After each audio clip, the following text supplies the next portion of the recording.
Good evening and welcome to the November 19th meeting of the Glendale City Council. May we have roll call? Yes, council members Brotman. Here. Garpetian. Here. Kasakian. Here. Najarian. Here. Mayor Asatrian. Here, and may we have your report, please? Oh, Pledge of Allegiance.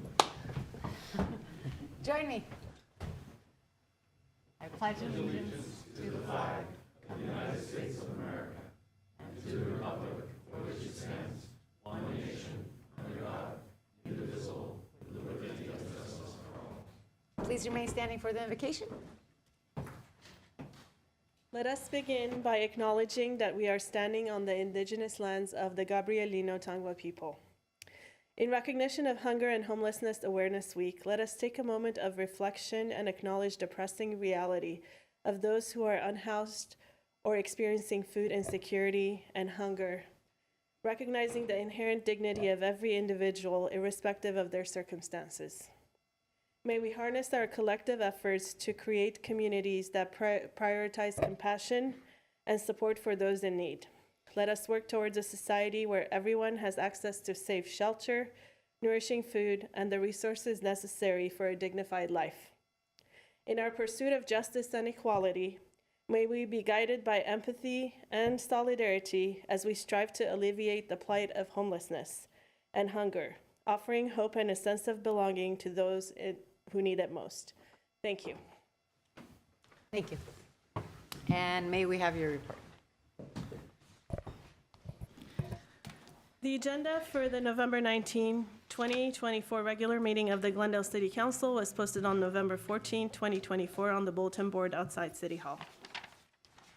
All right, and what's next? Next are presentations and appointments. The first item is regarding the upcoming council meeting. There will be no city council meeting on November 26, 2024. The next regular council meeting and housing meeting will be on December 3rd, 2024. Great. And then, if I Item can B. actually have you, oh, are we doing legislative update? Actually, I'd like to take up C and D together. If you can read those two into the record, please. Item C is proclamation designating Saturday, November 30th as Small Business Saturday. And item D is commendation for Palace Cleaners and Laundry for their 101 years in business. Great. And we have from our Economic Development Department, Shua Wang, if I'm not mistaken.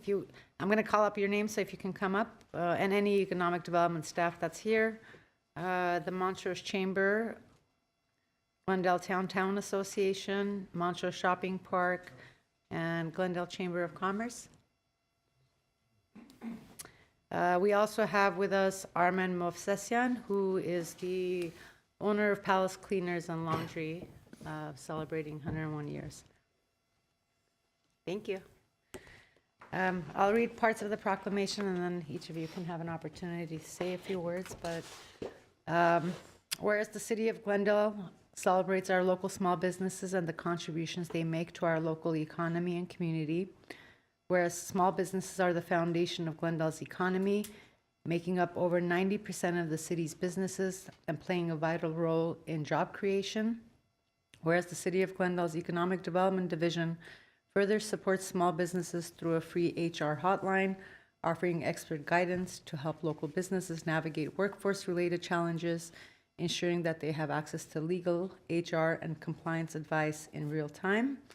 Whereas advocacy groups, as well as public and private organizations across the country, have endorsed the Saturday after Thanksgiving as Small Business Saturday. Now, therefore, I, Elena Satrian, Mayor of the City of Glendale, do proclaim November 30th, 2024 as Small Business Saturday, and urge the residents of our community and communities across the country to support small businesses and merchants on Small Business Saturday, celebrating its 15th year in 2024, and shop small throughout the year. And Ms. Wang is here from our Economic Development, if you'd like to say a few words. And I think this is a great opportunity to highlight some of the incredible work that the Economic Development is doing and some of the resources that are available for our small businesses. Good evening, Madam Mayor and City Council members. I wanted to take a moment to thank you for the thoughtful proclamation recognizing November 30th as Small Business Saturday. Supporting small businesses is at the heart of what we do in economic development. So I just wanted to take a quick moment to encourage everyone to shop and support local, not just during Small Business Saturday, but quite frankly throughout the year, because together we can ensure that small businesses continue to grow and thrive in the city of Glendale. Leading up to Small Business Saturday, we will continue to highlight and feature a number of businesses throughout the week and certainly throughout the year. We will also be showcasing a collage of businesses in terms of business deals and Black Friday deals throughout the holiday season. And certainly I would encourage everyone to download our free Visit Glendale app featuring a number of businesses, restaurants, shops, you name it. And so it's free. You can download it on your mobile device and take a look at our amazing businesses in the community. Thank you.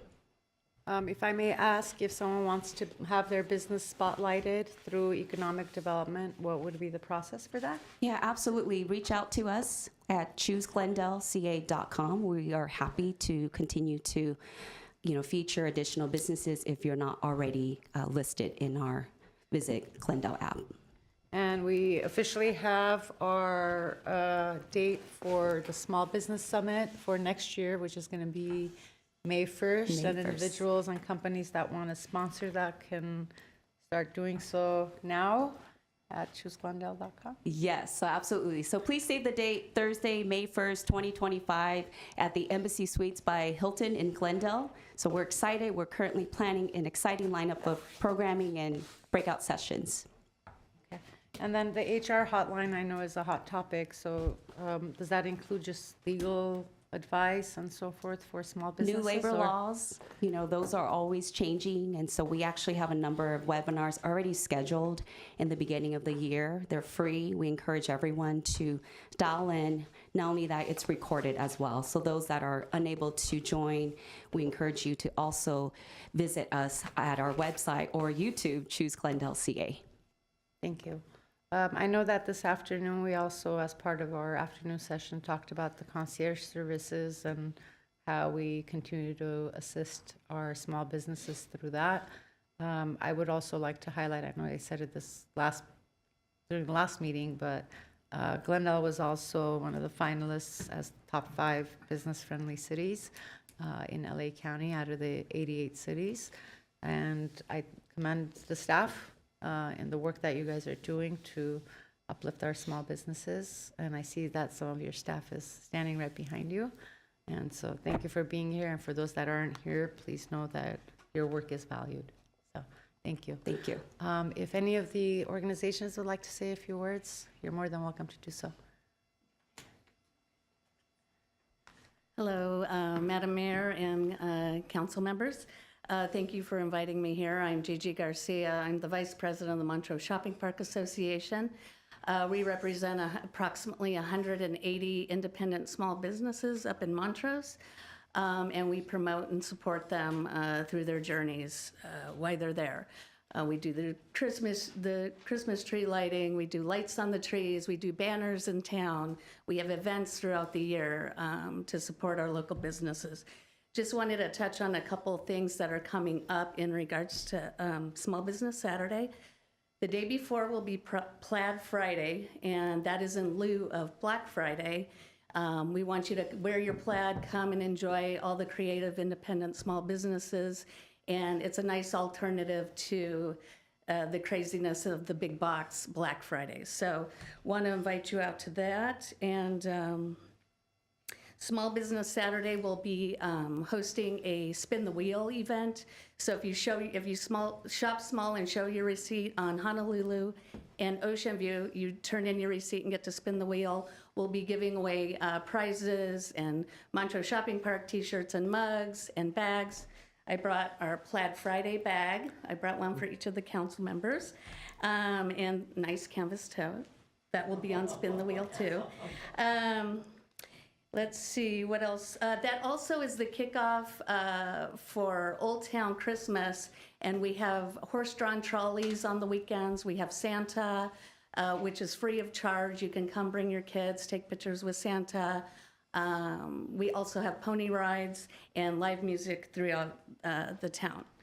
And I think that covers it on Small Business Saturday, but I invite you to come shop small and support your community and all your small local businesses. And what's the percentage? What is it, the 60 cents to every dollar that's spent with small businesses versus Comes places back like, to your yeah. community. And also, I will have you know that all of the kids, we support all the schools, we donate to all the schools for events that they have going on. And, you can ask any small business for a donation, and more than likely they'll give it to you.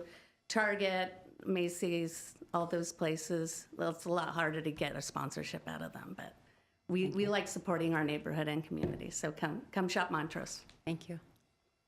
Anyone else?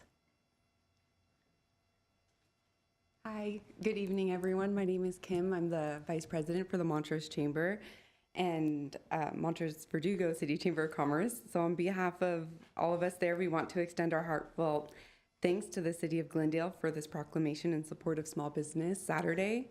We're incredibly grateful for the city's commitment to our local businesses, especially as we approach the holiday season. Small Business Saturday is a wonderful reminder of the impact that shopping local has on our community. Each small purchase keeps our unique stores thriving, helps create jobs, and supports the dreams of so many small business owners. Thank you for standing with us to encourage everyone to shop small on Saturday after Thanksgiving. Thank you so much. Thank you. Good evening, Mayor and Council. My name is Rick Lemmo. I'm here on behalf of the Greater Downtown Glendale Association.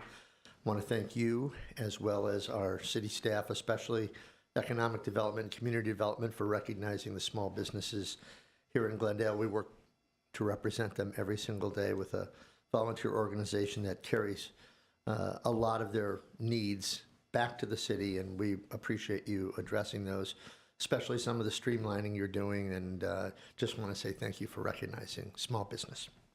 Thank you. And then Mr. Armen Movsesian is the owner of Palace Cleaners and Laundry that's on Glendale Avenue in Harvard. I have a mayor's commendation for you in celebration of your 101st anniversary. You know, I visit the cleaners, and I think the amount of pride Mr. Movsesian takes in the history of the cleaners and in embracing Glendale and its history is commendable. And so I wanted to use this opportunity. I know it's difficult to get a small business up and running, but to be able to continue it on for 101 years is extremely special, and however we can help and uplift that is very important to us. And so if you would have any words you'd like to say, I'm... Thank you very much for having me here. Thank you, Madam Mayor, Council persons. I own this business for 20 years, not 100 years, because It got passed down. but Or you the bought it. business is 100 years business, 101. We try to do the best, keep this business running with these special hard days. We do all the best. We keep our customers happy and try to do all we can do. That's all we have. Thank you so much for have me here. Thank you so much. Thank you for your investment in Glendale. Thank you. I'll come down. If anyone wants to join.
Thank you, everyone.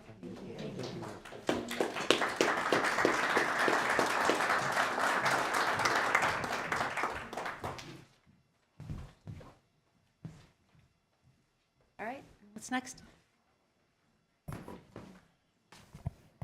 Next is the legislative update by Kiera Ross.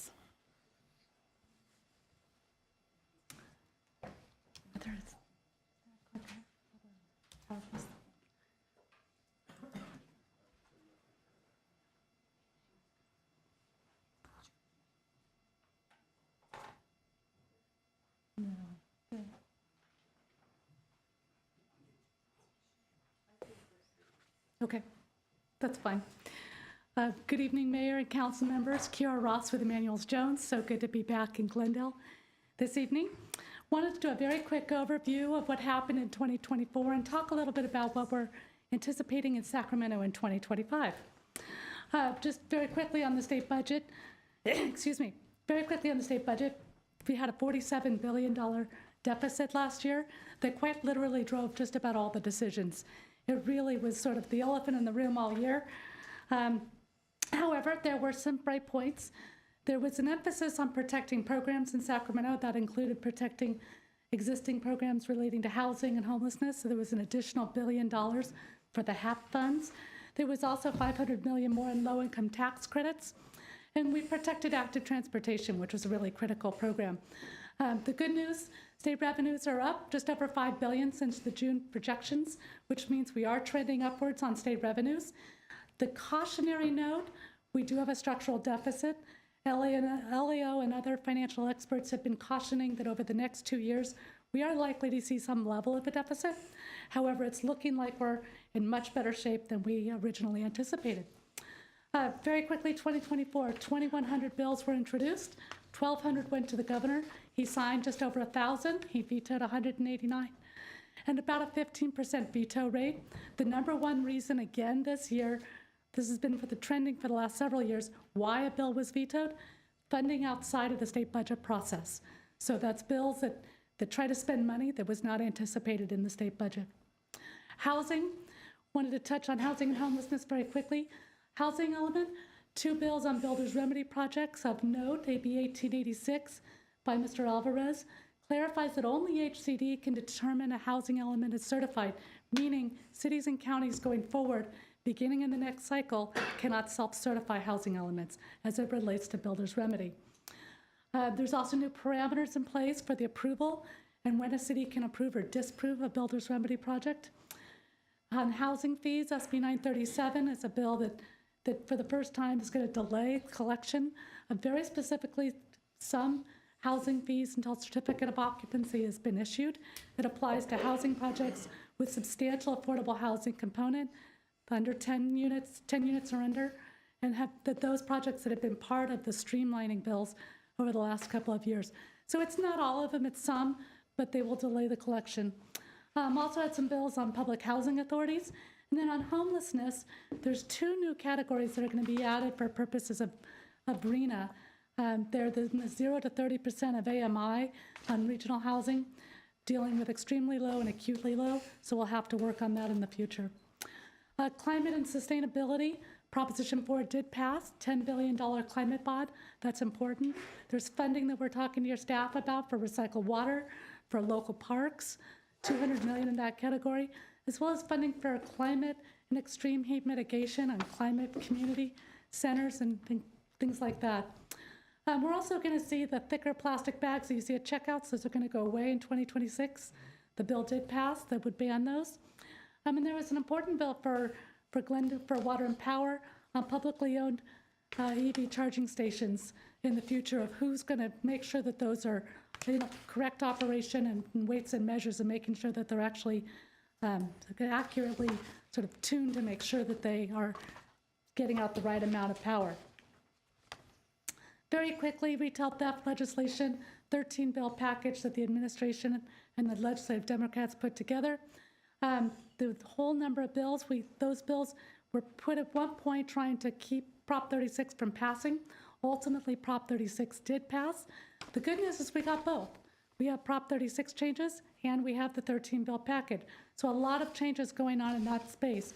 Prop 36, very quickly, increases penalties for serial theft. If you're on your 3rd time or beyond, you now can be charged for a felony.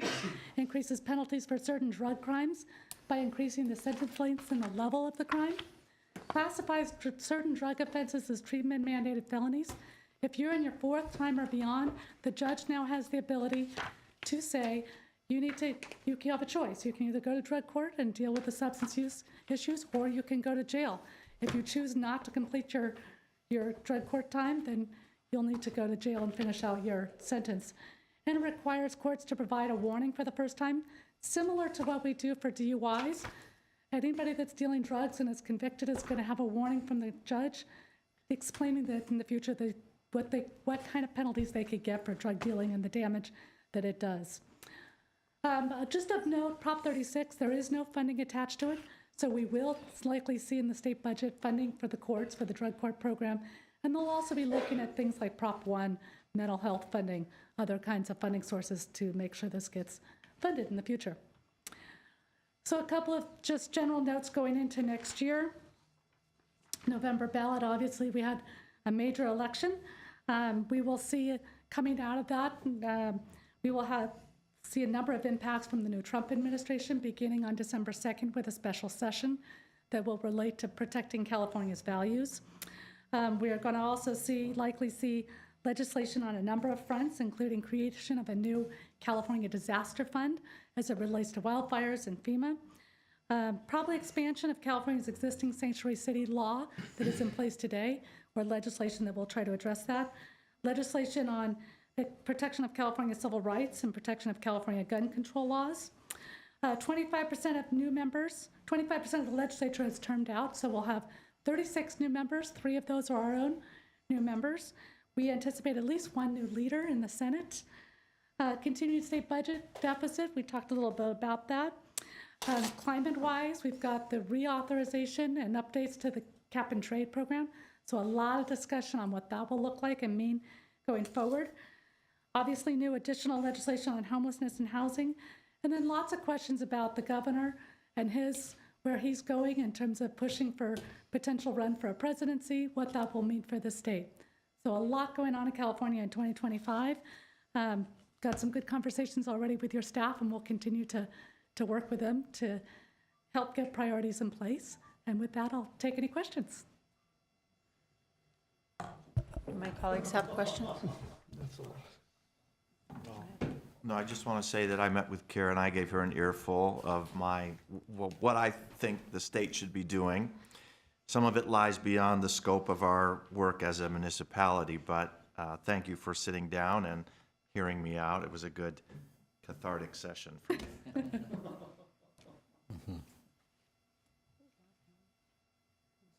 Okay, next.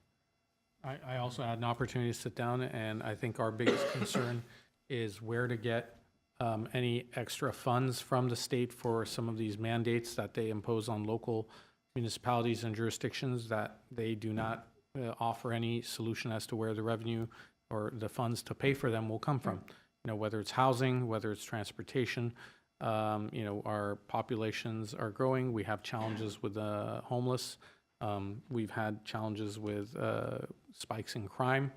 And honestly, we are looking for ways where we can address this, and our resources are reaching their limits. So we talked a little bit about that, and I think that anything that can reassert local control is a move in the right direction. Hopefully, after these last election results, folks in Sacramento are listening to the voters.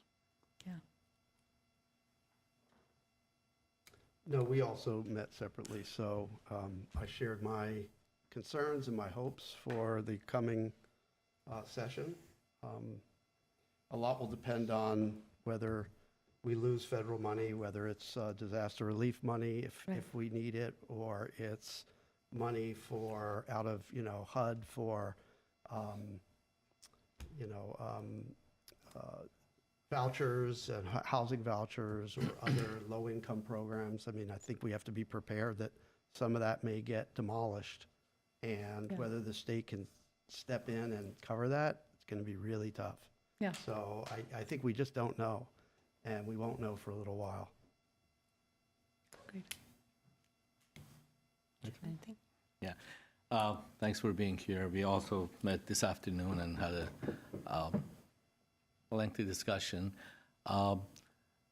When you come back next time, I think we need to understand what the atmosphere is in Sacramento after the results of the elections, general elections, because I think we need to pay attention as to what the residents, what the citizens, what the voters demanded or asked for, and the way they voted. Even some of the even in California, most of the counties that they were very blue, they turned purple, not very red, but turned purple because they cared about safety and security, economy, putting food on the table, prices of gas, prices of electricity, groceries, or what have you. I think next time I would like to understand what is it being talked about, what is that our legislators are discussing in depth. And also, I heard that Air Resources Board were instructed to increase the price of the tax on the gas by 65 cents. Is that on gasoline? Is that true? Well, it remains to be seen. The Air Resources Board approved updates to a program called LCFS, or Low Carbon Fuel Standard, about 2 weeks ago. There was a staff report issued in July that indicated that the updates and the changes to the LCFS program could result in 47 cents of an increase per gallon of gas in 2025, and I think it was either 52 or 58 cents in 2026. What remains to be seen is that actually materialize. But there is concern in Sacramento, and leadership in Sacramento, both the speaker and the pro tem, have indicated that they are concerned about the potential for that increase and that jump in price. So we'll see what happens in January. Right. And lastly, I don't know how strong we are as one city. Maybe build a coalition to lobby for the insurance cost for condominium projects. We all are advocates of ownership housing, but developers, they don't build condominiums because of the insurance. And it's not just the cost of the insurance, it's the cost of the deductibles, because sometimes the cost of deductible is $850,000. So you pay $1 million plus your deductible is $850,000. And that really puts a damper on all these new developments that are coming up, and none of them are ownership housing. And we are advocating for it. We want ownership housing for our next generation to be able to purchase and stay in Glendale, not just rental projects. So I think that's something that we need to look into and see how can we lobby to pass a legislation to give some sort of a relief or subsidy or what have you for developments that also provide affordable housing, ownership, affordable housing projects as well. So that's one thing that I would like you to take a look at it. Perfect. And she heard that from two of us. Oh, she did? Yeah, okay, good. Yeah, right? Good. Yeah, I did. Yeah, I've got it on the list. Because I know we all are for Actually, all three of you, right? yeah. Well, We want affordable, more of us. most of the developments that condominium projects can use still SB 1818 type density bonus projects, but Right. they also provide affordable housing, ownership affordable housing. So, Right. but they don't build it because of the insurance, strictly because of insurance costs. So I think that's very, very important to all of us. Thank you. Good. Thank you. I know you and I didn't have a chance to sit down today, but I have been coordinating with staff. I'd love for us to do a Glendale Advocacy Day sometime in January. Yep. Not just having our different staff members, but also looking at some of the community organizations and entities, whether it's our community health clinics and whatnot, that we can have kind of that broader advocacy up in Sacramento. I'm also happy to note that I know that when the Glendale Water and Power had brought forth the item for the water, for us measuring the water, I said, let's just send a bill to Sacramento, because it was $157,000. And I specifically said that I'm not opposed to the intent. It's just how we have to pay from our own budget. Staff did respond back, noting that they found funding for that, and so I just wanted to commend staff, and I'm looking forward to you guys bringing that forward for us to finally approve.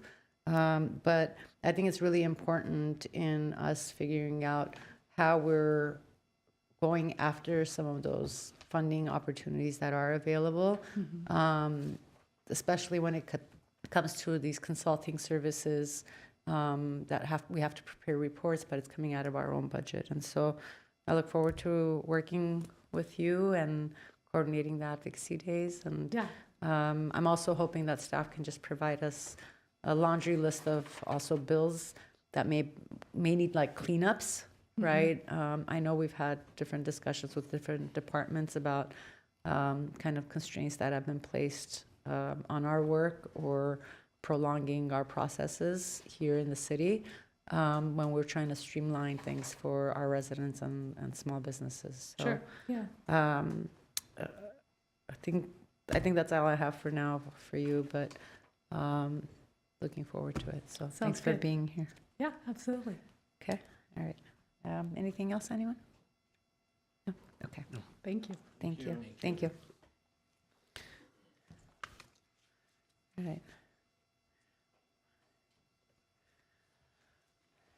Next item? Next is consent items. There's only one item in consent. It's the minutes of the special city council and regular city council meetings of November 12th, 2024. I'll move the consent calendar. Second. Roll call? Council members Brotman, Yes, Garpetian, Yes. Kasakian, I will abstain since I was not here for those meetings. I wasn't either, actually. Najarian, Yes. Mayor Asatryan. Yes. Next item. Next are city council and staff comments. Would like to go first? I'll go first. Just one item. And I wanted to congratulate one of our local residents, Dr. Stephen Yakubian. He is an orthopedic surgeon, and he's a commander in the U.S. Navy. He received a Medal of Recognition after partaking in Operation Keen Sword in October at Camp Foster U.S. Marine Base in Okinawa, Japan. This was a military expedition, and it was part of a combined exercise between the U.S. Navy and the Japan Ground Self-Defense Force, I think that's what they call their army, to improve combined medical response readiness in the event of a war. The mission included transporting wounded from the sea onto the shore via helicopter as part of mass casualty scenarios. The medical team included observers from the German army who plan on actively participating in these exercises in the future. This is a biennial exercise that began in 1986 to increase combat readiness and improve the working relationship between the U.S. and Japanese forces. So I'm very proud of Steve as being a local resident. He's also my brother-in-law, married to, you guessed it, Mauro Yakubian, and we wish him very well and applaud his efforts at keeping the U.S. up to speed, ready for any eventuality in combat. Thank you, Madam Mayor. Thank you. Anyone else? Go ahead. One item. I just wanted to give a shout out to our sustainability office for another successful round of repair cafe and clothing swap events. For those of you who don't know about this, I've brought it up each time they've run this, and they've been running these for a little over a year. Once a quarter, there's a clothing swap where people can bring in things they don't want. They can pick up things that they're interested in. And we had 280 pounds of clothes swapped. We also had our repair cafe where people can bring in items that they can't fix, but maybe somebody else can. And rather than throw them into the landfill, they bring them in and see if they can get repaired. And we had about 50 items that were successfully repaired. And total attendees at both of these events were 180 people. So the word is getting out, which is great. We're getting a lot of things fixed, or a lot of items that are not getting thrown away that otherwise would be getting thrown away. And I encourage people to keep an eye on upcoming events. They're running them every 3 months. Anything you have, like an old toaster oven or coffee machine, coffee maker, or anything like that, don't throw it away. Bring it to the repair cafe. Chances are somebody will fix it. And I've had a number of things that have been successfully repaired, and it's a lot of fun. Thanks.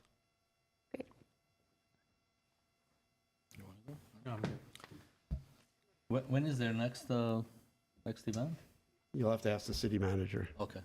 City management, Or is their next I don't have the exact date, but as Councilmember Brotman mentioned, it's every 3 months. Are you going to be on the I fixed it side or I broke it side? No, I can fix things. I can fix things. I think I'll be on the fixing side. Yeah, I'm a handyman. I can fix things, and I enjoy doing it. It's my meditation, if you will. So, few items. I attended Glendale Latino Association's November Mixer. This is an event that we come together, and it's Cups for Kids, toy drive We bring unwrapped toys and donate it. I want to thank Porter's Bakery for hosting again. They host this event every year. Also, last Saturday was Armenian Society of Los Angeles' 68th birthday. And unfortunately, I couldn't make it, but I want to congratulate them because they're one of the oldest organizations in Glendale. They're a community organization. They do a lot of volunteer work, and they are cultural organization, if you will. One item I have a question on, and I hope we can get an answer on it, in next month sometime, is the digital sign ordinance, because my understanding is in May of 2023, staff was directed to prepare an amendment to the code as a pilot program, and for 10 years or so. And I kept getting calls from, the business owners, which is, I believe, south of Colorado, and the churches as well. And I just want us to have a solid answer for them as to when this thing is going to be completed, become part of our ordinance, so they can use that ordinance and apply for a digital sign. Also, I want to remind our mayor and my colleagues that December, we want to proclaim it as Family Celebration and Appreciation Month, because it's a festive month. It's Christmas time. It's right after Thanksgiving, New Year's, holidays. I think this is a great time to celebrate our families and appreciate each other. And I don't know, maybe we can have some sort of a small events organized as well. We can talk about it with the management. What else do I have? I also like to agendize the seat on the airport commission for upcoming, for our next meeting, to discuss and see if there are votes for it to be discussed for the following week. And also lastly, the city issued a statement congratulating some of our local candidates and electeds that were running for higher seats, and rightfully so, congratulated them. But I want to include a couple more to that statement. One is Catherine Barger, and the other one is Nathan Hockman, the new DA, district attorney. And I think it's really important for us to keep contact with all of our local electeds, keep good relationships with all of them, especially the DA's office is very important to us. And I think we need to pay more attention as to what's going on statewide and nationwide. The voters really came out with a different message this go around, and it even shocked me because Mayor of Oakland was recalled. The district attorney of Alameda County was recalled. The mayor of San Francisco got defeated, London Breed, with no one thought she would be defeated. And also George Gascon was defeated. So, which is good for Southern California and LA County, because people spoken that they want safety, they want good economy, they want affordable housing, they want low prices on gasoline and groceries and electricity and what have you. And we need, as a body, as a city, to pay attention as to what's going on statewide and nationwide, because it's going to affect us one way or the other. So with that, that's all I have, Madam Mayor. Thank you. Oh, one lastly, for next month, I hope our city clerk will schedule a couple of meetings to have the invocation done by our faith-based organizations, because it's something that I've been asking for. I'm not, I know how to push the pedal and let it go, but I think next month is the right month to have at least 2 hour meetings to invite. And if you need help inviting people, let me know. I'll get them in. I will line them up here. So that's all for tonight, Madam Mayor. Thank you. Thank you, Mr. Garpetian. Councilmember Kasakian? Okay. I just have a couple of updates. I've been holding these off for a couple of weeks, but I mentioned it during the afternoon session. We had a productive and fruitful meeting with Essentia and staff. Staff laid out the contract details of our expectations from Essentia as it comes to homeless response. They are working together now to figure out what Essentia can provide and what they can't, and then we'll look to bring back a report to the full council to ensure that all the bases are covered and our expectations are met.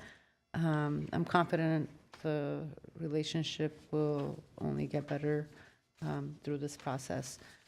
While we were in South Korea, I also want to mention that we signed a letter of cooperation with the free economic zones in Incheon, specifically for economic development and K-entertainment. I know that the commissioner will be visiting in January, and particularly as we look at spaces to bring forth K-entertainment and K-pop.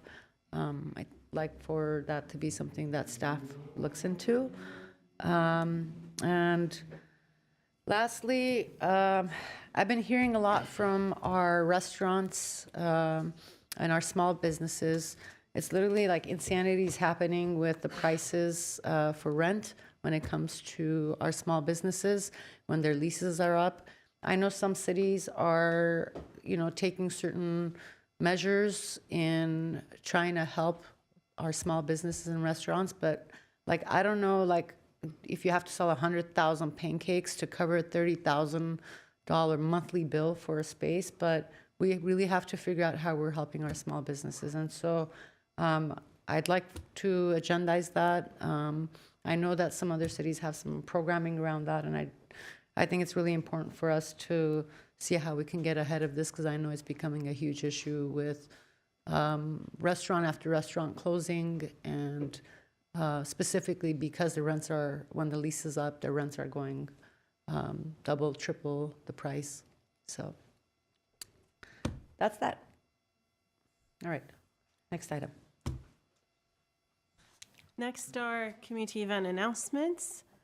3 minutes, five speaker limit per mayor policy. This item also permits speakers wishing to speak under general or oral communications, subject to the 3-minute time limit. Discussion is limited to matters not on the agenda. Mayor Asatrian, we have 2 speaker cards. Great. Our first speaker is Renee Karapetyan.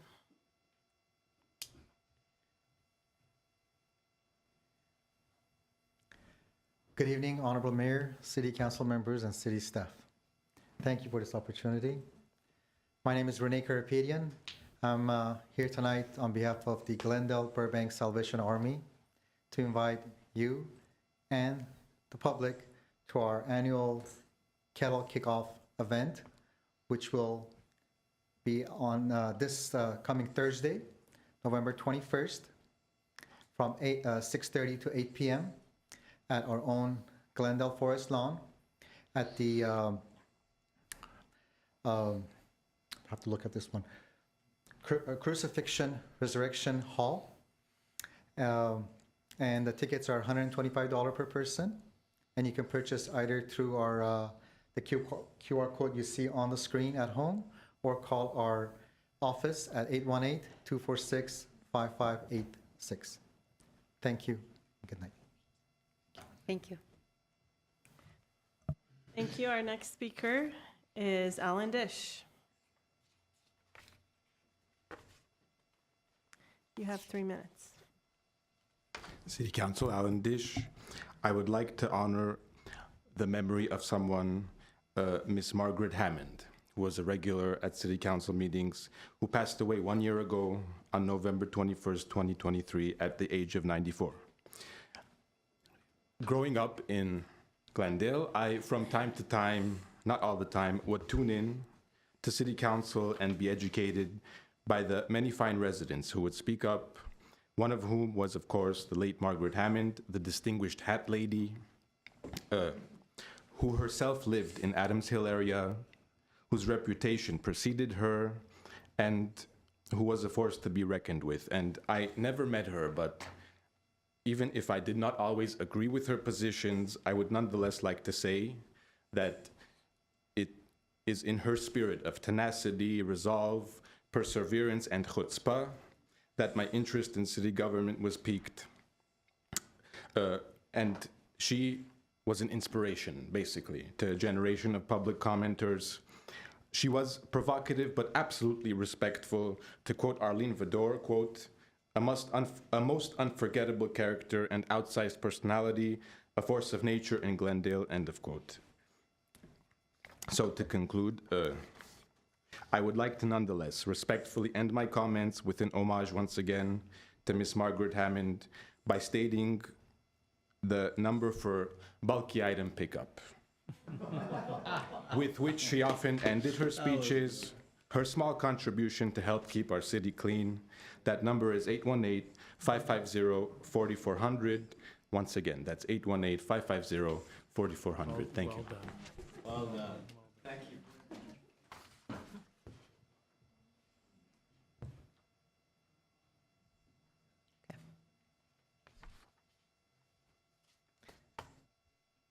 Next are action items. Okay. Action item A, Glendale Water and Power regarding Glendale Water and Power, Power Source Disclosure Report and Power Content Label for calendar year 2023. One motion to note and file the GWP Power Disclosure Report and Power Content Label for calendar year 2023. Great. Do my colleagues need a report? Would you like one? Okay. Mayor Sartre, member City Council, actually there's two items, 8A and 8B are sort of related. So before we turn the mic over to our new power planning manager, Lily Cardenas, Scott Millen is going to make some introductory comments. Thank you. Good evening, Madam Mayor, members of the council. Yes, we Madam have... Mayor, before Mr. Mellon speaks, do we need to read the next item into the record? Into- No? Okay. Go ahead. Thank you. So yes, we have two action items. We have three presentations. The first presentation is on the power content label. Ms. Cardenas will be covering the general concepts of what it takes to become or to create a power content label, how we did with our energy usage, including renewables and zero carbon, and then any issues that are somewhat related to us being able to supply renewables to our load. After that, E3 will be presenting their findings for the items associated with 10% customer penetration for solar and battery and 100 megawatt peak load shaving. That will include their recommendations and their assessment of the findings. Kind of why I'm formulating this and telling you about this is, even though E3 is going to come up and give you all their information, and it's valid information, and it has lots of good findings, and it has recommendations, GWP is not going to recommend to the council that all of those findings be implemented. So our third presentation is going to be covering what our plan is to meet some of the intent the council asked us to meet, even though we have inherent issues that were in the findings from E3, and give you recommendations also about why we've chosen to go that path. So without further ado, we'll let the power content label presentation begin. Thank you, Mr. Mullen. Welcome.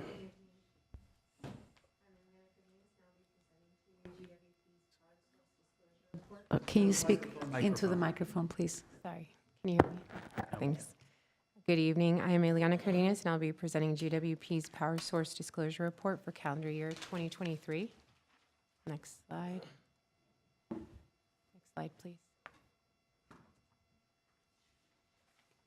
The PSD program provides energy source information to retail electricity consumers that is accurate, reliable, and simple to understand. A certified internal auditor must review and report on the information included in the PSD, which provides and produces the PCL. Here we have 2023's PCL and 2022's PCL on the right for comparison. We have presented the PCL to council for over 5 years. In 2023, GWP's renewable percentage was 35.3%, which was a slight increase from the 35.2% of 2022. In 2023, we had an increase in greenhouse gas emissions intensity, as well as to unspecified power. These increases were due to the decommissioning of our Grayson power plant, delayed project CODs, and underperformance from our geothermal plants, Star Peak and Whitegrass. GWP had to purchase non-renewable or brown deals to meet the load. Overall, our portfolio stands at 55.1% clean, which is well above the state's clean energy mandate.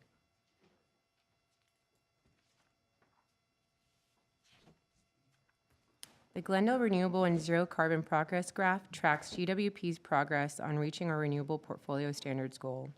The green shows our percentage of eligible renewables, while the blue section shows the additional zero carbon procurement. The red line is the renewable portfolio standards, also known as RPS. It should be noted that economically, we're reaching our RPS targets due to our historic carryover of RECs that were purchased at a significantly lower rate. Elan is expected to meet COD next month, which will help us meet and exceed our future goals. GWP strives to meet renewable and clean energy goals. Our resource plan includes and is always considering energy efficiency and demand response, GWP-owned solar, customer-owned solar, solar power purchase agreements, and import renewable energy over additional transmission. Thank you. Thank you. Do we have cards on this item? I'd like to take those first before we go into questions and comments. Mayor Sotyan, we do not have cards for this item. We have for 8B. Okay. My colleagues have questions? We just have a caller coming in right now. Okay. Never mind, it's 8B. Okay. All right. Do my colleagues have questions? I do have one question. In this chart from 2023 power control label, it says Glendale Water and Power 515. It's greenhouse gas emissions intensity. And then it says 2023 California utility average 373. So is Glendale that much higher than the California average? It is. And is this because this is done in 2023, I don't know which month of 2023, is it because the Grayson was still running at that time or it was decommissioned? It was starting to be decommissioned. We only, I believe, It was part of this report. Correct. So that's why the numbers are very much higher than state average. Correct. Because of the Grayson. And I think I had one more question, if I may. The renewable and zero carbon progress chart that you showed, can you just explain that? What we are in 2023, our zero carbon, are we meeting? And you said that we are above state's clean energy mandate? Correct. Can you tell me what is the state mandate and how much above we are? So the state mandate for 2023 is 40%, and we're filling in that gap between the RPS and the green section with our historic carryover. But the blue section basically would be our nuclear and our large hydroelectric pieces of our portfolio, and then our green would be all of our renewables. So RPS is a REC-based program from the CEC. Okay, so in 2023, that blue section, it shows over 50%. Am I correct? Or the red line indicates where we are? No, the red line is the RPS. Okay, got it. So we are at over 50% with Correct. the blue. Our portfolio is over 50% Right. clean. It's almost like 55%. And the state mandate was how much? 40%? Correct. Okay. That's all I have. Thank you. Thank you. I have some. Yes, Mr. If I Brown. might. Just to be clear, that red line, and I'm still looking here at the Glendale Renewable and Zero Carbon, you might want to put it up on the screen.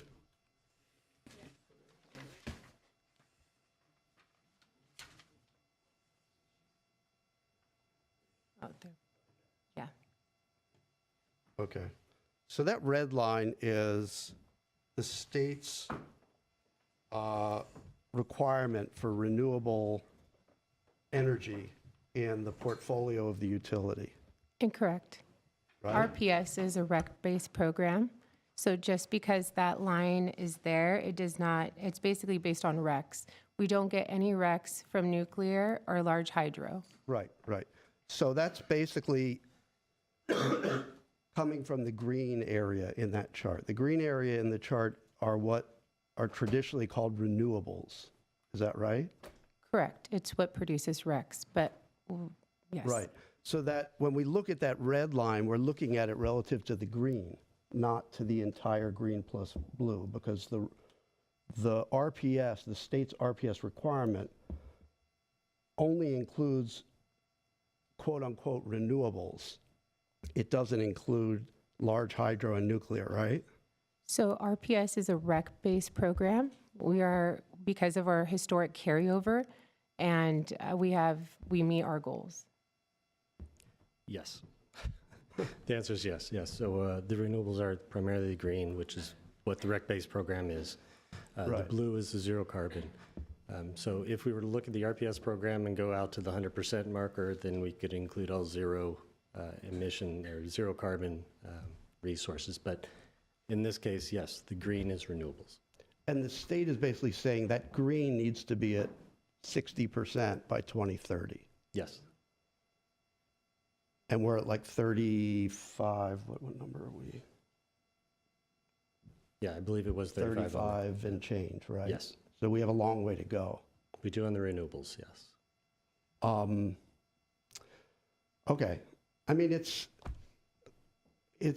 disappointing, and I know we've talked about it, and Yes. I know you've got, there are various reasons. There are always reasons why things are the way they are. Yes. But it's certainly very frustrating for me. I'll speak for myself. Sure. It's very frustrating for me to see that, from the time I joined the council in 2020, we've gone down about 9 percentage points in terms of our total zero carbon energy. We were around, in 2020, it was around 64%.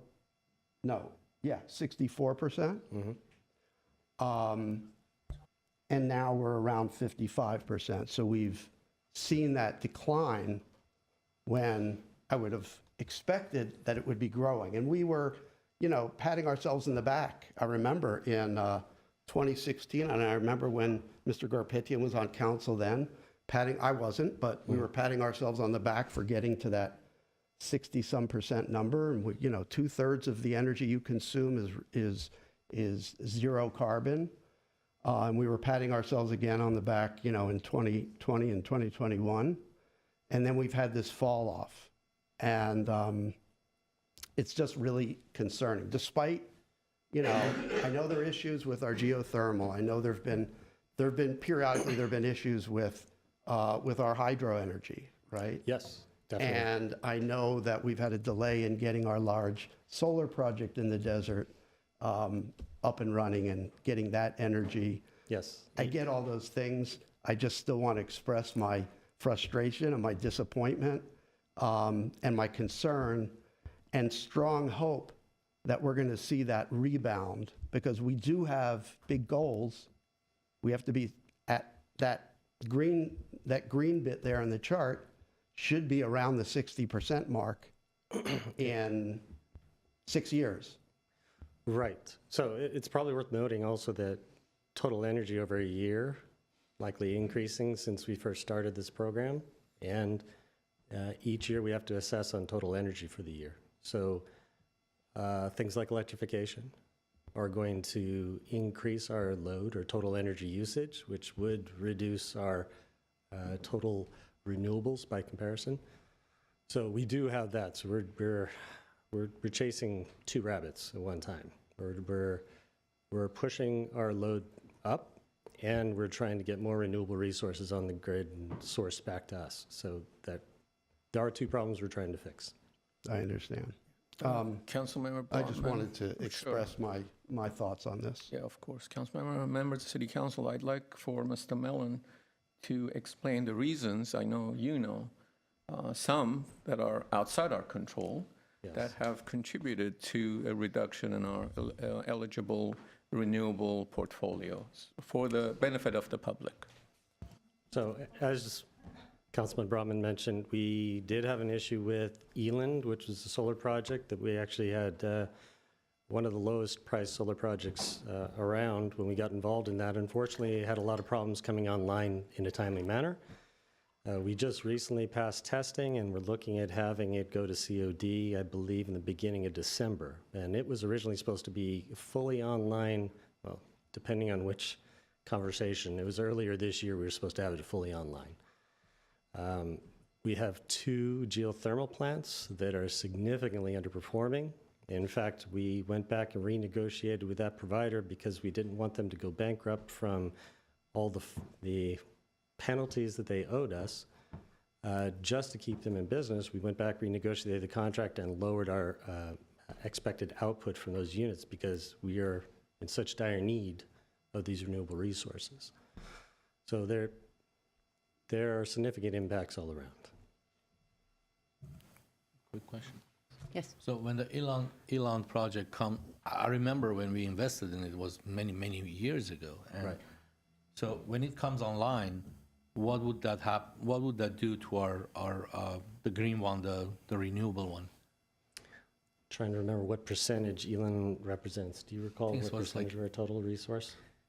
Not exactly, I it's believe, 25 if I'm not megawatts. mistaken, was 8% or something. Well, that would sound about right. Yeah. Okay.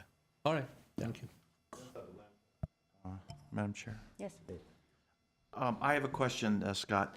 Is there a RPS goal for zero carbon portfolio? As The way opposed in to terms of the renewable? So Yeah, at 100%, we're supposed to hit at the 100% zero carbon is the goal at 2040. 45, thank you. At 2045.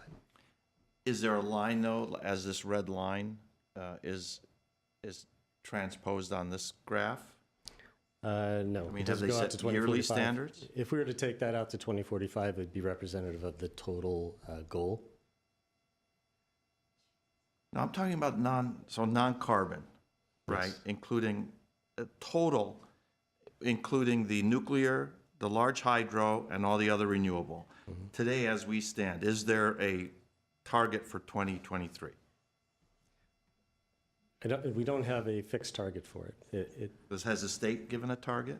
The total amount is, no, it's an accumulation of the. Okay. Not a year by year.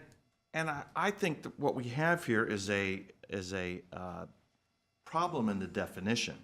So what we're not counting is electricity from Hoover Dam, which is not counted as renewable because Right. it's never going to rain again, or what? I don't know. And nuclear, Right. which even the governor has supported and has made statements as it being a viable energy source, despite some efforts to put it down. So I think I would tell my colleague, don't look at it as the glass being half empty. Look at it as being half full, because this is 55% of non-carbon that we have. If this was all blue, would you be sad?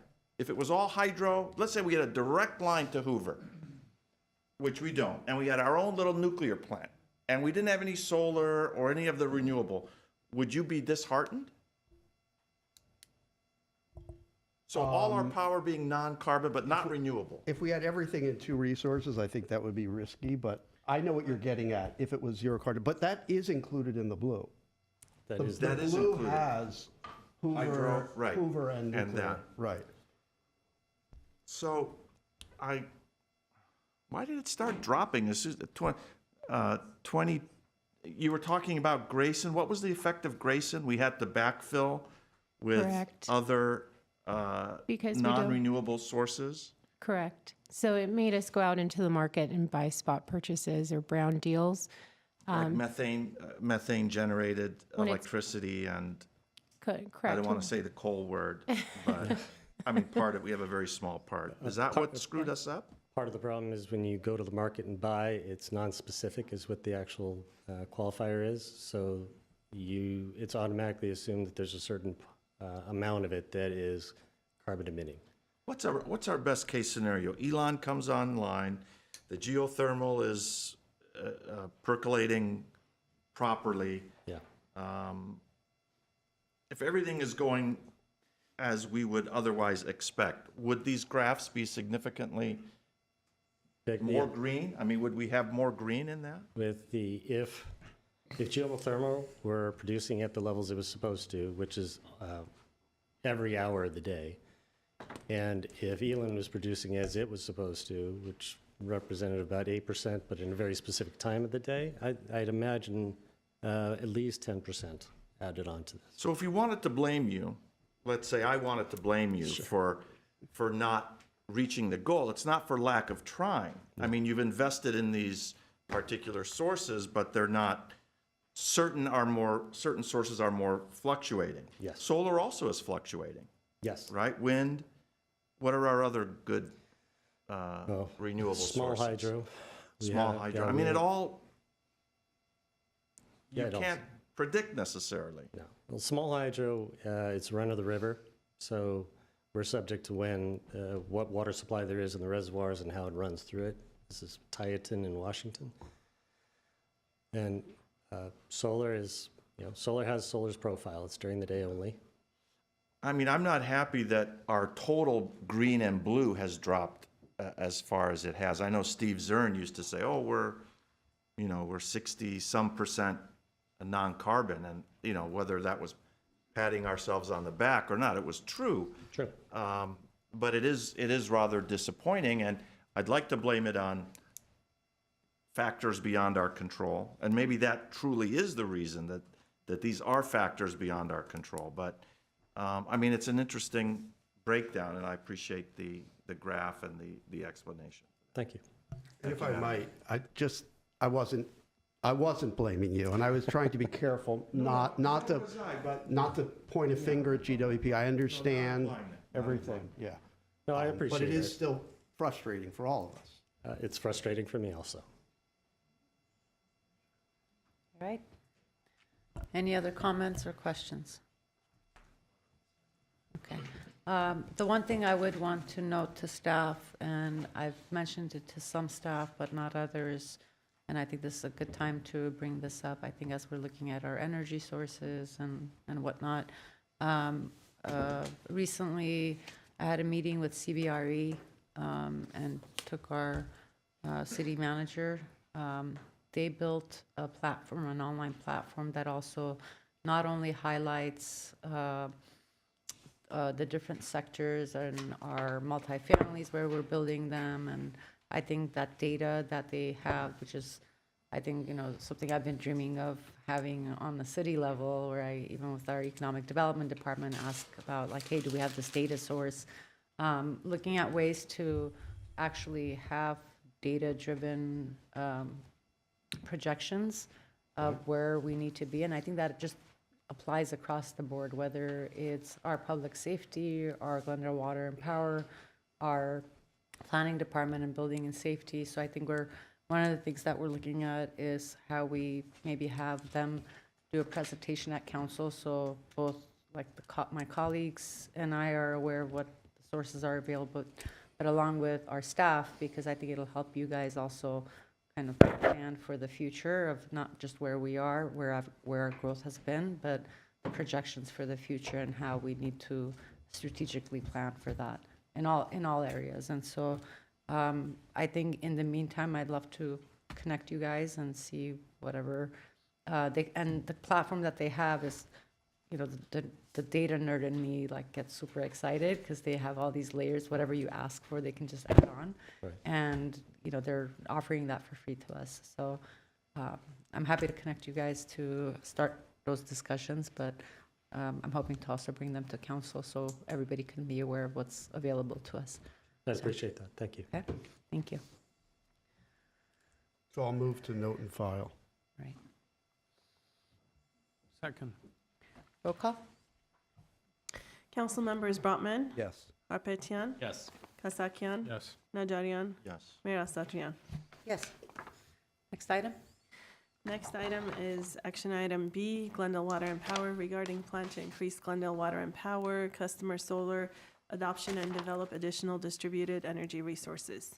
One, motion accepting the findings of the Energy and Environmental Economics, Inc., E3 study on GWP's plan to increase solar adoption and develop additional distributed energy resources as outlined in the final report. Plan to increase solar adoption and develop additional distributed resources. 2, resolution amending resolution number 22-125 to revise the target of achieving a minimum total peak dispatchable and peak load reducing capacity of 100 megawatts by December 31st, 2027 to a target of achieving 60 megawatts of solar generating capacity by 2030 and approving the development of programs to enhance energy efficiency and reduce peak demand. 3, motion amending the city's existing professional services agreement, contract number 800375 with E3 to increase the amount by $52,330 for additional completed work and to authorize the corresponding encumbrance. Thank you.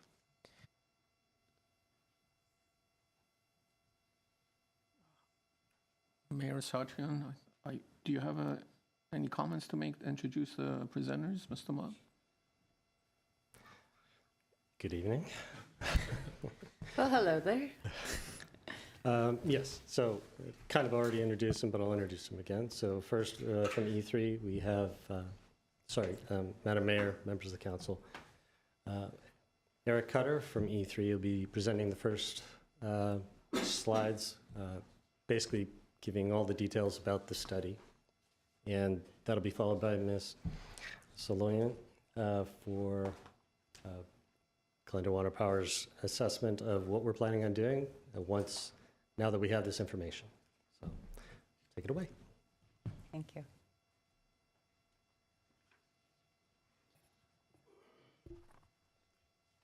Okay, good evening. Good evening, council members. I'm Eric Cutter, a partner at Energy and Environmental Economics. We were the firm hired by Glendale Water and Power to evaluate the city's ambitious goal to achieve 10% customer solar and storage adoption by 2027. And I am honored to present our findings and recommendations this evening. This next slide provides a summary of the key topics included in the presentation for your reference. I'm going to continue to slide 3 and introduce our findings. So to perform a comprehensive analysis of the city's goals, we undertook a study in 3 phases, listed here as category 1, 2, and 3. And category 1 was developing strategies and recommendations to increase customer-owned solar and storage adoption in the city. Category 2 was to evaluate the potential for distributed resources to effectively reduce peak load. And third was to perform a cost-benefit analysis and evaluate how the city, Glendale Water and Power can support the city's goals in the most cost-effective and equitable manner. So as I present tonight, I'm going to reinforce 3 themes.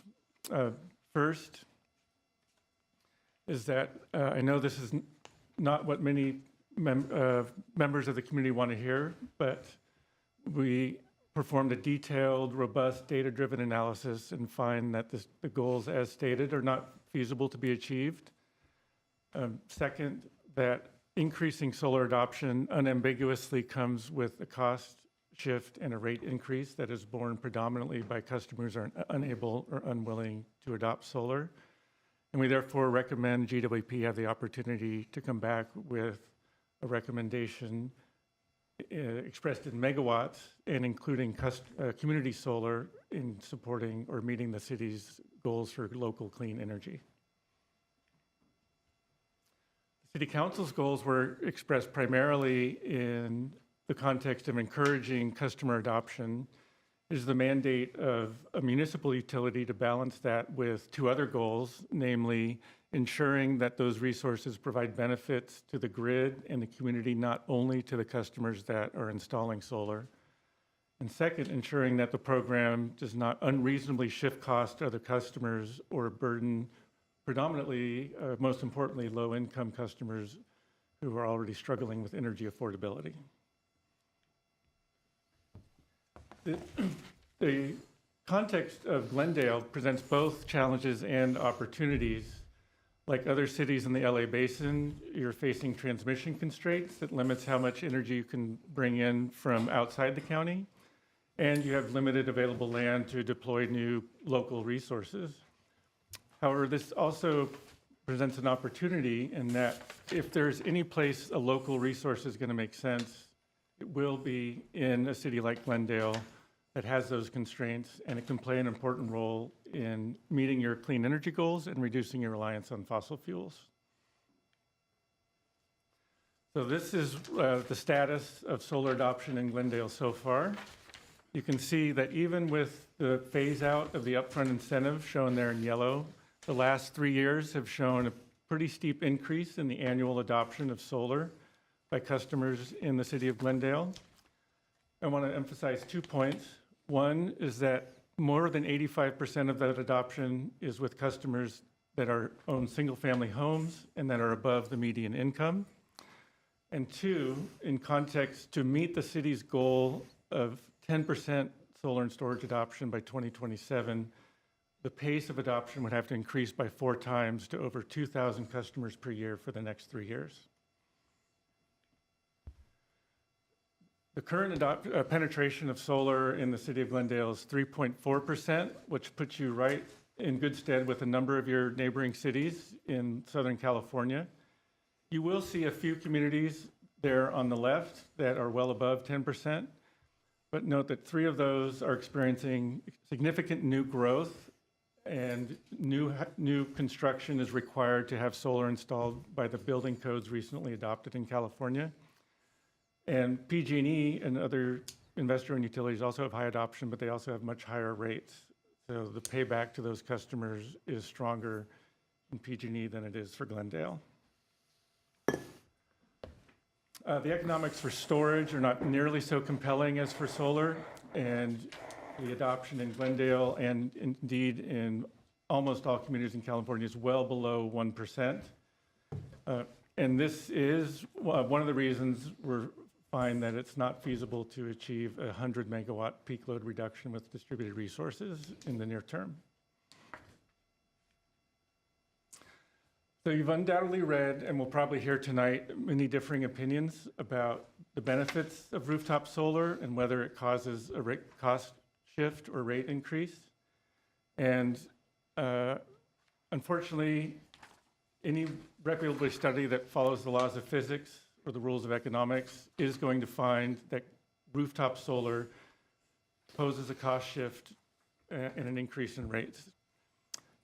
No, it's not that rooftop solar doesn't have benefits. It most certainly does. And this is shown here on the right. And some of those benefits are costs that are avoided by the utility, namely reduced energy purchases. It provides greenhouse gas benefits. Avoid some, but not all, of transmission and distribution costs. But most importantly, there's a significant portion of utility rates are fixed costs, like for poles, wires, and substations, employee salaries, interest on debt. None of that is reduced by rooftop solar. So if you're compensating your customers at net energy metering with the retail rate, those fixed costs now must be recovered by the remaining customers through rate increases, and that is the cost shift that's associated with net energy metering. If I may, before you proceed, can you give a simple example the general public can understand without all these terms? Certainly, yeah. Like the example, even in non-energy terms, so if on your block, your neighbor chooses to no longer pay for garbage waste disposal, the waste company is still driving up and down the street. They're still employing the same amount of employees. They still have the same number of trucks. And so whatever revenue that house is not paying must just be shared and recovered by all the other houses on the street. In the same vein, utility costs most utility costs are fixed. They do not vary with the level of energy you purchase or consume. And those examples are like employee salaries, the poles and wires that the utility installs are not avoided depending on the level of solar that is adopted in the community. So the bills that the customers aren't paying, those fixed costs must be recovered from other customers that are not willing or able to install solar.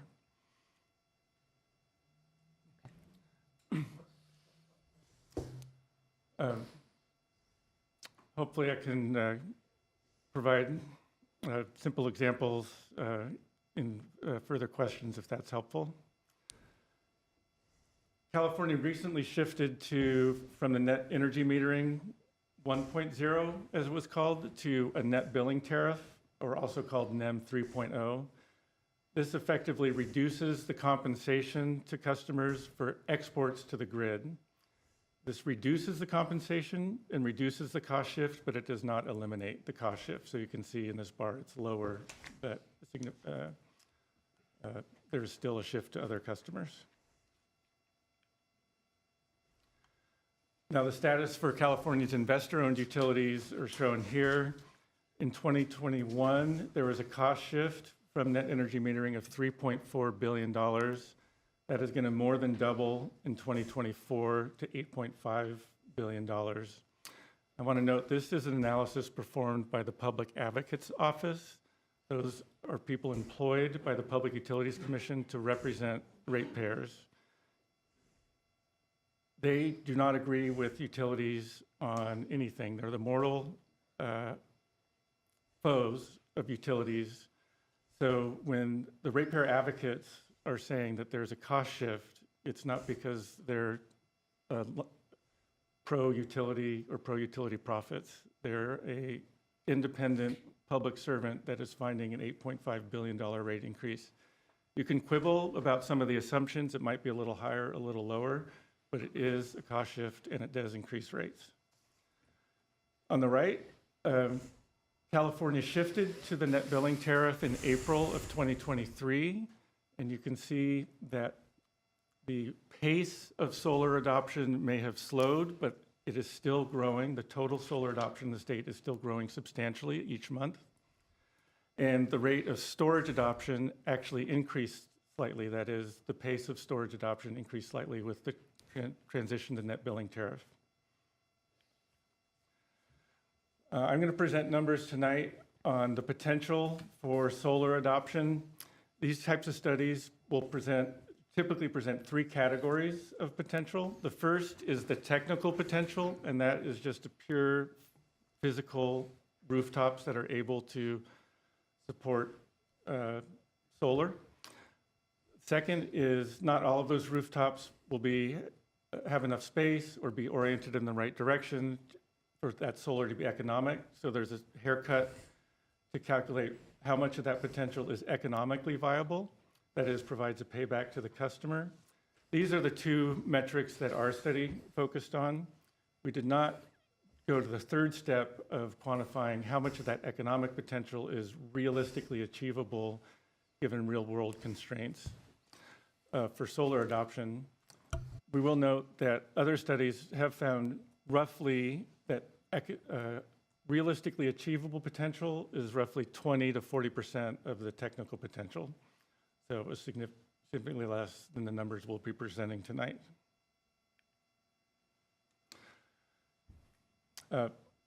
This slide shows in a table the technical potential for solar adoption in the city. So we looked at the building stock, at the roof space, at tree shading, and find that about 75% of roof space in Glendale could technically support solar, and that adds up to a total of 313 megawatts, most of which is in the commercial and industrial sector, shown here in red.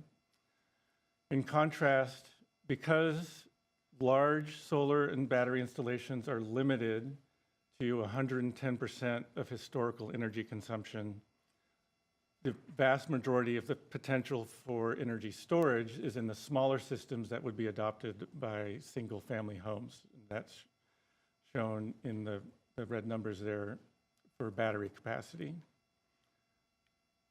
This next slide shows this in pie charts. You can see that technical potential is mostly in commercial industrial, but roughly evenly distributed for solar, whereas about 2/3 of the storage potential would be in the residential sector. Here I want to emphasize, this again shows 313 megawatts of rooftop solar potential in the city of Glendale.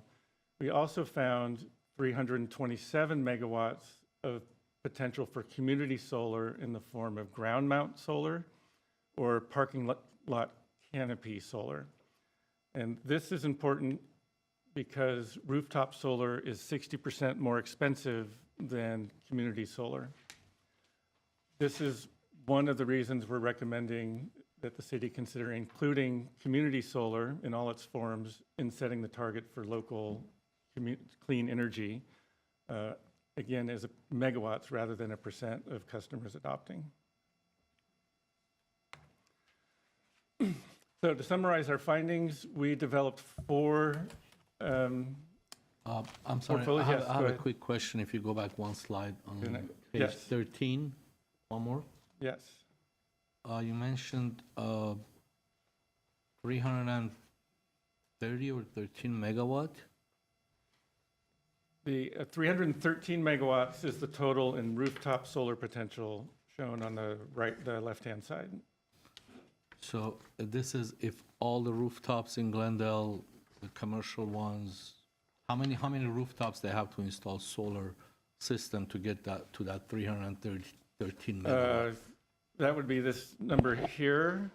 You'll see the total units in the far left, and about 75% are suitable for solar. So about 19,000 single-family homes, 49,000 multifamily, and yeah, 7,500 on commercial. If I can just ask a quick follow-up to that, the suitable units for multifamily, you're referring to actual units, right? Not Yeah, so not that must buildings. be referring to the rental units, like not the whole building, but the number. Right. Okay. The number of. We don't have 61,000 Yeah, Right. multifamily. You don't have 61. You have 61,000 renters living in a much smaller number of buildings, right? Right. And do we have a number as to how many of our customers have solar system installed already? I don't have the number off the top of my head. That's the 3.4% of customers have solar installed currently. 3.4%. And that is. And that's predominantly single family. Right. And that is in last 10 or 15 years. Right. Got it. Okay, thank you.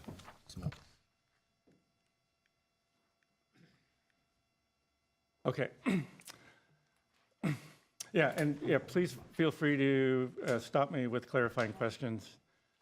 So we did provide or develop 4 scenarios to present the trade-offs of different strategies for increasing solar adoption in the city of Glendale. These differ primarily in the types and level of incentives that are provided and in the specific support that would be provided by the utility for to overcome barriers for renters adopting solar. The next several slides are fairly busy. I'm going to try and keep it fairly high level. The first scenario is essentially continuing the current net energy metering policy with some additional support from the Glendale Water and Power. Scenarios 2 and 3 shift from net energy metering to the net billing tariff, so that reduces the compensation. Scenario 2 focuses most of the utility efforts on helping renters install solar, so overcoming those barriers. So that's a targeted program towards low to moderate income rental community. Scenario 3 provides a broader base of support to, again, mostly to renters, but not just focused on low to moderate income. And scenario 4 is... I'm sorry, who else does it? Who else does S3? help? You say broader, but then, I'm really sorry, someone's speaking in the back, it's making it really hard. Can you please stop the chatter? I don't know who's doing it. I should say, scenario 2 is providing both incentives, but direct installation that it would be paid for by the utility to increase adoption in the rental community.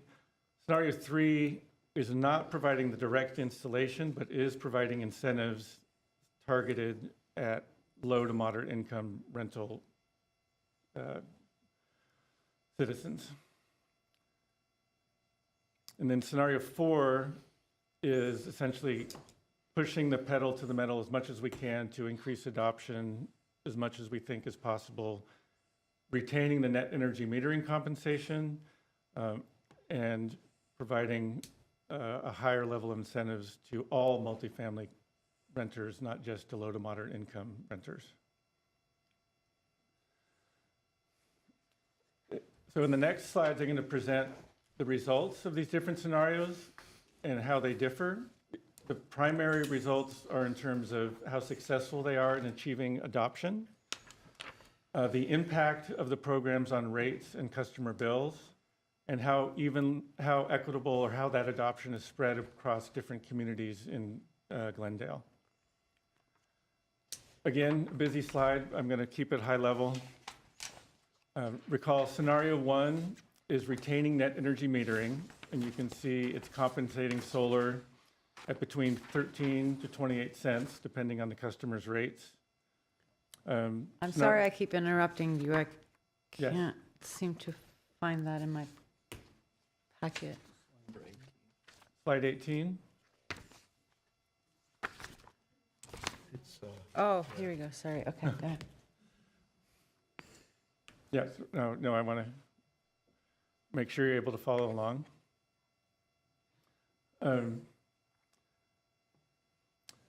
Scenario 2 has a lower compensation with the shift to net billing tariff for solar. But you can see significant incentives for upfront incentives for solar and storage that again are targeted at low to moderate income. Scenario 3 has a similar level of incentive for solar, slightly lower incentives for the rental community. And scenario 4 retains the net energy metering, so we have the higher incentives for solar compensation and even higher incentives in scenario 3 for all multifamily customers. What this results in here in slide 19, and again, I want to emphasize this is our modeled economic potential adoption. The realistically achievable adoption would be somewhat less. So under scenario 1, our modeled economic adoption is close to 10% by 2027, or 60 megawatts of solar. You can see a much smaller percentage of storage. However, on the right-hand side, you see that this shows the percentage of the total pool of customers adopting solar. Only 10% of those customers are renters, and only 15% of those customers are in the low to moderate income group. Our other program scenarios are more successful at achieving adoption in the rental and low to moderate income community. They also achieve higher adoption, close to 12% in both scenario 2 and scenario 3. And scenario 4, again, is our upper bound of what we think would be economically achievable. What is that, 16% adoption, or 70 megawatts of solar, with about half of that in the rental community and 40% of that for low to moderate income customers.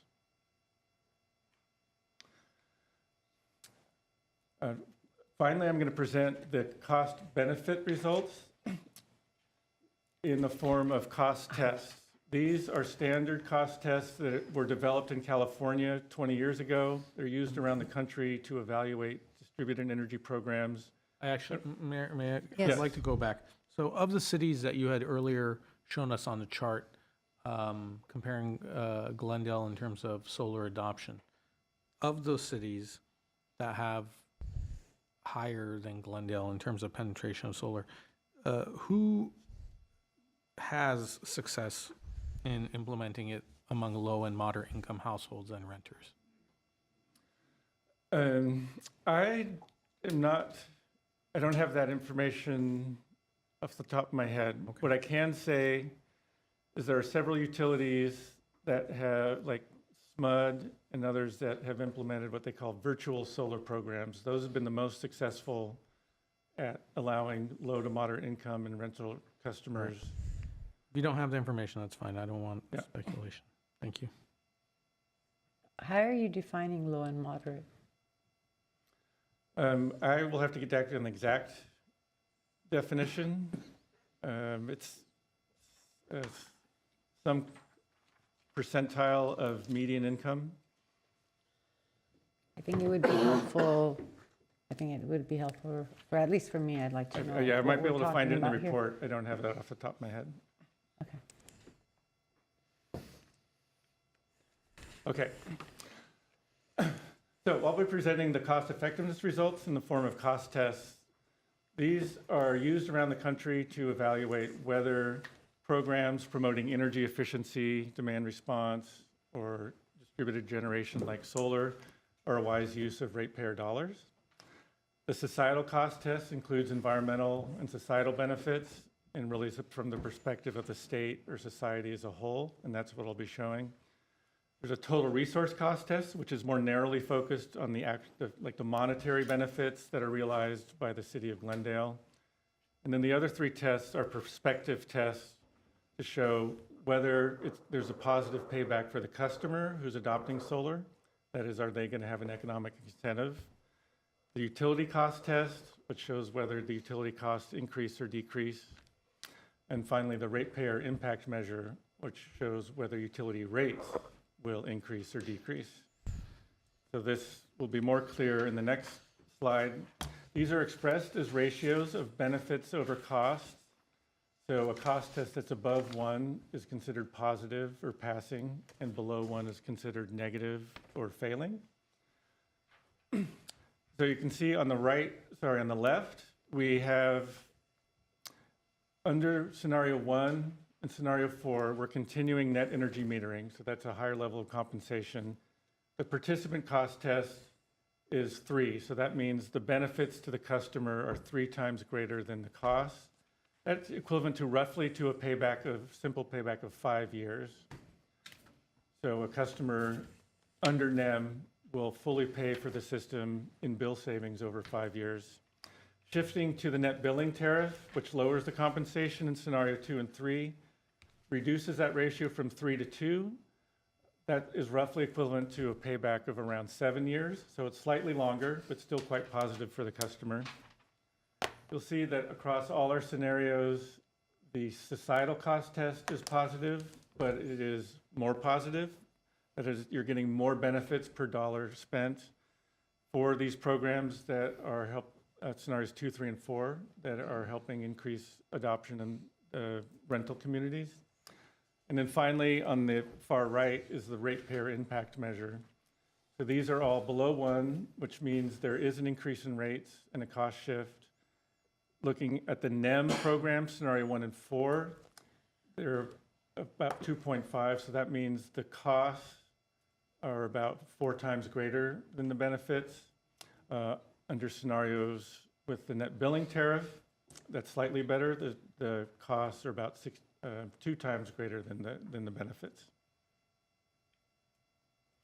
So what does this look like in terms of cost shift or rate increases? That's shown here.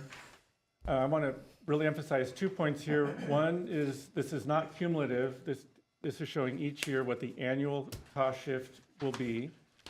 And it's showing the cost shift out over time only for the systems that are installed between 2024 and 2030. So even if you stop solar adoption in 2030, those systems, the cost shift associated with those systems is going to continue to grow over time. Scenarios 2 and 3 have the reduced compensation at the net billing tariff. And you can see by 2035, as an example, that annual cost shift is below $20 million, whereas under the net energy metering scenarios, and I'd say let's focus on scenario 1 as the current program going forward, that cost shift would be $30 million as opposed to $20 million in 2035. And so that's a view, a forward-looking view of how the cost shift under different programs will grow under time and can be reduced but not avoided by measures like the net billing tariff. Sorry, I have a quick question, just a Yes. clarification. So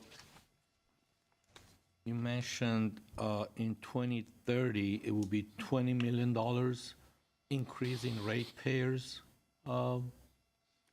share, basically? Ratepayer cost will increase by 20 million? Yeah, so if we're looking, a number of the scenarios in 2030, you can see three of them are all around $20 million. So that means there will be $20 million that is not recovered in rates to customers adopting solar that must be shifted, added to rates to be recovered by all ratepayers, all other ratepayers. So can you tell me what that number will be in 2026? It's a little hard to read from the chart, but like in 2026, it's around 10 million. So it increases every year. Yeah, so this is an annual cost shift, and it increases every year because rates are increasing, tend to increase over time, which increases the net energy metering compensation for solar as rates increase for all sorts of reasons, not just for the cost shift. Okay, thank you. I have a quick one on this. Mostly I've been holding my comments, but could you just explain the kink in these charts that we're seeing in 2030? So the kink, that is because we're modeling the systems that are installed between 2024 and 2030. And you recall that scenarios 2 and 3 and 4. I'm really sorry. I'm going to ask everybody that is having conversations, if you need to have conversations, please take it outside. Everyone, applies to everyone. It's a lot of dense information, and I want to be able to hear. Okay.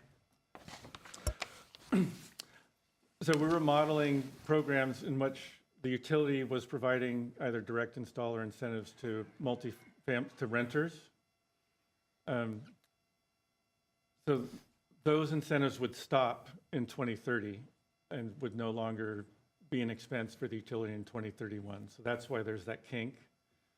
And that then reflects just the net energy metering compensation for those systems going forward. Which incentives? I'm sorry, I'm not following. Our scenarios for 2, 3, and 4, we're envisioning that Glendale would be supporting renters that have more barriers to adoption through either direct incentives direct install or through monetary incentives targeted specifically at renters. And that would be in addition to a net energy metering compensation. And that we would stop that in 2030? And that's the scenario we're modeling. We were just kind of make it discrete. We just modeled it out to 2030 and then said, well, let's assume the program stops and see what the cost shift would be just for that program. Okay.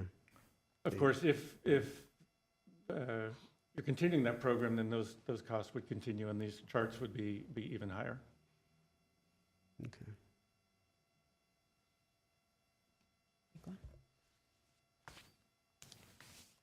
Okay, I'm getting near the end. I did want to dig in a little bit on the issue of peak load capacity reduction with distributed resources. So again, we have two concepts. Am I causing? I'm not sure whether to speak closer or not. I seem to be getting an echo. There is a nameplate capacity of the resources that can be installed. So that's the megawatts of solar and the megawatts of battery storage. And we found an economic potential in our modeling of between 100 and 152 megawatts that could be economically realized in the city of Glendale. Again, an achievable potential is going to be somewhat less. But there's also modeling we perform to determine how much that nameplate capacity can reliably contribute to actual peak load reductions, which is going to be a percentage of the nameplate capacity. And this is a measure of how much we can count on that resource to be delivering power during the actual peak. And it's calculated differently for different resources. So we did take a look at resources that are dispatchable, like energy storage or electric vehicles, and resources that are not dispatchable, like solar or energy efficiency, calculated what we call the effective load carrying capacity. And the main takeaway is the effective capacity of this 100 to 152 megawatts in reliably reducing the peak load for Glendale is 20 to 44 megawatts. And this is the main reason why we're finding achieving a effective peak capacity reduction of 100 megawatts is not feasible in the near term.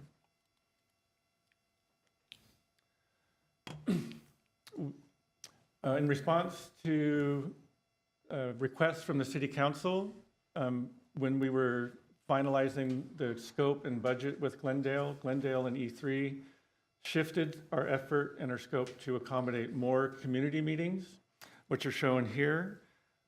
We had two in-person and one virtual meeting towards the beginning of the project to gather feedback on the plans, our planned analysis, and then two in-person meetings towards the end where we presented our preliminary findings and sought community feedback.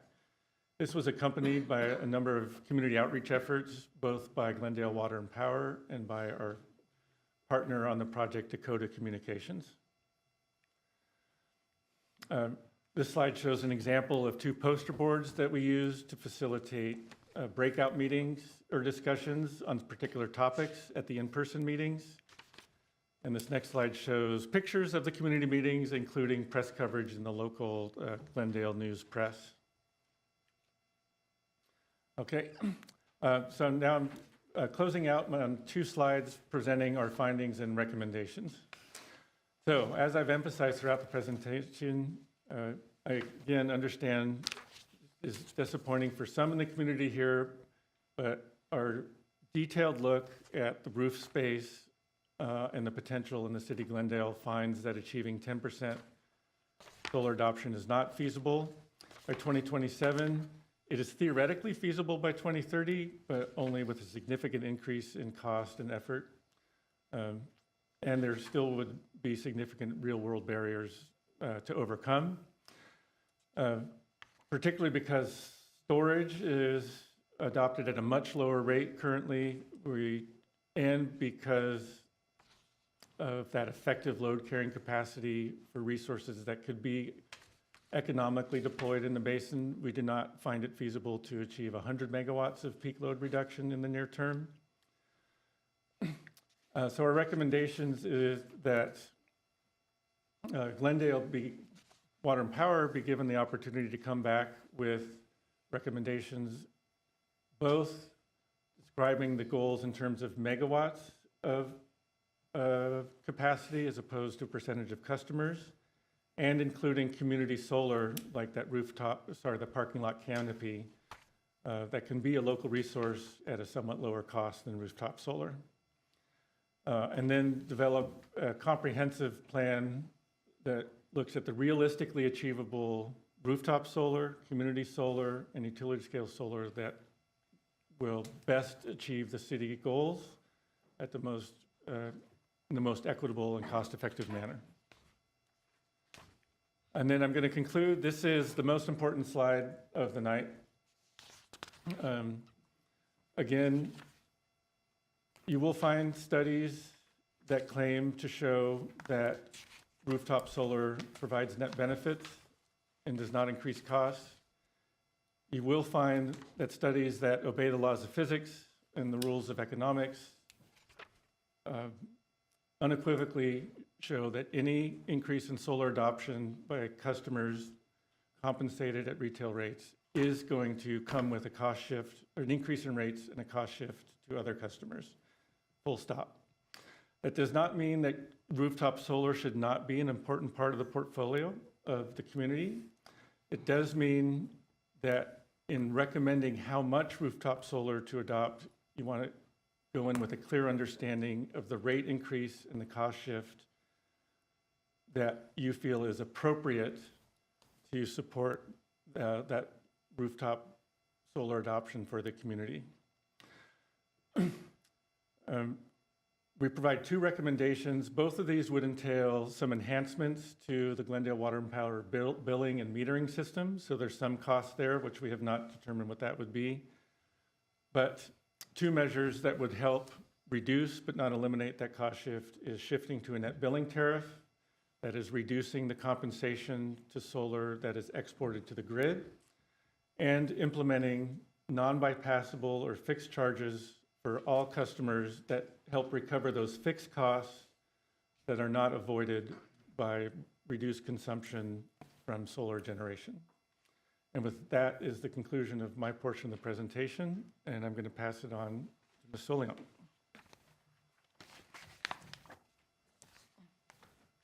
Madam Mayor, I'd like to invite you and all council members, if you have any questions before Roseanne starts her presentation on what you've been presented so far. So I think, at least for me, I was anything that didn't, I'd like to hear the whole presentation, and then I'd like to hear the members of the public, and then actually pose the questions then. Is there a reason why you'd like those questions now? Sure, you can do it that way, Madam Mayor. The only reason I stopped the flow of the presentation is this was E3's recommendation, set of recommendations. And if you have any particular questions related to that presentation, Ms. Saloyan is going to talk about staff's recommendation in light of the report that you just received. So slightly different reports, but it's entirely up to you if you want to wait till the end. So I personally would like to wait until then. I'd like to see what my colleagues feel. I feel like I should get the whole picture and then ask my questions. Yeah, I can wait. Yeah? Okay. Yeah, that's fine. Let's move on. I think, okay, you know what? Why don't we go through the whole presentation, and you can make the presentation, then we'll take comments from the public, and then we'll ask our questions.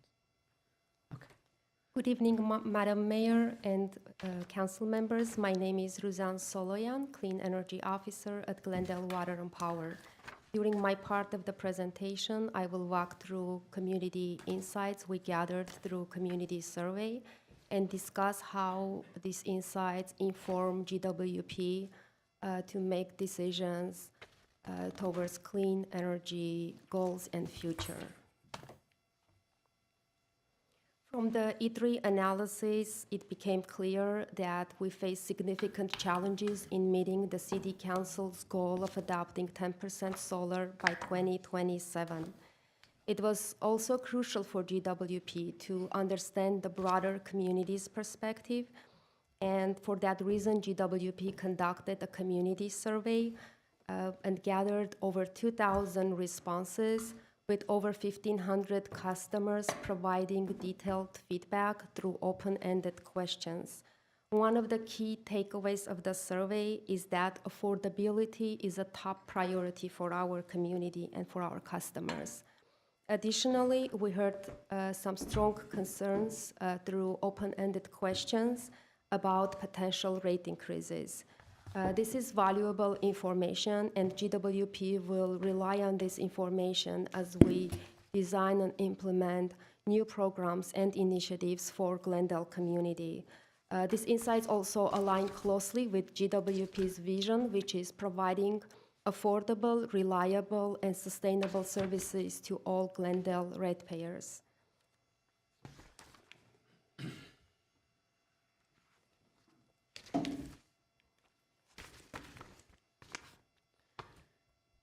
This chart shows solar adoption and installations in Glendale, and also projections based on our current adoption rates. And by 2030, we project that 25% of our single-family homes will have solar. According to E3's study, the greatest solar potential lies within the commercial and industrial sectors, followed by single-family homes and multifamily properties.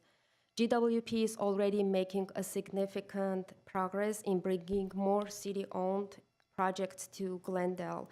Currently, we have 29.3 megawatts of customer-owned solar, and by adding additional utility-owned sources and power purchase agreements, we expect that number will be 60 megawatts by 2030.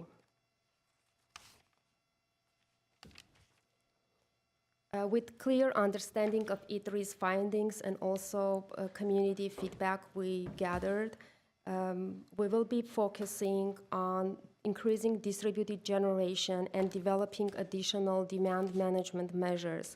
One initiative that we propose to bring on board is in-system power purchase agreements that will offer guaranteed price for renewable energy, providing long-term compensation for energy producers. Unlike net energy metering, which is limited to on-site energy use, in-system power purchase agreements enable developers to fully leverage their solar potential on properties like carports, parking canopies that aren't eligible for net energy metering. This program could significantly help us boost our renewable local energy while providing economic stability that the developers need. In addition, we are planning to design and implement new comprehensive residential energy efficiency rebates program, providing additional rebates for additional measures that are above the code to help achieve more energy savings for our customers. Furthermore, GWP will develop and implement a new comprehensive energy and water assessments, concierge services, and direct installation services for customers that will help us achieve deeper energy and water savings and also reduce demand. With these new programs, staff recommends that the City Council accept the findings of E3's study to inform GWP's strategic direction, amend resolution number 22-125 as follows to support affordability and reliability of energy services, implement a target of 60 megawatts of solar generating capacity by 2030 in lieu of 100 megawatts of peak dispatchable capacity, which was determined to be infeasible by the E3 study. Approve the development of the following programs to enhance energy efficiency and reduce peak demand, such as in-system solar power purchase agreements, comprehensive residential energy efficiency rebate program, comprehensive energy and water assessments, installations, and concierge services, and also approve the amendment to the existing professional services agreement with E3 to increase the total amount by $52,330 to a new total not to exceed amount of $388,205. This concludes my presentation, and we look forward to answering any questions that you may have. Thank you both for your presentations and recommendations. I'm going to take the speakers first. How many callers do we have? Madam Mayor, we have 3 callers and 3 cards. And I don't, these are just the 3 cards. All right, so Elise Kalfayan, followed by David Eisenberg.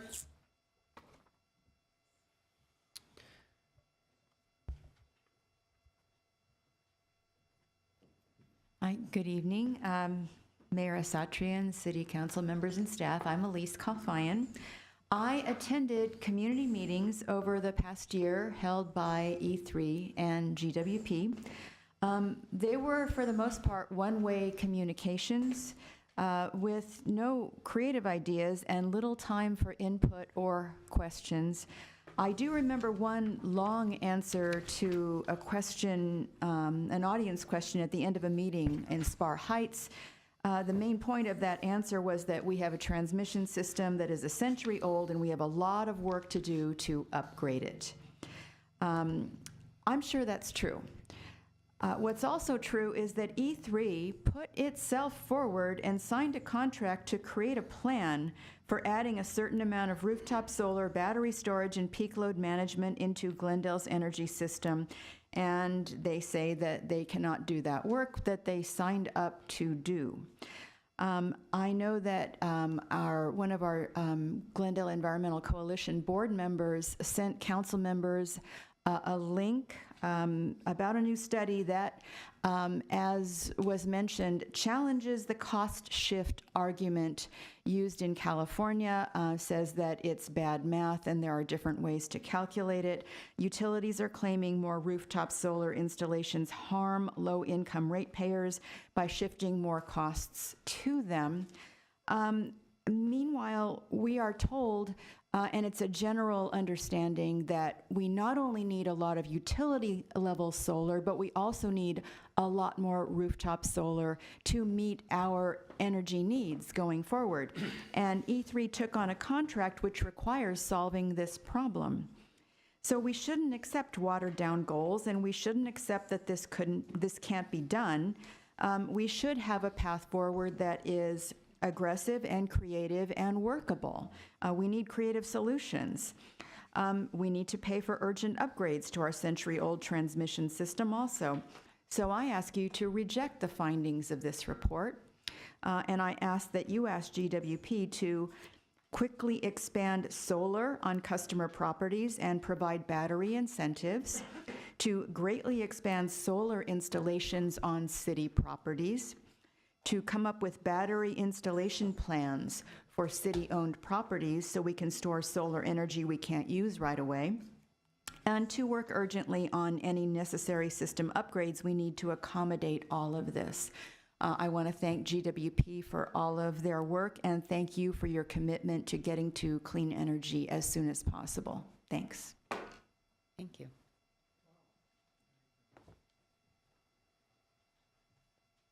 David Eisenberg, followed by Monica Campagna, sorry. And I'd like to give my time to Monica Campagna so she can give her full report, if that's okay. Why not? Combined statement. Good evening, Mayor Satrian, council members, and city staff. GEC is asking you to reject the resolution and both motions before you tonight. We do not support your accepting E3's findings, as that would mean accepting all of their false assumptions that seriously devalue local solar and perpetuate a solar cost shift fallacy that has been debunked by experts. We do not support the revised resolution offered by E3, which contains no additional storage and would do nothing to address our shortfall of local dispatchable energy in 2035 as we move away from fossil fuels. We do not support paying them their unapproved cost overruns. We do support moving forward with the 3 programs GWP has proposed, and we thank GWP for proposing them. However, we strongly request their power purchase agreement goal be upped considerably from the current 2 megawatt goal, which is already nearly in the bag.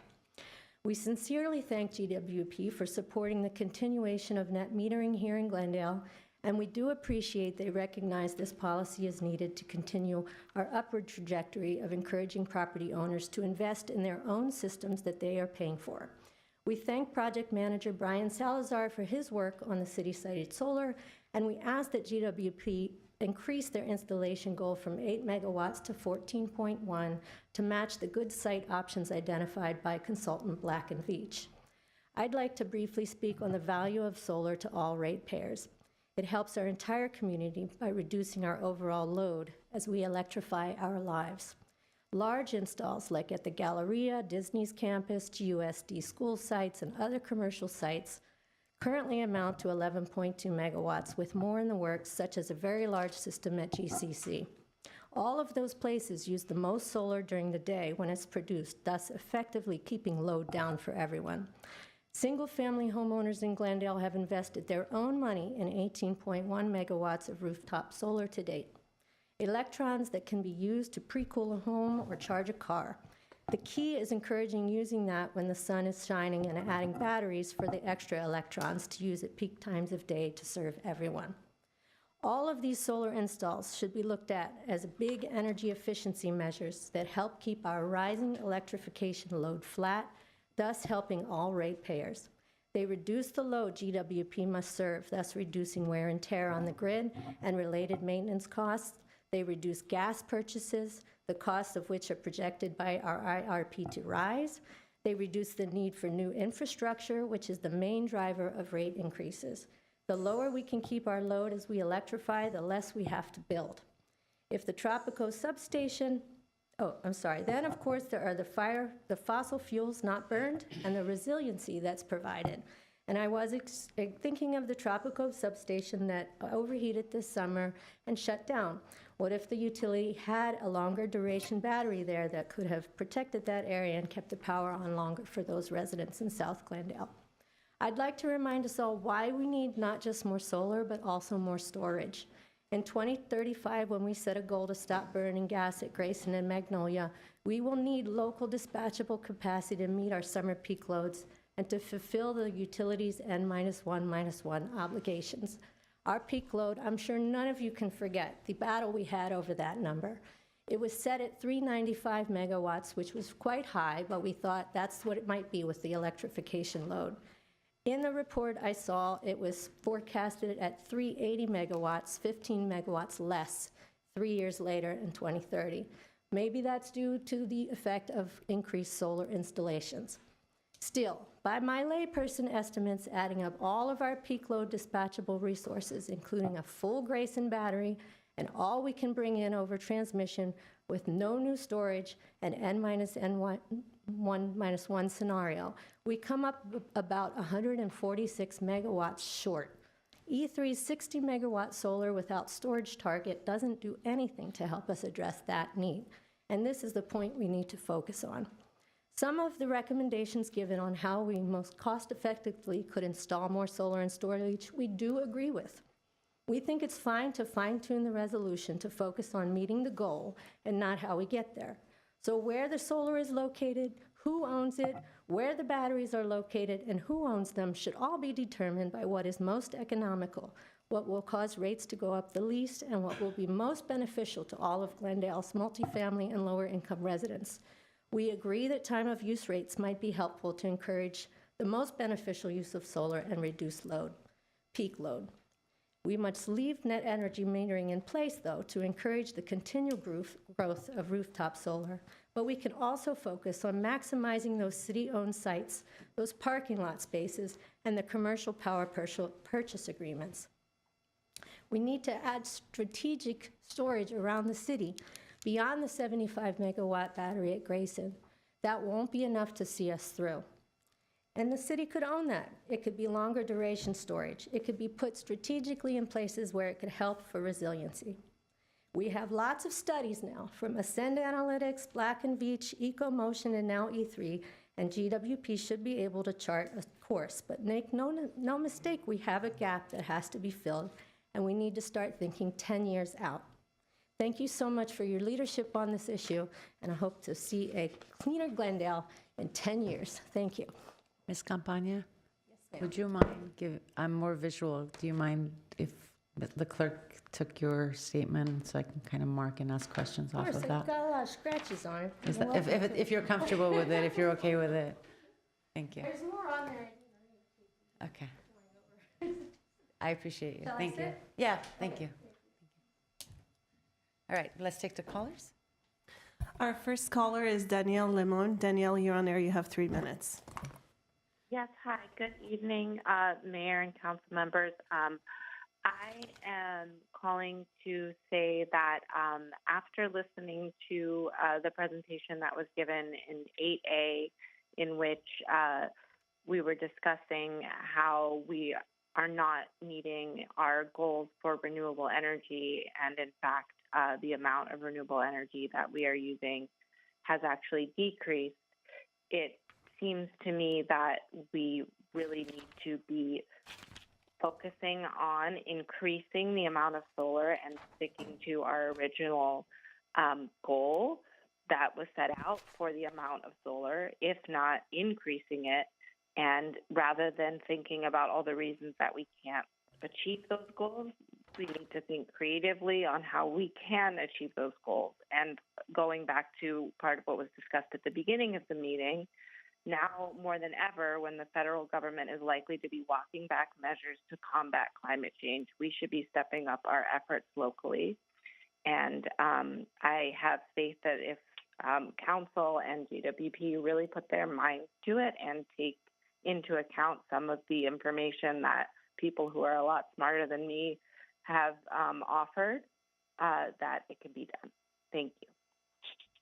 Thank you. Our next caller is Fernando Roldan. Fernando, you're on air. You have 3 minutes. Thank you, Madam Mayor and members of the council.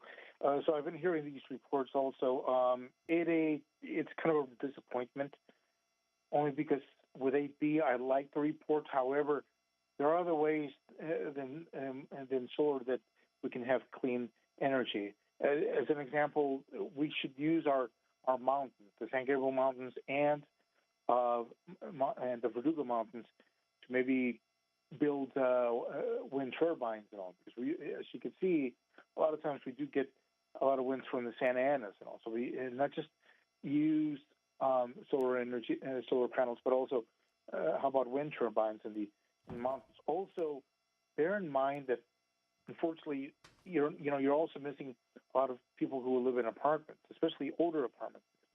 You got to find out if these older apartments can handle the structure of solar panels. Not to mention the fact that I don't want this project to raise our electric bills, especially because some of us, especially in the middle class as well as the lower class, are struggling, and we want to make sure that this is a fair share for not just people who earn $100,000 or more, but people who earn $50,000 yearly, $40,000, $60,000, $70,000, all the way to $20,000 or $10,000. So we've got to be fair on this, folks, and I'm asking fairness for everybody here in the city of Glendale, and that's my 2 cents on that, Madam Mayor and members of the council. Thank you. Thank you. Our next caller is Jackie Geish. Dr. Geish, you're on air. You have 3 minutes. Thank you. Mayor and City Council, I'm sorry I could not be there in person today, but wanted to summarize some of the comments you have already heard. We need local solar and storage to deal with peak power needs now and especially in the future. What GWP is proposing is a start, but we need something more aggressive to reach the 2035 goals of not using gas equipment at Grayson and Magnolia. E3 did not do what it was paid to do. It was supposed to prepare a plan for 10% solar and storage, could be also on GWP sites, and 100 megawatts additional peak dispatchable or peak load reducing power. Their recommendation would impede solar and comes nowhere close to what the goals were. E3's supposed cost shift is really relatively small. They didn't show a slide that is also in their packet that the average increase would be $4 to $6 per month over 7 years. So it's a very tiny increase, less than 2% a year, even if their calculations are correct. But we don't believe their calculations are correct because it's counting self-generation, for instance, as a cost rather than treating it like they would treat electrical efficiency improvements. E3 did not count the benefits of less wear and tear on the grid or shaving the peak at midday. With batteries, the energy will be dispatchable. In addition, they did not correctly account for air pollution health costs. GWP is not proposing any storage goals, nor enough solar, nor any additional peak dispatchable or peak load reducing programs, except for the not yet defined electrical efficiency programs. We need GWP to put together such a plan and communicate regularly to the City Council and the community. We are glad that GWP is not proposing NBT at this time and want them not to do so for quite a while. NBT has dramatically reduced new solar for the customers of the independently owned utilities, and I've sent that slide to all of the City Council members. Glendale should not want a watered-down resolution. Glendale needs to be aggressive on clean energy to be able to get to the 2035 goals. Solar without storage is insufficient. The big battery at Grayson is a start, but we need more. E3 should not get any additional money. They overspent without permission and should not be compensated. If they were compensated, then all of Glendale's contractors would want the same treatment. So please vote not to accept E3 findings, not to change the resolution at this time, and not to fund E3's overrun. Instead, propose a motion to have GWP return to council with a robust clean energy program, including its PPA program at a higher level and with storage, more city-owned solar and storage, ways to incentivize landlords and tenants to get solar, Thank much more you, storage Dr. both for Guiche. customers. Your time is up. Thank you for your Can I comment. finish a half a sentence? That's it? Our next caller is Nick Dedikosian. You're on air. Nick, you have 3 minutes. Thank you so much. Thank you for taking my call. My name is Nick Dedikosian. I'm a Glendale resident, and in full disclosure, I work in solar. I'd like to start off by saying that the consultant, E3, is no fan of rooftop solar, and even in their draft report that was published online, the so-called solar cost shift was shown as being $4 to $7 per month for the average ratepayer, and their chart showed this to be by the year 2030, which is about equivalent to the price of a cup of coffee per month by the year 2030. Rooftop solar's contribution to rate increases is minimal, but it gets a disproportionate amount of the blame, and you can probably figure out why. In their ratepayer cost slide, a 30-year projection and a $20 million cost shift fear-mongering is inapplicable because the technology will improve in the coming years and come down in price.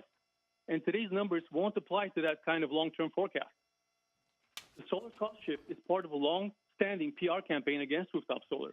E3's recommendations in their draft report would slow down solar adoption, and we know this because we have 18 months of data from after the Public Utilities Commission implemented MBT in April of 2023. By the way, the slide that E3 showed you earlier tonight about the pre- and post-MBT solar and storage adoption, take a look at the values on the vertical axis. They're vastly different. I'd like to also tell GWP's Clean Energy Officer to look at economist Richard McCann's rebuttal to the hit piece by the Public Advocate's Office, in which he shows that the so-called solar cost shift at the state level is actually a net cost savings to ratepayers. And I'd be happy to send that to GWP staff. Also, earlier, when I heard that the CPUC are the mortal enemies of the IOUs, that made me chuckle. That may have been true in the past, but it's no longer the case. The CPUC has become a rubber stamp for the IOUs. I'd like to encourage you to visit the site solarrights.org/solar opponents to see information that E3 will not share with you at this meeting. I'd like to urge the City Council to have aggressive solar adoption goals, reject any change towards MBT, and continue to look at rooftop solar as a critical piece of improving our local climate and grid resiliency. Thank you for taking my call. Thank you. Is that it? That's all. All right. So I'd like to have my council colleagues ask the questions first, and then we can do comments at the end. Would like to go first? Does anyone have any questions? Of course. Madam Mayor, members of the council, Manny Robledo, Interim General Manager of Glendale Water and Power.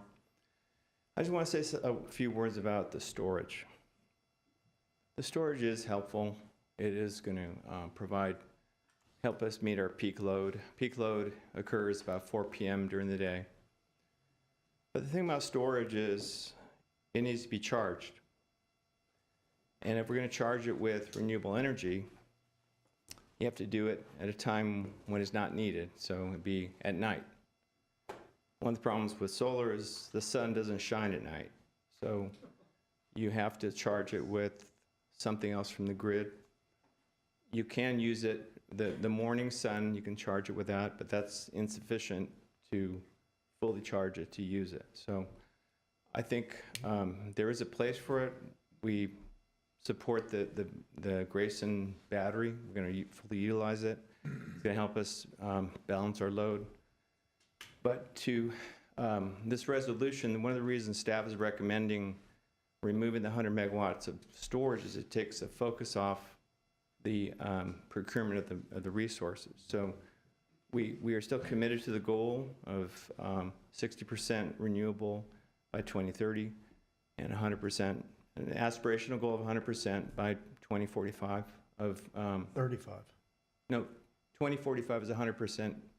35? Okay.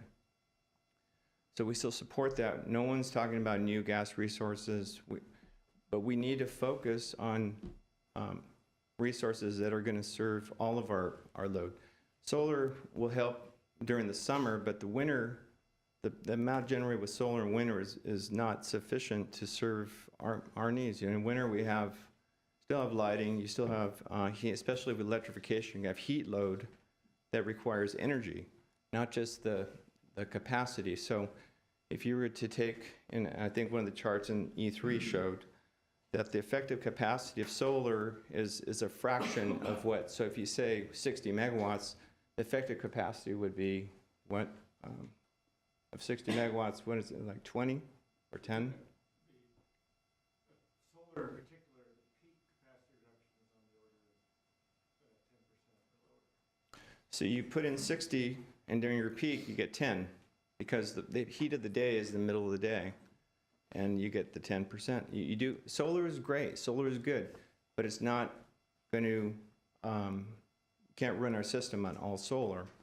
And I think we had a good combination. There was a good compromise with 3 engines and the 75 megawatts of batteries. Now we need to build on that with additional solar, as we're proposing, both through NEM1, extension of NEM1, that's going to continue to 60 megawatts. Power purchase agreements from developers that want to develop the roof space of other entities. And also, we are looking at expanding our transmission through Burbank, and also maybe a second connection with Southern California Edison that would allow renewables from Palm Springs, from wind areas, from the desert to come in through either of those 2 embellished transmission corridors. So those are things that are possible aside from just focusing on an additional 100 megawatts that is not being adopted because of the price of these batteries. We spent $400 million on the battery at Grayson, and we're going to utilize it, but we do have to keep an eye on affordability, and the debt service on that $400 million is very significant, that we'd have to have it paid by our ratepayers.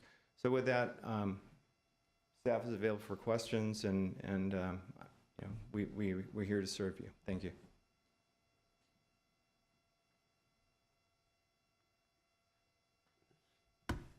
Who wants to go first with questions?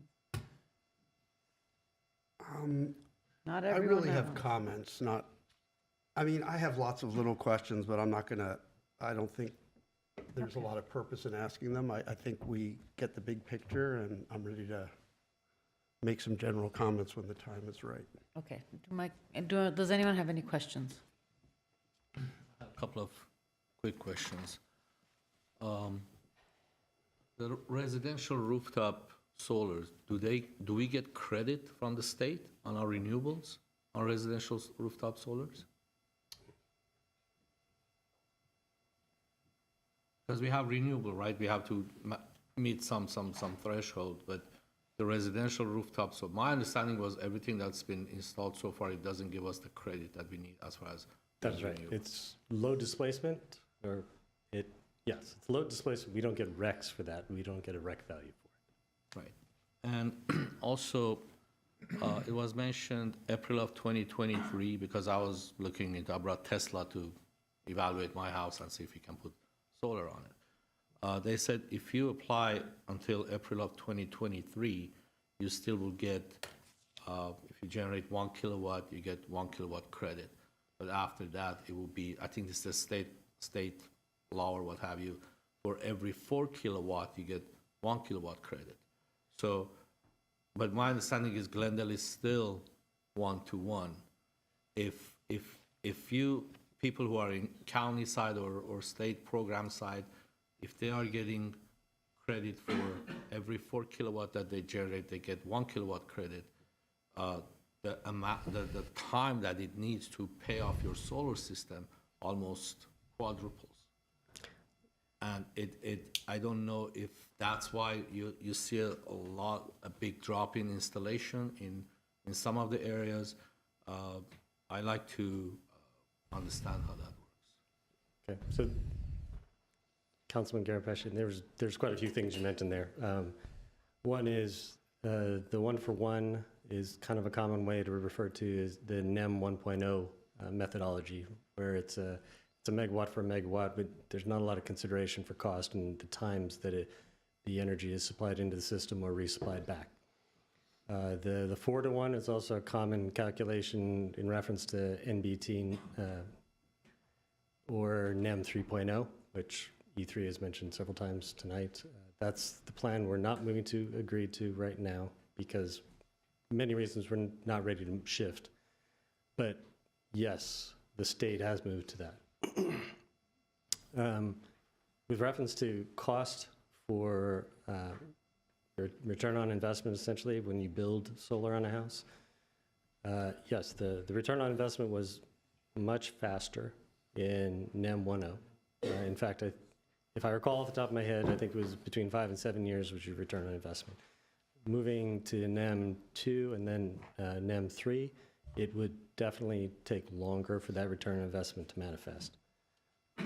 Sometimes I've heard numbers between 10 and 12 years for NEM 3. But that makes a lot of sense because there's not as big of a difference between the energy cost that you're supplying and the energy cost that you're getting back.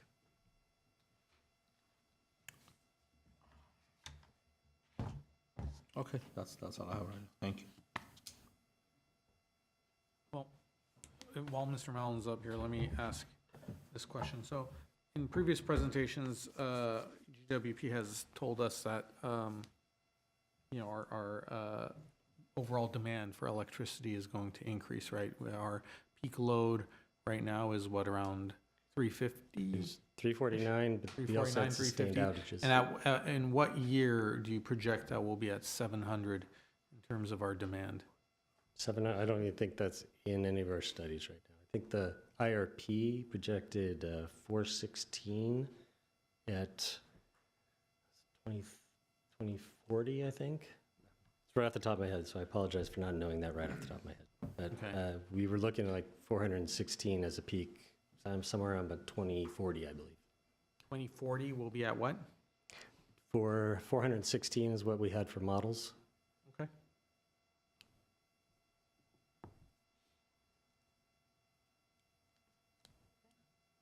Is that it?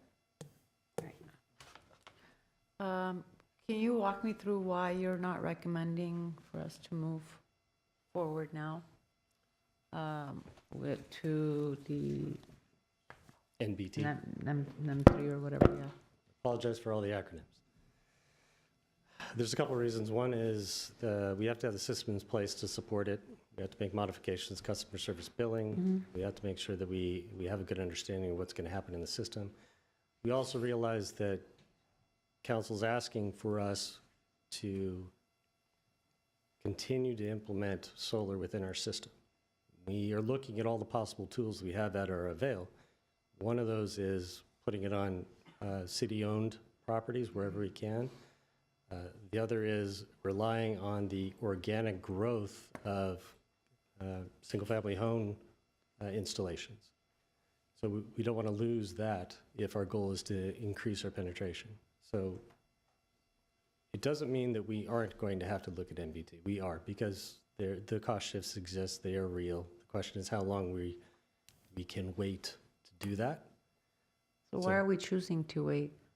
I mean, is part of your recommendation here that we start looking, I think one of those things was like looking at our billing and whatnot. Is that to support a potential future move to that space? Yes.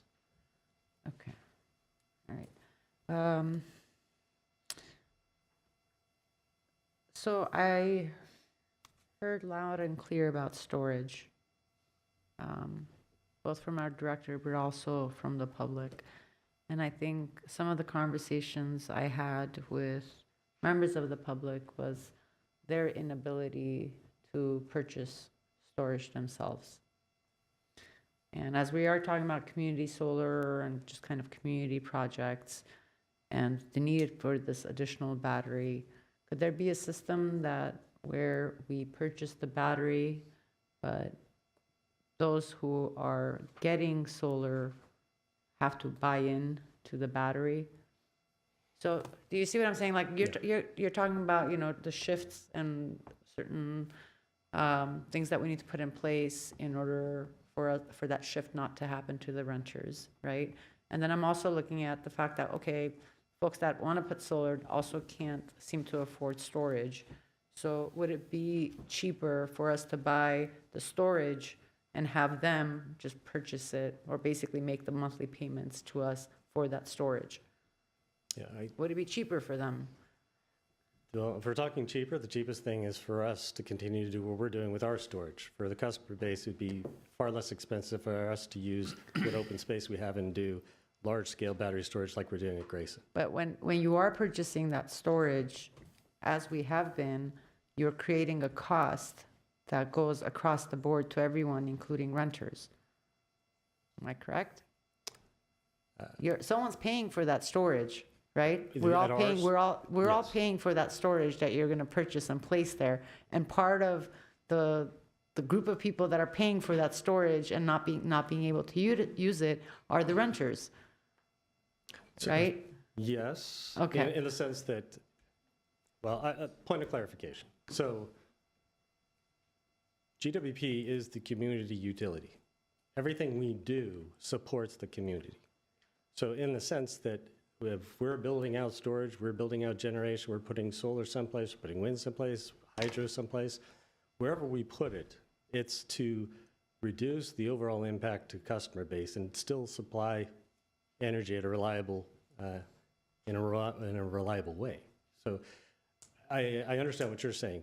Is storage that we have now, can it reach an individual directly?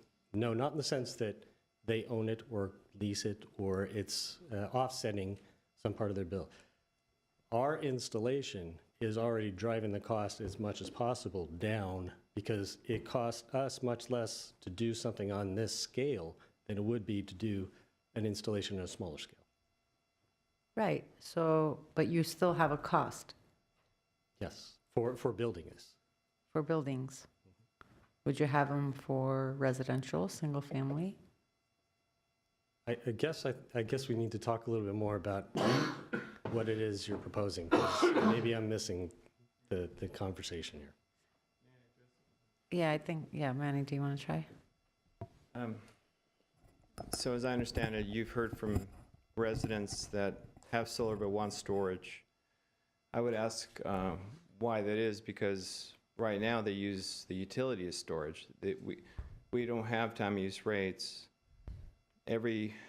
As Councilman Garpetian said, it's 1 for 1. They over-generate during the summer, and they get it at night. They get it in the winter. It's settled annually. There's really no reason for them to have storage. If we went to net billing tariff, then and time of use rates, then there is a reason for them to have storage. But right now, they're enjoying not needing storage. And I think that's the reason that we're hearing from the environmental community to keep net energy metering, because it does facilitate solar installations. I've personally done an analysis of a single-family residence using a common solar installer, and for some customers there is a benefit, and they would realize it without having to do the storage. And you ask them why they don't have storage, because it's too expensive. As the graph showed, very little adoption. The people who are adopting want backup. They're worried about power outages, so then they have their power wall so they can have power, but it's not for economic reasons. And I think you did point out correctly that the battery is being paid for by the non-solar people, because I've looked at solar bills. Solar bill before solar, GWP bill before solar, and then after it goes from $400 to $50. So that money has to be covered by someone else. So I don't think there's a problem with our current system where customers need storage. And I would say that they would not want to sign up a contract to pay for part of our Grayson storage, because they've actually enjoyed a bill going from $400 to $50. And for them to say that they want to sign up for a portion of our common storage, I don't think they'd be interested.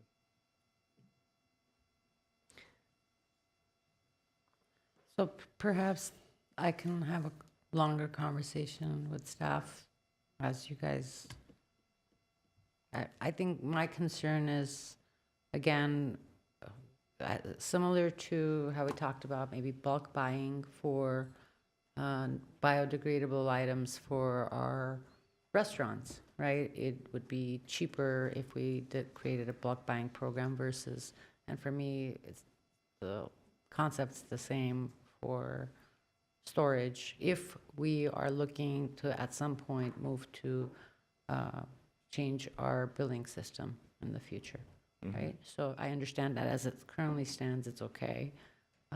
But again, I'm extremely concerned about, with any investment that we make, what it's doing to folks that both don't have the capability or the funds to be able to install solar themselves, whether they're renters or they live in a single-family home but they can't afford it, right? And how we can help facilitate programming for them. And so I think that's one of the reasons that I keep bringing up the community solar and what we can do in that space. Okay.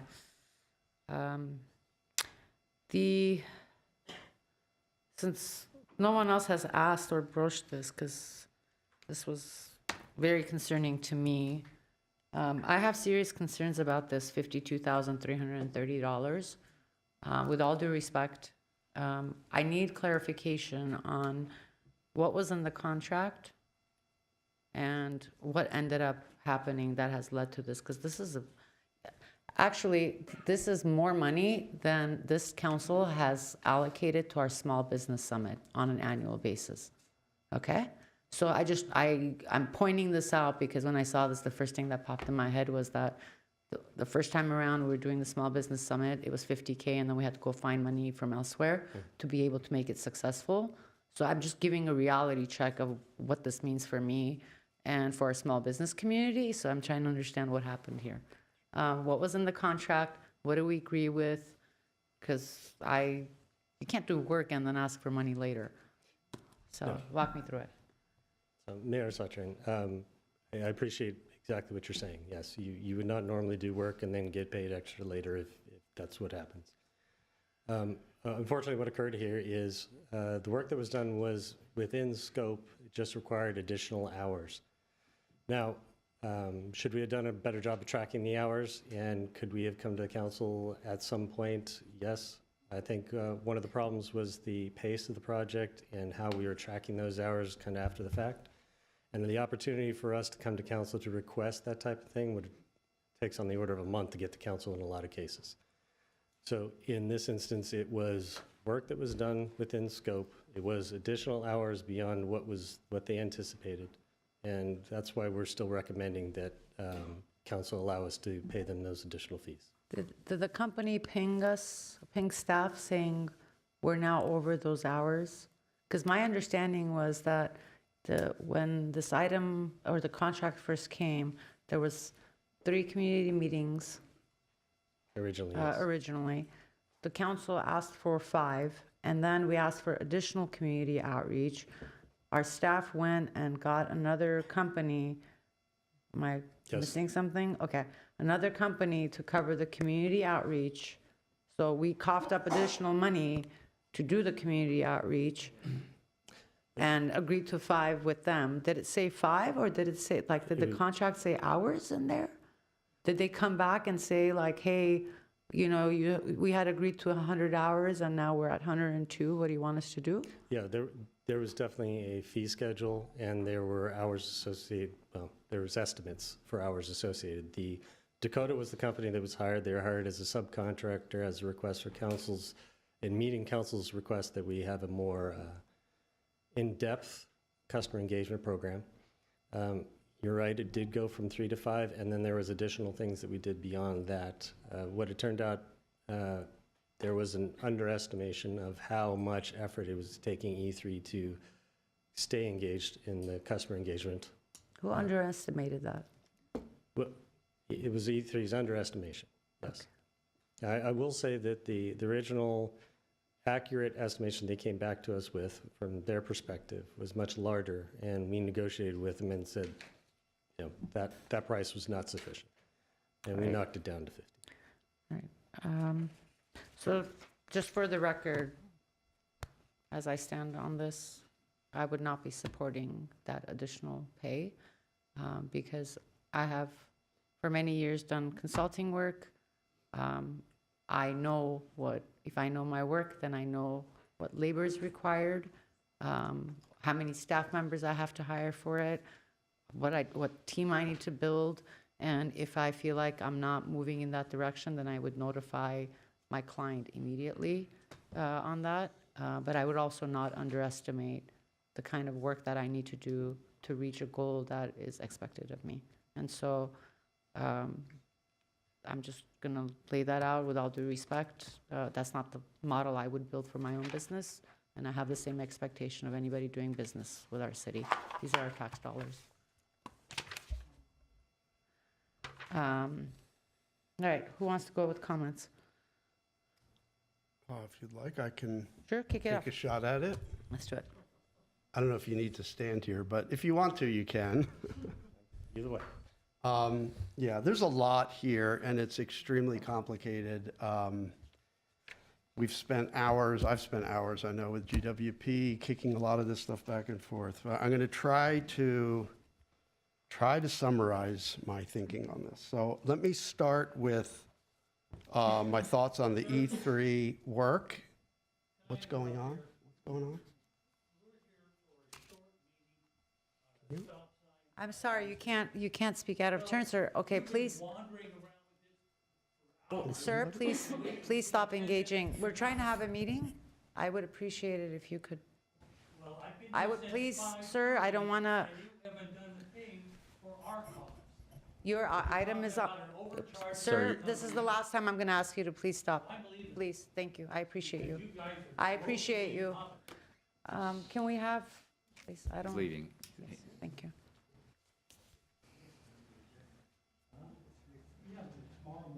Go ahead. All right. Apologies. Okay, let's get back. So I want to talk first about the E3 work, and then I want to talk about the proposed programs, and then finally the recommendations. I'll go in that order. So as far as the work by E3, I am disappointed, not because I disagree with some of these arguments about cost shift. I think it's really hard to deny that the cost shift is a reality. We can quibble on how much it is, and I know you've acknowledged and staff has acknowledged, you know, it could be a little higher, a little lower, but I think that's real. And I understand our net energy metering 1.0, the current way we compensate for solar, can't be in place forever, right? It's at some point, we're going to phase it out, whatever that point is. I think it should probably be when we couple that with time of use rates. But, you know, that's a TBD, I think. And I appreciate staff isn't kind of saying we want to do that right now, I think, but we are going to have to do it eventually. I get it. And I also, you know, I agree that the original goal and the way we structured it, you know, a percentage of customers with solar and storage probably wasn't the best way to do it. So all that, you know, all that I agree with, but I was expecting that there would be a plan to increase solar and storage, however that plan comes out. And I don't think we got a plan. You know, we got a lot of good analysis about the cost shift, and we got, you know, recommendations to how we change our compensation. A lot of that I know E3 has done for SMUD, and they've done for the IOUs, and, you know, a lot of that is kind of, I hate to say taken off the shelf, but it's existing, you know, work that you plug Glendale numbers into, and you can get, you know, the outputs that we see. I don't think there was really anything creative. And so, yeah, I'm disappointed in where we are. Most of the recommendations are do more research, do more studies, come up with a plan, when I thought that this was going to be a plan. So that's that. Let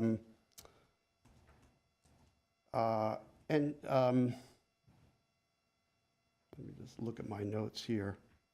Yeah. I think, and then moving on from there, I think, I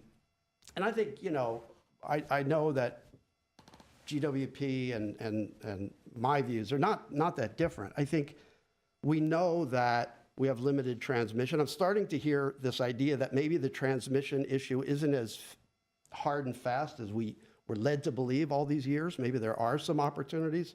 And if there are, that would be a hallelujah. Like, we would really like that. But working on the assumption that we've got, the amount of transmission we've got the amount of gas, and it's not going to be more, we need local generation, right? And it needs to be clean. And that basically means solar that we store in batteries. I don't know about wind on the mountains. Maybe we can come back to that another time, but I think basically it means solar.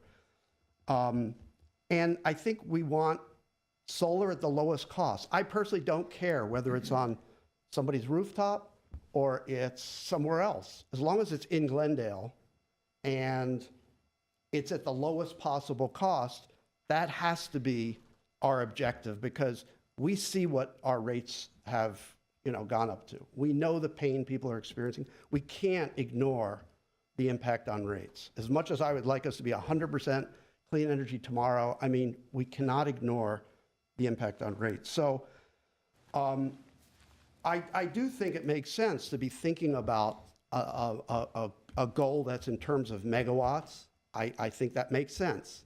And where it comes from, let's just have it come from the easiest, lowest cost opportunities that we have in Glendale, which I think we understand are going to be the bigger installations. It's going to be the city-owned solar. It's going to be larger commercial buildings. But some of it will have to come from residential solar, because I don't think the other two are going to give us everything we need. I'm kind of guessing, but I don't think so. So, and some of that may not be popular with some of my friends, but that's kind of how I'm seeing it. Now, as far as the proposed programs, I think they're all good. The PPA program, you have a proposed launch in November 2025. We did talk about this. I know that there's 1.3 megawatts currently being negotiated. I hope it was okay to say that. Okay. And I believe that in a very short period of time, like 1 or 2 months, we will be able to close those contracts. So we have a template for how we want to do power purchase agreements, which, for those who don't know, it means a developer finds a site, maybe a building, a commercial building top. I often use like public storage or something like that, and they basically take that rooftop and they build solar and they sell it to us for 20 years, right? So once those 2 contracts get done in the next couple of months, I would like to see us launch a program and go out to the market the way LA did many years ago, with a big bang, lot of, get the word out that we're open for business. Come one, come all, right? So when you say launch in November 2025, I think you meant we would actually be installing in 2025.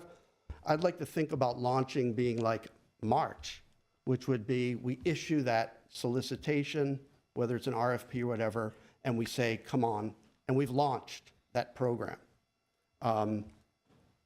Having said that, I think it should be a lot more than 2 megawatts. I think 2 megawatts is really, it reminds me of when I was in sales and I would negotiate my sales target with my boss, and I would always try to give him a number that I knew I had already met. Basically, I already had all the deals in the pipeline.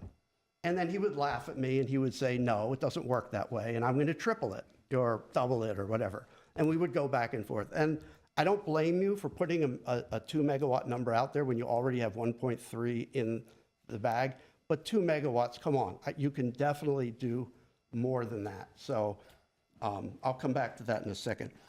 The energy efficiency rebate program, I know you're coming to us with a revise of the PBC program in May, and I think that should be when you launch this program, or at least when you get our approval for it, and launch it shortly after. So August 2025, I'd like to see that pulled back to May. And the concierge service, I'd like to see us be a little more aggressive and set a stretch goal of maybe fall of 2025 to get something like that launched. That's what I would say about this. But I do think all those programs are good. Okay, now I'm on the last piece, which is the recommendations. I don't like this idea of accept the findings of the E3 study. I think, there's a lot of good material in there.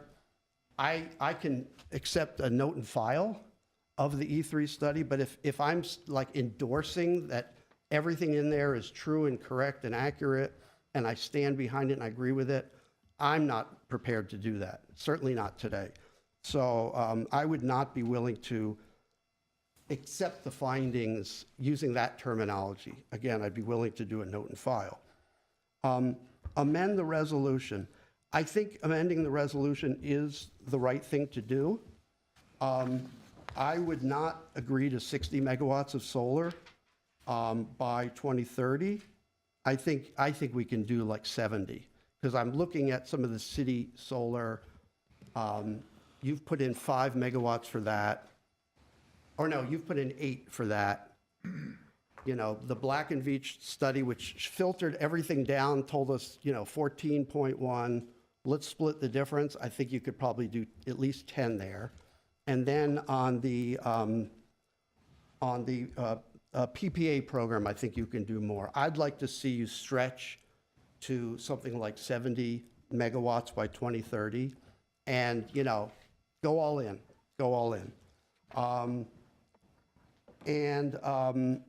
As far as the enhanced energy efficiency and reduced peak demand, I think we need some numerical targets there. It can't just be this open-ended thing, because who knows what we're going to get. So I'm okay with changing that resolution, but I want to see some numbers behind that. And then as far as existing, amending the existing PSA, I'm not comfortable with that, especially given the product that we ended up with. I just am not comfortable doing that. So I'm a no on that. So again, I can note and file, amend the resolution, but I don't think we should do it today, because I think you should noodle it a little bit more. And then I'm a no on the additional 52,000. And sorry I took so long, but there was really a lot to cover. Okay, thank you. Councilmember Garbettian, would you like to go in? Since I wasn't here when this contract was awarded in 2022, I'd like to hear what my colleagues have to say. I have so many notes in different areas. I'm trying to collect my thoughts. I guess the ball's been passed to you, Mr. All right. Kasakian. Thank you, Mayor Pro Tem Najarian. So I agree that I would be more inclined to note and file this versus adopt the findings of E3. I think that there are certain assumptions made that I understand are based on some research, some comparison, but I believe that there are certain parts that are missing. For instance, I believe that, I do agree that when we look at solar adoption right now, the people that are at the front line of adopting this technology and utilizing it are people who can afford it. And it impacts lower income households disproportionately. But that's not to say that because of that, people are going to stop installing necessarily solar. As we see that the costs of whether it's our utilities or other considerations in the market coming to a head, people are going to do what they're going to do. You see more electric vehicles today on the roads than you saw 10, 20 years ago. And no one is concerned about who those people are that are buying the electric vehicles. The people selling them are selling them to the people that can afford it. Certainly government has intervened with their tax subsidies or their incentives. But, you know, no one has said, oh, this is terrible that the people, well, some people have said it, and I personally think it would be great if electric vehicles were more accessible to people on the lower end of the socioeconomic scale. But the fact is we still have to provide charging stations. We still have to take into consideration where and how to provide the needs of the communities. So if we were to look at solar installation today in Glendale, my main concern is to not adopt any type of policy as a council that's going to slow down the adoption of solar, regardless of who they are. Because, you know, we may not be doubling our demand in the next 20 years, but we're certainly going to add to it significantly, given some of the forward-thinking, bold decisions that this council and previous councils have made. We're going to move towards a more carbon neutral way of producing and providing for our energy consumption needs.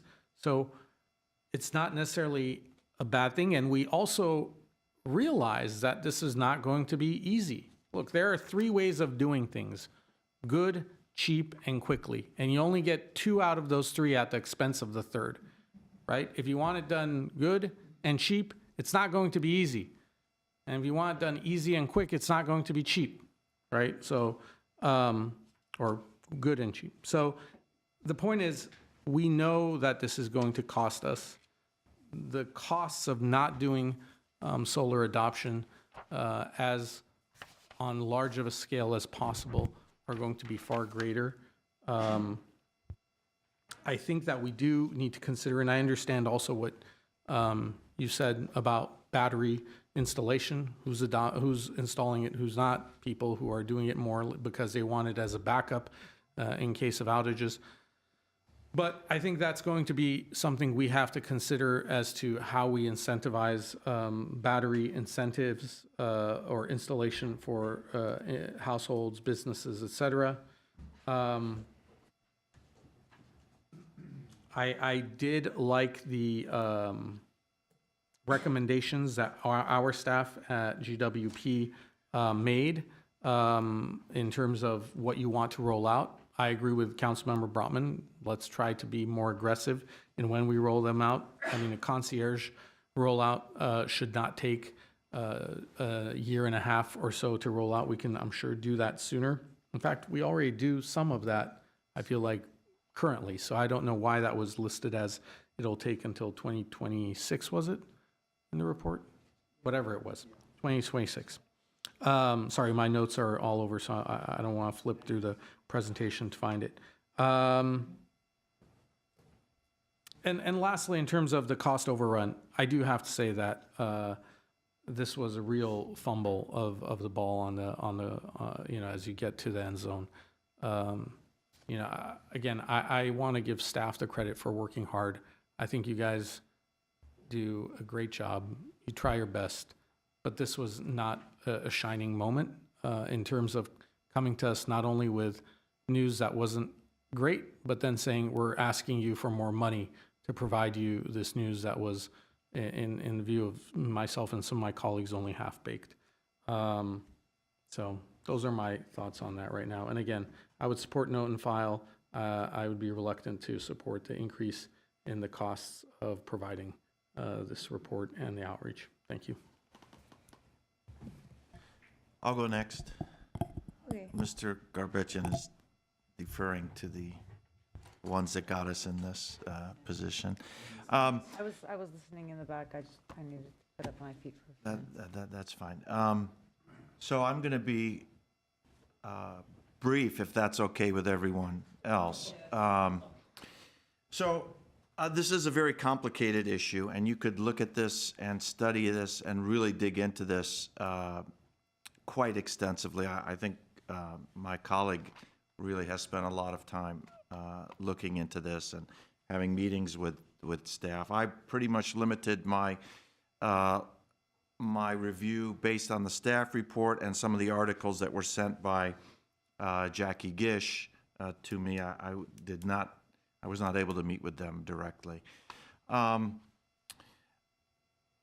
And so I'm not an expert. I'm not really in a position to challenge the findings, the assumptions, and the premises that E3 has made. I just haven't looked into it in an extreme depth and don't have the technical background to do that. I do know, however, that we have an organic growth rate, an organic penetration rate of solar that has started and is continuing at a pretty good pace. The number one thing in my mind is what GWP discovered in the survey, and that is affordability of our electric rates, and alongside, so coupled with a concern about potential rate increases. Couple that with the, I would say perhaps hundreds of contacts that I've had in this last month or 2 months from ratepayers who are outraged at the rates that they're paying. Of course, it was a hot summer, and these are the hot summer month air conditioning bills that are coming in. There's no way that I, in good faith, can commit to a penetration, a program that's going to increase rates, whether it's $6 a month, $8 a month. Those are just for the low income. You know, the grandma and grandpa that are in perhaps a one-bedroom or a studio apartment. That is surely doubled, tripled, quadrupled for folks with larger homes and larger electric uses. So I can't commit to that type of 100 megawatt capacity that we perhaps were looking at earlier. And that kind of directs me to where I want to go. So as far as the findings of E3, you know, whether you're going to note and file it, whether you're going to accept the findings, personally, I will accept those findings for lack of anything that's stronger to commit me to something else. The second one is amending the resolution. My colleague says, well, let's go to 70. Let's come down from 100 to 70. I don't have that insight to see whether 70 is significantly different than 60. I'm going to default to staff's recommendation of going to the 60 megawatt solar generation capacity by 2030, along with all those other reduction in peak demand programs that you have, the PPAs, the energy efficiency program. And the third one, with regard to the increase, yeah, that's a tough one. That's a tough one to do. It's not like it was, not like the issue we had last month where our Sustainability Commission sent them to do the work. That was on us, like it or not. But this one really came out of the blue, so I can't support that at this point. And that's where I stand on this. Thank you. Mr. Garpet, you're not going to participate at all?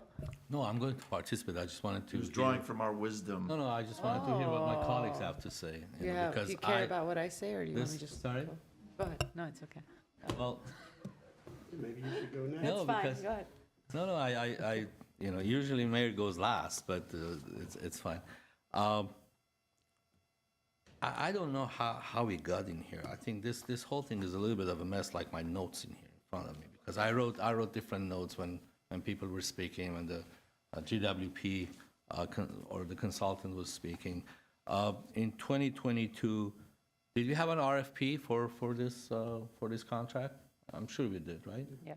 Okay, and so we have an RFP. We hire a consultant that the city approves, and $330,000 later, and 2 years later, we come back and say we don't agree with everything they say. Let's not file their opinion because it does not fit our goals or narratives or values. I think that is wrong all by itself. But let me go through what I have here. We are spending $400 million for 75 megawatt of batteries in Grayson that needs to be charged. Solar energy is 18% of the time. Sun doesn't shine all the time.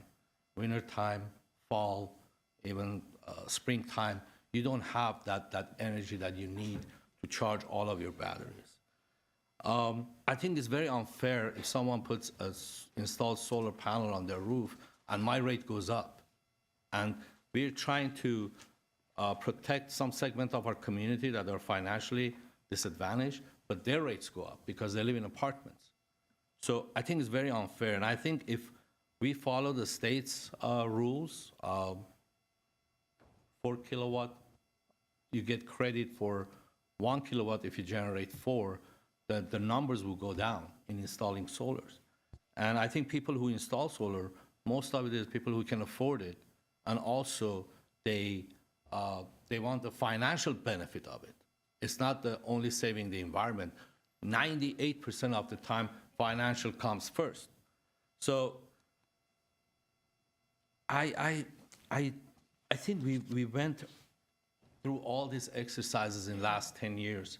We had Sunrun that we even offered them $220 million to install whatever we're talking about today, rooftop in 2,500 residential single-family homes. They walked away from it. They walked away from it because it didn't make any sense to them. It didn't make financial sense. And they had this digital grid that they designed, so all the solar panels that were installed in residential neighborhoods, they would fit into that grid and they would fit into our grid, so we could get that credit that we need from the state. But even that didn't make sense. Also, prior to that, we offered Skylar 400 acres in Glendale up on the hills in if I'm not mistaken, at the landfill area, to install solar panels. They walked away from it because it didn't make sense to them. Financially, it did not make any sense. The rates of ratepayers was increased by 45%. Now, the next one, the last leg of it, which is next year in July, it will be another 14% increase to what we're paying today. I don't think we need to have any plan that will increase $1 more on what the ratepayers are paying today. I think we're kind of disconnected from this whole thing as to look at what people are going through. And on top of that, not only the GWP issue, GCC just passed a $600 million bond. State is trying to raise the gas tax by 65 cents. The sales tax was increased or trying to be increased. Our cost of living is going up and up and up. And where does it stop? We need to have reliable and affordable. Who's speaking? I'm sorry.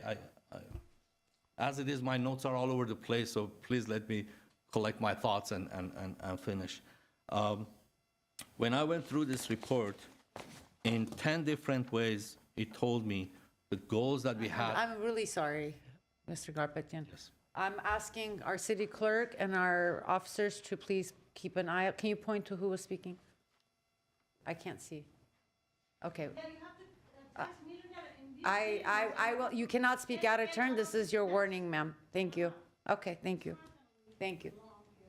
Okay. Thank you. Thank you. Thank you for being so respectful of this chamber. Thank you. Go ahead. So, in this report, Can you please? Thank you. Thank you.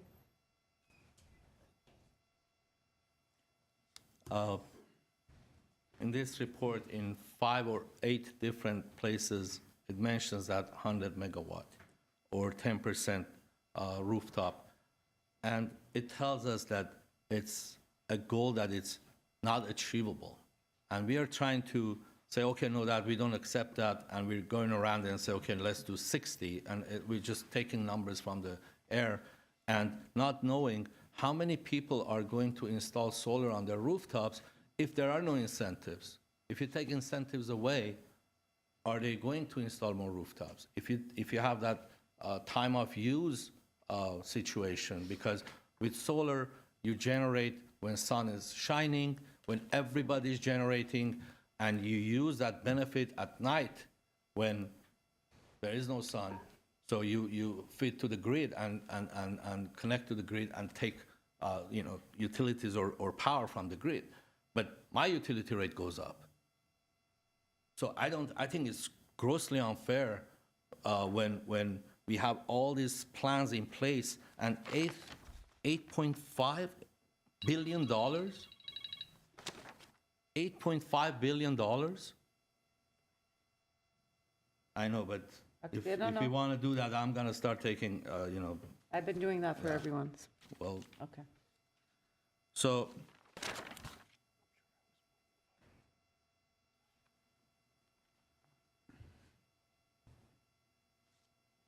I think we need to understand the pain that people are going through, not to increase the rates at all. Any program that we want to set for next 5 years or 10 years, we cannot have any increases.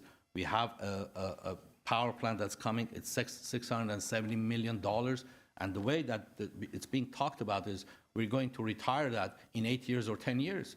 Why are you spending $670 million when you're going to retire that in 10 years? Because it's a true generation. Yes, it's natural gas, but it's currently is the cleanest way of generating power locally. Because solar and battery is not generation. When you're in a winter time and your battery is low or it's drained, how are you going to recharge it? You have to use Grayson, the engines that it's powered by gas to charge those batteries. So I am told, and also we spent another $540,000 on the CAP program, Climate Adaptation Action Plan. If you add up all these consultant fees that we have been paying in the last few years, you're going to get to millions.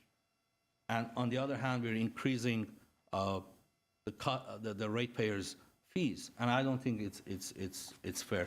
And by 10% solar on rooftops, if you have 24,000 residential single-family homes, it's 2,400 homes. How long does it take to get to that point? You don't have any guarantee that 2,400 people are going to install solar panels. All these years, we are 3.4%, which is about 840 installation in last decade or so. It's not that people, and we had a good incentive program, 50%. We paid 50% of the cost. City had a great program. That's what it accelerated it, but now it's not there. So I personally, and I don't know about, I didn't approve this contract in the beginning. I don't think we have to be, and in the report, it explains what the increase is for. That's $55,000 or $52,000. And it's in our report. I don't know if that amount, we paid $330,000 already, and we are trying to note and file that report of $330,000. So, and also, let me just say this and I will finish. If you want to go to 10% of solar panels in next 6 years, which is the goal by 2030, you need to issue 2,400 permits in 6 years. 2,400 permits in 6 years. That's 400 permits. That's one permit a day. We don't even have the staff to review all the applications and approve it and inspect it and do all the work. It's a great goal, but I don't know how we're going to achieve it. But whatever we want to do, my vote will be if it doesn't increase the taxpayers' rates, I will be for it to look into it. But if it's going to increase the rates, bear in mind 14% is coming next year, so I will not vote for that. That's all I have for right now, Madam Mayor. I'd like to ask some procedural questions to staff. If it does go to a note and file, what happens to all the other recommendations that came? The request is to note and file just the outcome of the report, basically, is what you're asking. But our recommendations would still stand on their own. Recommendations that we're making as GWP for the additional plans we're putting together, that would be separate. So the number 2 and 3 are separate from accepting the findings Yes. of the report. Okay. I think there were also comments made about, they were supposed to come back with also a plan, not just recommendations for a plan. That was part of the contract. Can you speak to that before I make my comments? So the E3's task was part of to develop a plan if they could find viability. I think that the key part of this was for them to identify whether or not it could be done. And what they came back with, the lack of technical feasibility and lack of feasibility based on affordability, kind of points a finger at the fact that it really can't be done without some significant impacts to the community and costs. Okay. All right.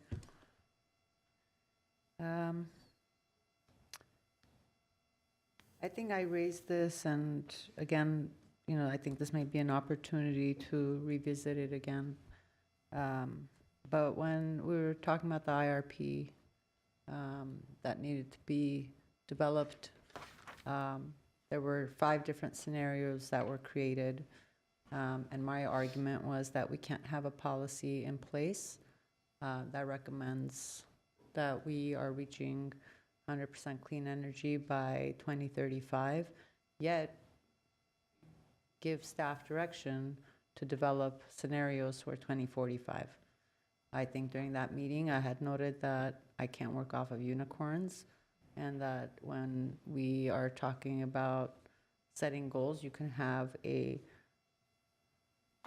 hefty goal and a hefty vision versus a policy. Those two things are very different. And so I would say that provided the comments that were made, there's 2 parts to this. One is I'm happy to join my colleagues in Norton and filing the report, because that would just mean that we have that in our system. But I'm also happy to support number 2, if that's what the realistic goal is. I think it still keeps some of our policies in place, which I would ask my colleagues to revisit. And it doesn't mean that, you know, maybe we change up the document of what that looks like. But what I think those documents do is create a point of contention in our community over and over and over again. It's not a matter of how committed we are or not committed to going 100% clean air. We can all agree that California is leading the way. And when I hear reports that California is moving in an X direction as a state, I take that very seriously. And so I want to be very mindful of our renters and people in the multifamily. I've said this time and again. And I think that the report that, I'm not sure if Councilmember Brotman was referring to what you're supposed to actually be bringing in December. My understanding was the public benefits program was supposed to come in December. That's the plan, because I had specifically stated that we're in an emergency state, and I was to figure out how we're reallocating resources to make sure we're helping our residents with their utility bills that they can't pay. I mean, I think we all have heard from our residents. People are taking out loans and putting their utility bills on credit cards. We have a huge responsibility here. So I just want to make sure that's not delayed. No, that's That's not. not the plan. That's the Okay. plan.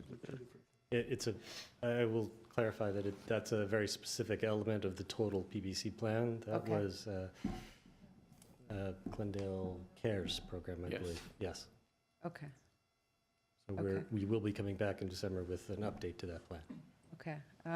I would like to add to this some sort of like community solar, looking at community solar as part of your number 2 amendment. And then I would no way in hell I would approve a $52,000 bill I never signed up for. So Can I ask a couple of questions? That's where I'm at. Go ahead. So your recommendations that you have for 2030 or 35 or 45,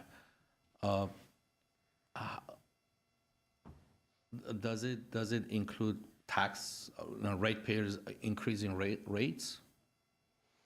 We're not asking for any additional rate increases other than those that we've already have approved. So all of these programs that you're going to implement in the future is not going to increase the rates? The current rates that we've, the bond issuances and the rate increases that we've asked for, those additional funds cover programs that include Grayson, Shoal, and the additional solar installations that we're looking at for the customer build-out. These are the city-owned. So we have flexibility to use some of those funds in these areas, so we are already looking at continuing to build out. We have phase one defined. We've had conversations about phase two and the city-owned. So as long as we are staying within that realm, we have the full capability to spend that bond dollars on those type of projects. So those are the ones that are under consideration. And the way, if the roof solar installation in residential neighborhoods continue and you have another 500, for example, how do you balance that off? The difference that they don't pay versus, the apartment, people who live in apartments, their rates will go up, or other people who can't afford or don't have solar, their rates will go up. How are we planning on balancing that off? Like I suggested, we will have to come back and have a deeper conversation about MBT implementation versus maintaining an M1. Obviously, we want to have a more intelligent conversation with you about that, so we want to have a plan laid out to present to you and when and why it makes sense to implement. And what is it that we're voting on today? If you're noting and filing the report? No, there's three parts to this. Yes, Madam Mayor, members of City Council, if I may. Yeah, I'd like just to for see clarity, that. there is a motion to accept the findings of the E3's study or note and file, whatever you choose to do. There's a resolution to revise the previously adopted resolution and replacing the 100 megawatts by December 31st to a target of 60 megawatts. I'm just December simplifying. 31st? Of 2027. There is no. No. Keep in mind, that's the staff recommendation. So I think what we're saying is, Right, so what we're recommending to revise it to 60 megawatts by 2030. And you saw the graph that organically it appears that our residents are applying for solar systems on their rooftops to get us to that. And then finally, there's the motion to pay the 52,000 or appropriate 52,330 for additional completed work by E3. So I'd make a motion if I could. if organically we think that the residents are going to install it, why is it that we have to put that in? Councilmember Garpetian, because there is an already approved resolution that directs staff to provide for 100 megawatts.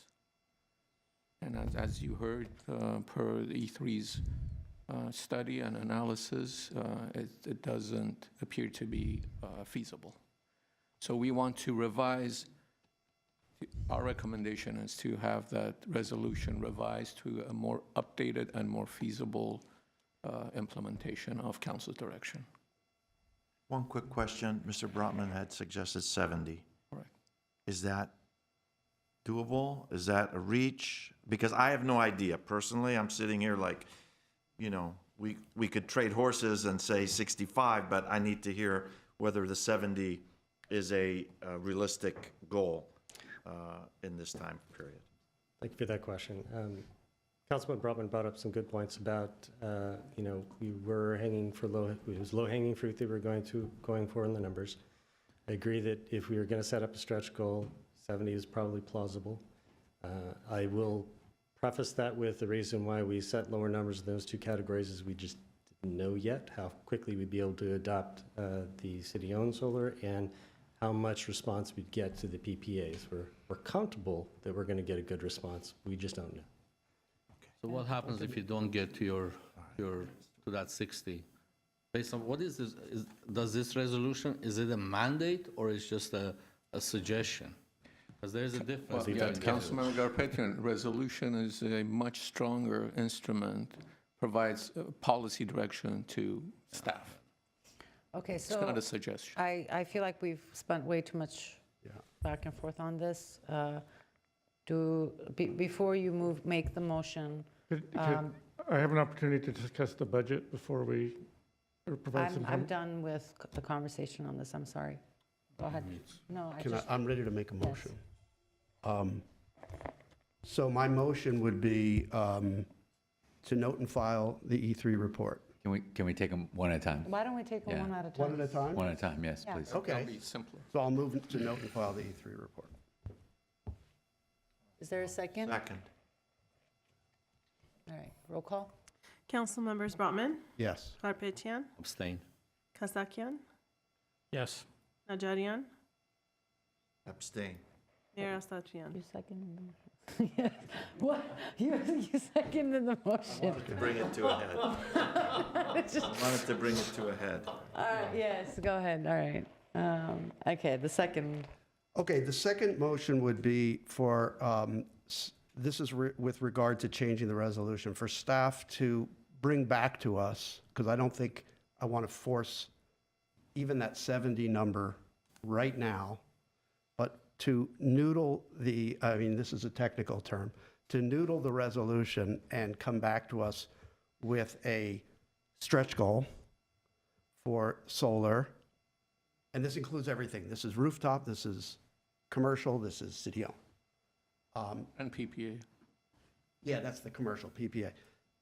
Plus the energy efficiency and demand response with some kind of a numerical value, a numerical target to that, and come back and bring that to us. That's what that would be my direction. That's my motion. And I will just note, it's a resolution. It's not legally binding. We don't have a guillotine set up if you don't make it. This is what we're trying to achieve. Okay?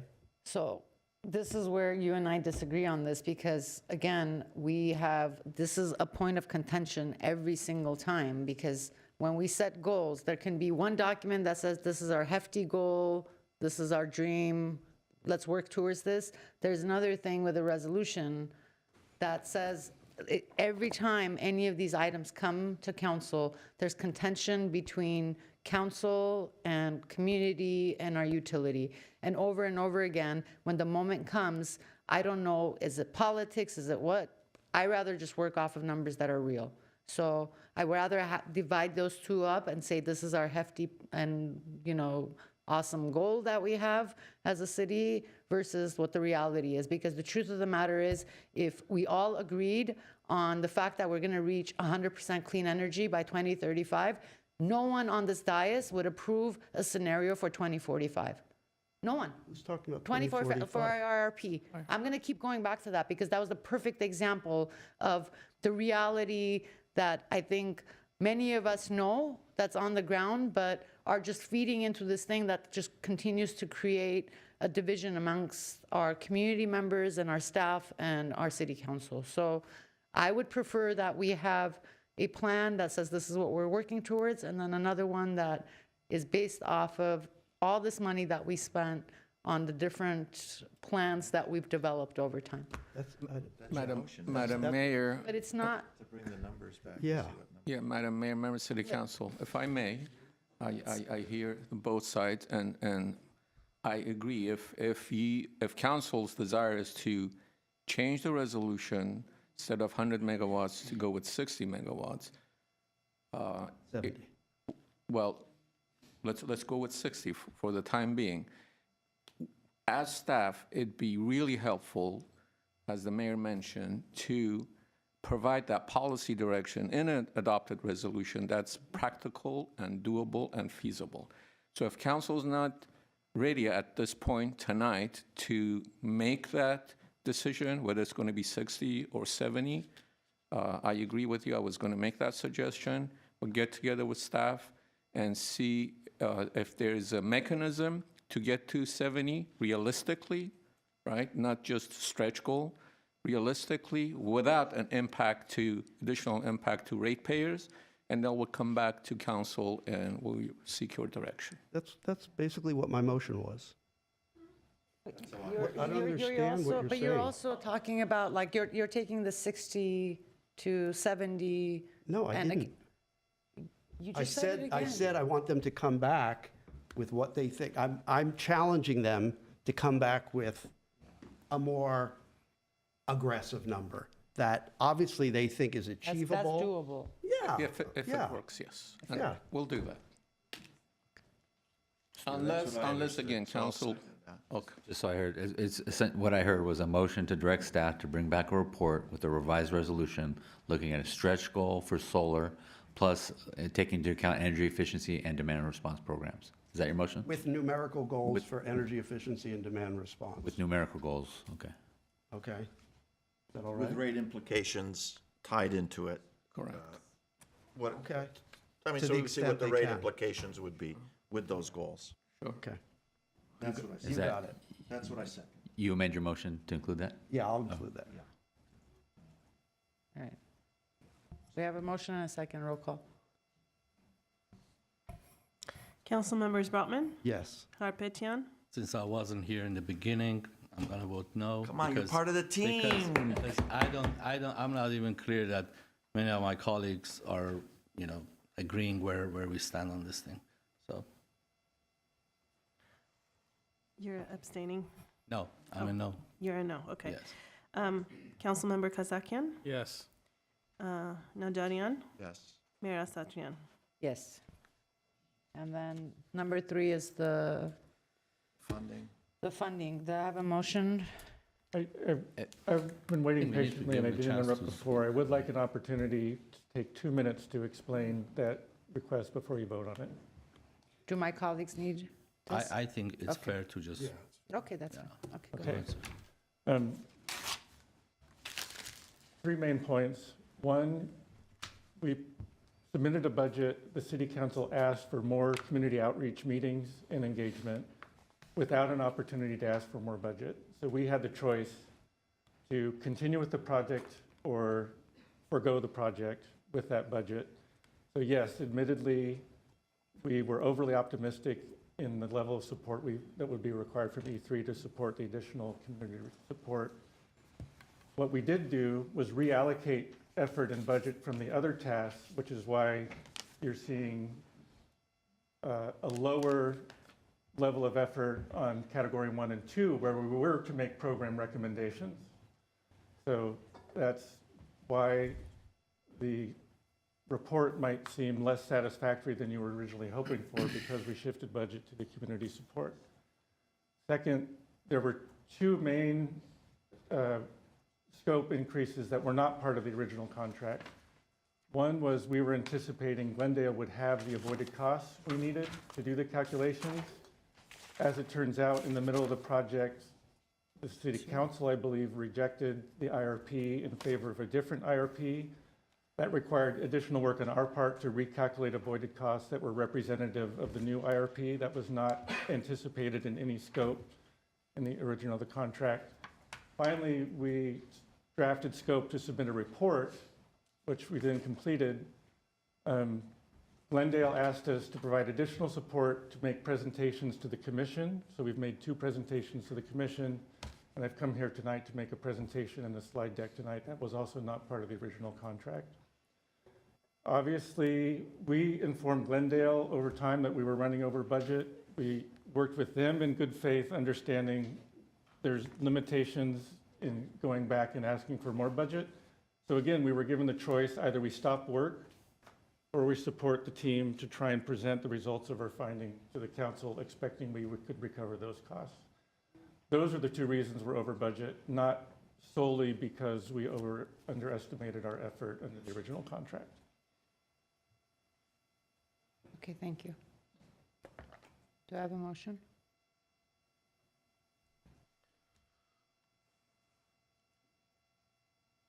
What is the motion for? Whatever you seeking. It only needs a motion if you want to approve the, if you want to approve the amendment. The funding or no? I heard Mr. Cutter's reasoning and explanation. It still doesn't make the situation any better, so I'm not going to make the motion. So will you make a motion not to approve? It's such a, I don't believe that's Doesn't need it. required. I think for lack of a motion, it Right. would die. Correct. Thanks. Okay, all right. So are we done? We're done. Thank you all for coming. I'm really sorry to everyone that's here for other items. This was very hefty and perhaps, all right, we're gonna get through this. Let's go. Thank you. Next item is action item C, management services regarding appointment of City of Glendale member to the Board of Directors for the Metropolitan Water District of Southern California. One motion appointing an individual to serve on the Board of Directors for the Metropolitan Water District of Southern California. Right. I know the seat is up. Do you want to go through a report? Just a one-liner for the record, but it's up to you. How do you want to handle this? I'd like to nominate for Mr. Kasakian to continue serving as our representative. Second. Roll call.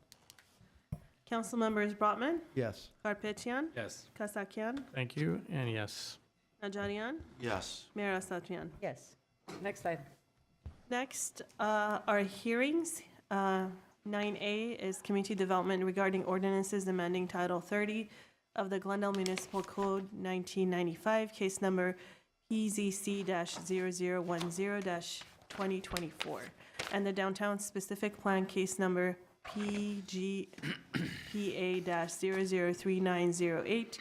PGPA-003908-2024, relating generally to standards for accessory dwelling units, ADUs, and junior accessory dwelling units, JADUs, continued from November 12th, 2024 council meeting. 1. Introduction of ordinance amending Title 30 relating generally to standards for ADUs and JADUs. 2. Introduction of ordinance amending the Downtown Specific Plan relating generally to standards for ADUs and JADUs. 3. Resolution making findings that certain portions of ordinance number 5997 complies with California Government Code sections 66314 et sec and 66333 et sec, despite the findings of the California Department of Housing and Community Development, which findings are required pursuant to California Government Code Section 66326 prior to readopting those portions of ordinance number 5997 without changes. All right, Open the hearing, Madam Mayor. I'll open the hearing. Mrs. Eddy will do the presentation, our principal planner. Good evening and thank you. Just a moment till the slides show up.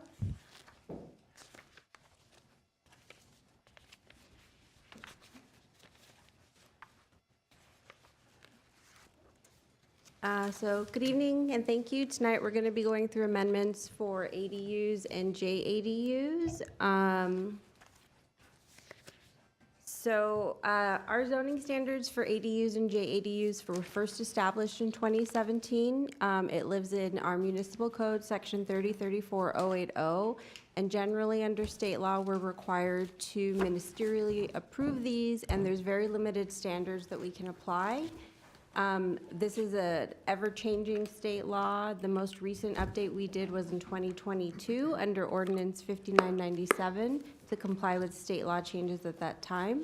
Last year, HCD sent a letter to the city where they identified 16 areas that conflict with state law. We have been in constant communication with HCD, and we have committed to a timeline to get these amendments done by the end of the year. We did get a notice of violation from them back in June. We presented this item to council back in August as well for initiation of the amendments. After initiation, the governor signed into law SB 1211, which I will get into later, but that includes additional changes to state law for ADUs that we didn't foresee. And we took this to Planning Commission last month for their recommendation. So there were 16 topics in HCD's initial letter that were identified where they kind of called out where we don't comply with law. All 16 topics are detailed in the staff report.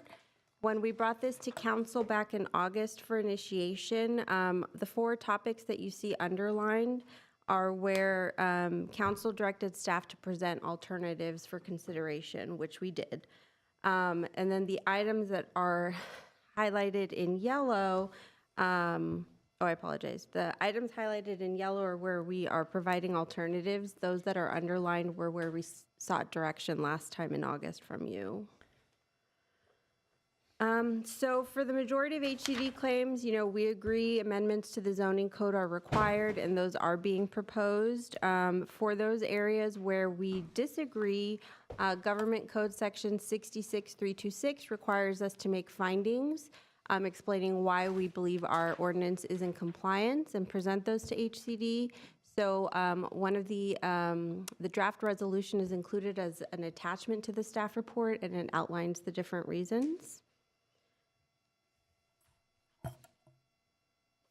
So we are proposing changes to address the 16 areas accordingly, as well as the changes under SB 1211. And based off council direction, again, we're proposing alternatives in 3 areas where JADUs are permitted, accessory living quarters, and ADUs above a detached garage. These are the 10 topics that are pretty straightforward. We're proposing amendments to address these. If you have specific questions about it, we can get into it, but if not, I'm gonna move on to the next slide. Just 1 second. Sure. Oh. Go ahead. No, I just wanted to look at the list. Okay, keep going. Okay. So SB 1211, this was signed into law by the governor in September. There's 4 changes associated with it. The first 2 are pretty straightforward. One is adding a new definition for livable space, and the other is to just add a new exception for replacement parking. Basically, under current law, if you're getting rid of your garage or your carport or a covered parking area, you don't have to replace it when you're building the ADU. It's just expanding that exception to include uncovered parking areas, which we generally don't have a lot of in Glendale anyways. The other 2 changes are a little more robust, I would say. The first has to do with ADUs on multifamily properties. Current law allows 2 detached ADUs on a property developed with multifamily use. SB 1211 will expand that to allow up to 8 ADUs on an existing multifamily property. So that would be done at a 1-to-1 ratio. If you have 5 units on your property, you get 5 detached ADUs, you don't get the full 8. And this would only apply to existing multifamily properties. It would not apply to proposed multifamily development. Those would still be subject to the 2 detached ADUs. The other change has to do with mandatory ADUs and objective design standards. SB 1211 clarifies that cities do not have the authority to impose objective design standards on those mandatory ADUs, which when we talk about the ADUs above the detached garage, you'll see we'll kind of tie our hands with some of that. But that is state law and we would be required to comply.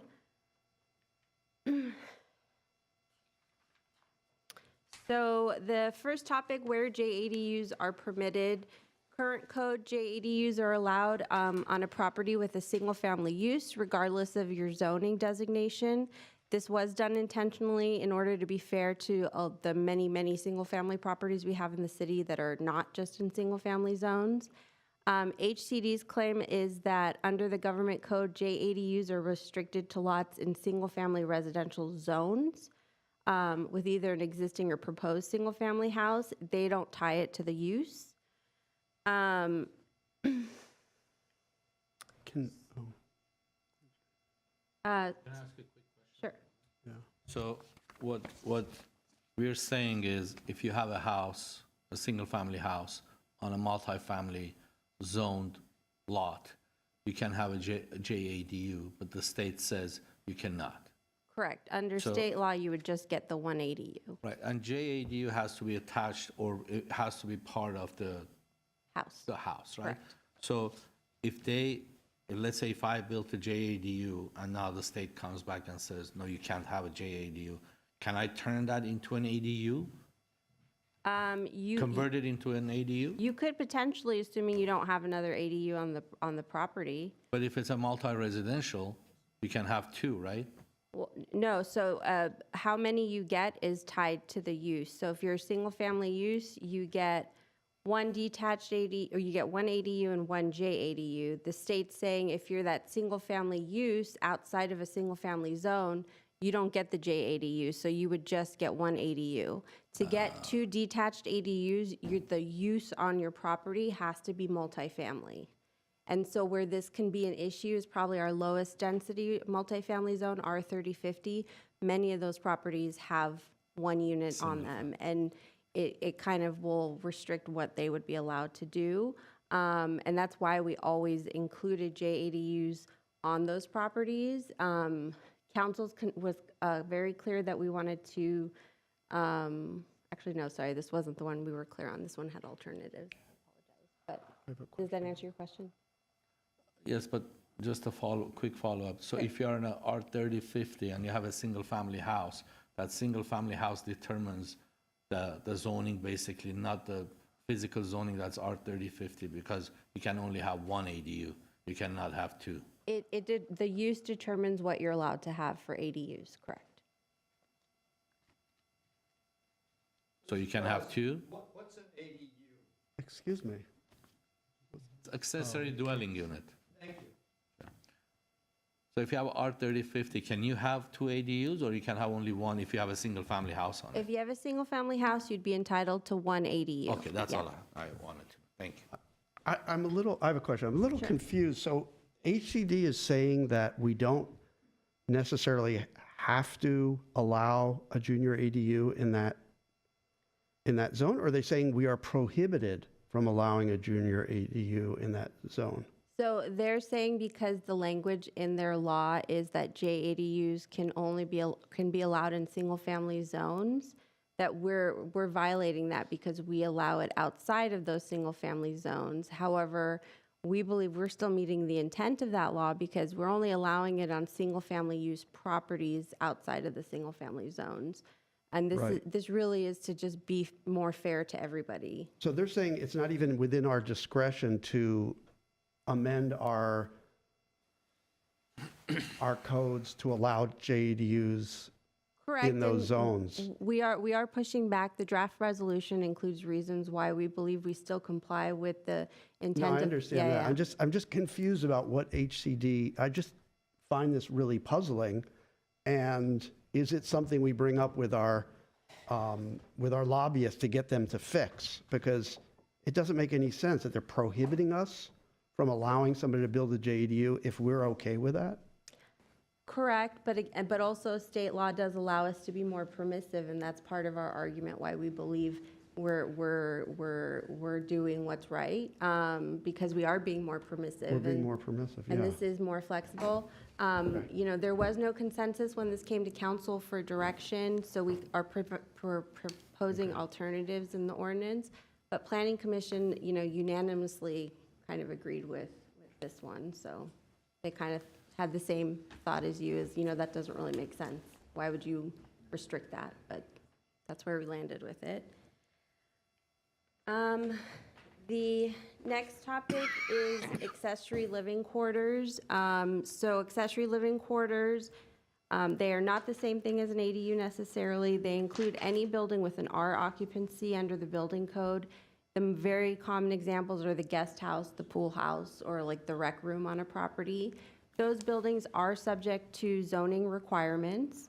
Our current code does not allow you to have an ADU and an accessory living quarters on your property. This was done in order to, you know, encourage people to convert existing buildings for affordable housing options, and also to kind of minimize a proliferation of accessory buildings on single-family properties. HCD claims that there's no language in state law with this prohibition, so we are in violation. Again, this item didn't have consensus when we came to council back in August, so we are including alternatives in the ordinance for your consideration, as well as in the draft resolution. When we presented this to Planning Commission, there was a consensus of all 5 commissioners that, we get rid of this prohibition to comply with HCD. What was their reasoning for this?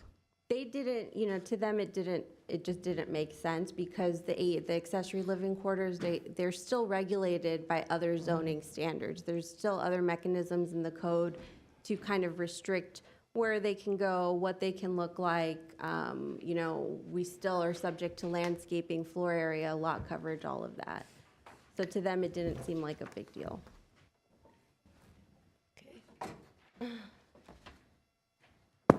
Next topic is unit mix, number of ADUs allowed. So current code, if you're a single-family property like we talked about, you get 1 ADU, whether that's a conversion or new construction, and 1 JADU.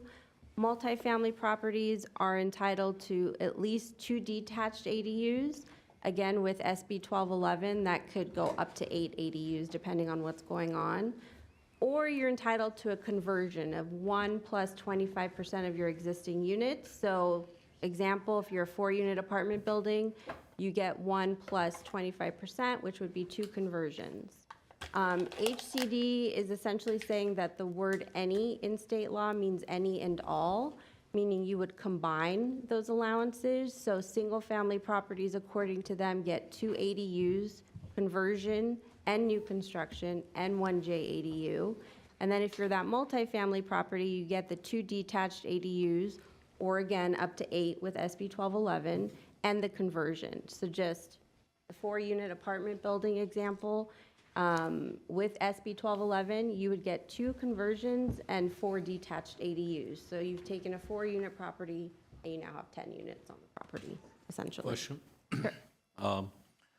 So on single family, HCD is saying you can have 2 ADUs. One is a conversion, one is a new one, or it could be 2 new one, or it could be 2 conversions. One is a conversion and 1 is new construction. So when it's a conversion, like your garage, you're converting your garage, Correct. and then you can build a brand new one. Correct. And then you also get the 1 JADU, which would be 1 part of your JADU. house. Or if you have a larger house, maybe you carve it out within the house and build a new And ADU. we are pushing back on that as well? Correct. Okay. Correct. And that was unanimous at council to disagree with HCD on that, and same at Planning Commission as well. So the draft resolution includes findings that explain, our reasoning behind all of that. So the next topic is architectural compatibility. So current code, ADUs, it just says they have to be architecturally compatible with the main house. We determine that by looking for matching and complementary building materials, roof pitches, stuff like that. HCD's claim is that that term is too vague and it's too subjective, and they require objective design standards if you're going to have them. Council's direction was to move forward with objective design standards, which we have proposed.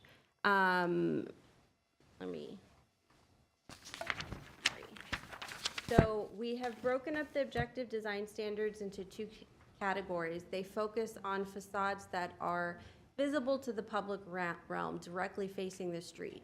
Most ADUs are behind the house, you can't really see them, but these standards would apply to those that are visible. And again, we're focusing on massing and then design and detailing. But what I just want to keep emphasizing this with SB 1211, we can't apply these objective design standards to the mandatory ADUs, which could potentially include the ADU above the detached garage. And I'm just going to keep pointing it out because of the conversation we had when we did the initiation. But the only thing I will say to that is staff does strive to work with applicants to still get them into compliance with some of these things. We make suggestions. We don't hold up permit applications for it, but we do try to work with applicants in order to get a better product from them. And most applicants are amenable to that, and they take our suggestions to heart, because at the end of the day, we just want it to look nice. So the massing standards are broken up into 2 categories: roof forms and pitch, breaks and building volume. Generally, the roof forms and the roof pitches should be consistent with the primary residence, and the breaks and building volume have to do with having an offset in the building plane.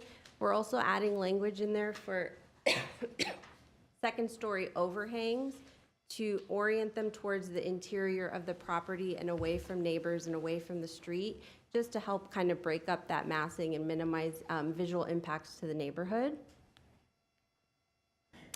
The next category is design and detailing. That's broken up into 5 categories. We have the wall cladding, roof cladding, entryways, windows and doors, balconies, stairs and landings, and then equipment and lighting. Generally for the cladding, you know, we look for architectural compatibility with the main residence. We've put carve-outs in there for the Spanish-style residence and the craftsman-style home. And most of these requirements are compatible to what we've done for SB9. It's also just consistent with how we practice currently. We've built in standards for entryways to avoid the monumental entryway, you know, no double doors, and looking at the heights of entryway patios. For balconies, stairs, and landings, we've included language to kind of similar to the second-story overhang, orient those towards the interior of the lot to minimize impacts to neighbors below or on the sides. And then for equipment and lighting, restricting mechanical equipment so it doesn't directly face the street. And then lighting, we're putting regulations on number of light fixtures and where they go, just to, you know, minimize overlit facades and spillover onto neighboring properties. And that would be similar to what we do currently through design review. So those were the objective design standards. Planning Commission didn't have any comments about those. They were in agreement with those standards when we presented it to them. So ADUs above a detached garage. So new construction ADUs currently prohibited above detached garages. We did allow them up until 2020, but we started to prohibit them, and this was in response to significant number of complaints that we received from the community. HCD's claim is that the city must allow these ADUs above detached garages, and their claim is that the term attached in state law means above or on top of, not just attached by the wall. So council's direction was to provide alternatives. Those in favor of allowing the ADUs above the detached garage, you know, it was if we have these objective design standards in place. And again, with SB 1211, we have the standards, but we cannot apply it to the mandatory ADU. And what I will say in my experience, the ADU above the detached garage is usually a mandatory ADU. They're usually not bigger than 500 or 600 square feet typically, just in my experience. So that's kind of the one caveat there. And again, we work with applicants as best we can, but we couldn't force their hand on certain things because we can't apply those standards. So privacy impacts still could happen. We will do what we can, but we're limited in that regard. When this was presented to Planning Commission, there was no overall consensus. 2 commissioners were in favor of keeping the prohibition, and we had 3 commissioners that were in favor of allowing the ADUs above the garage. One commissioner, Commissioner Lee, his comment had more to do with, you know, I think we should allow them if there is no other alternative, and applicants would have to prove that to us.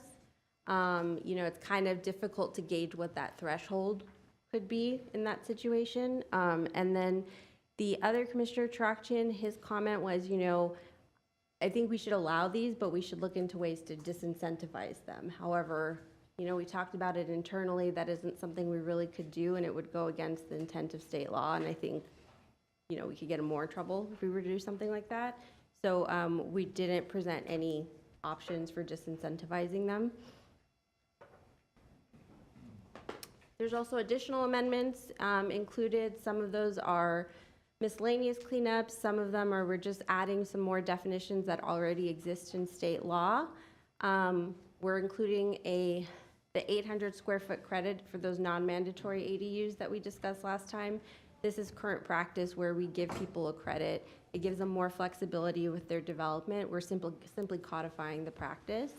We're omitting references to some of the underlying zoning standards for height and parking simply because the state ADU law has standards for those, so we can't reference underlying zoning requirements for those. And we're also just including an overall clarifying statement that we would be complying with state law, at all times as amended.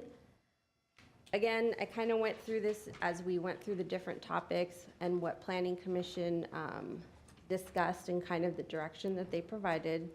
So I'm not going to go through it again unless you would like me to. So just kind of a recap of the items where we need some final direction. First would be JADUs where they're permitted. Again, our ordinance proposes the alternatives. You can either keep the code how it is right now and continue to allow JADUs in any zone with a single-family use on site, and we present findings to HCD, or we amend the code to only allow JADUs to be built in single-family zones, which is what HCD's position is. For accessory living quarters, the two alternatives are either keep the current code that doesn't allow ADUs in accessory living quarters, and again, adopt findings, or amend the code to allow both an accessory living quarters and an ADU, and keeping in mind that accessory living quarters will still be subject to zoning requirements, including design review. And then ADUs above the detached garage, that's the final item we need some final direction on. We can keep current code that prohibits new construction ADU above detached garages and present findings to HCD, or we can amend our ordinance to allow them with objective design standards, but again, because of SB 1211, we can only apply those for the non-mandatory ADUs. More or less, that concludes my presentation. We are recommending that you introduce these ordinances to both Title 30 and the downtown specific plan for the ADU and JADU standards. I am available for questions. Hopefully that wasn't too long, but thank you for your patience. So if we do something that is contrary to HCD's interpretation, what does that mean for us? They review it, they're going to say, nice try, Glendale, no way, or they sue us, or how does that, what would the result be? I will defer to our attorneys on what that result could be, just. Because a couple of these, we've taken a position contrary to. Good evening, Mayor and council members. It's not entirely clear what would happen. The state law says that if a local agency does not amend its ordinance and does not adopt a resolution with findings explaining the reasons why our ordinance complies, then the department must notify the local agency and may notify the Attorney General that the local agency is in violation of state law. However, if we adopt findings, there is not any language in state law that says what would happen at that point. Our best guess is that HCD would review it and would either accept our findings or would come back with another letter or request for another meeting to go over the findings. And at that point, may or may not refer it to the Attorney General. But it's very difficult to say because it's not codified in state law. So what's the standard of review? Right, are we into that again, abuse of discretion or clear and convincing, or what's the? Councilmember Najarian, and I don't know if you know exactly. My thinking is it's legislation, but they would be subject to independent review. No, I think they would be, an argument or a challenge to our ordinance as not being compliant with state law would be subject to independent review by the court. I would agree with that. So it would be a broader discretion that the court would have to look at whether or not our ordinance complies with state law. But again, to Yvette's point, they could either say, okay, fine. They could say, would you please reconsider? Or they could refer to the Attorney General's office for potential action against us. And to my understanding, I do not believe the Attorney General has challenged any ADU ordinance adopted as of yet. Yes, not that I know of. We did. I'm sure there are cities that have gotten letters, and I'm sure they're in the process like we are speaking to HCD, but I'm not aware of any that have actually been sued. Okay, thank you. I think they have bigger fish to fry. And to the point, it's worth reiterating, the areas here where we identify where we think we're complying, notwithstanding what HCD is saying, we feel like we have credible arguments on all of these points. Yeah. Okay, I'm okay with us moving forward with submitting and then seeing what they come back with. I think it would be helpful if the response that we receive back is not to our favor, that this council be notified immediately and it doesn't drag on in being placed on the council agenda. I want to avoid anything that leads us to the Attorney General's office and for us to somehow end up in the newspapers or I don't want us to, you never know with politics these days that you might want to make a case out of us, right? So I agree, and that's part of why we've brought this as quickly as forward as quickly as we possibly could at this point. But yeah. Yeah, I mean, I know where I stand on these items. I can. And I think just some of the three that are up here, but just to put back up on the slide, those are the ones where there was some difference of opinion the last time we were before you, so we want some clarification from you as to where you stand on these three items. Yeah. Can I just say? No, I mean, I know I would comment on where I stand, but I'll. Well, let's do that. Yeah, Let's I'm do ready that, to do okay. that. I mean, if we have no colleagues cards? that have changed their minds since last time, then, I don't even remember how I voted last time. okay. Can I ask one question? And Sure. I think Councilmember Najarian and myself, we voted against the second story above the garage. And because I'm still, I was challenged by a constituent today. And I want to throw that back at you guys and see, because I didn't have a solid answer for him. And it doesn't happen very often when I'm challenged and I don't have an answer. One of the reasons that I did not want a second story on top of a garage because it sits right on the property line. And you can look over 2 or 3 backyards, basically. Understanding that you have to set back 4 feet, right?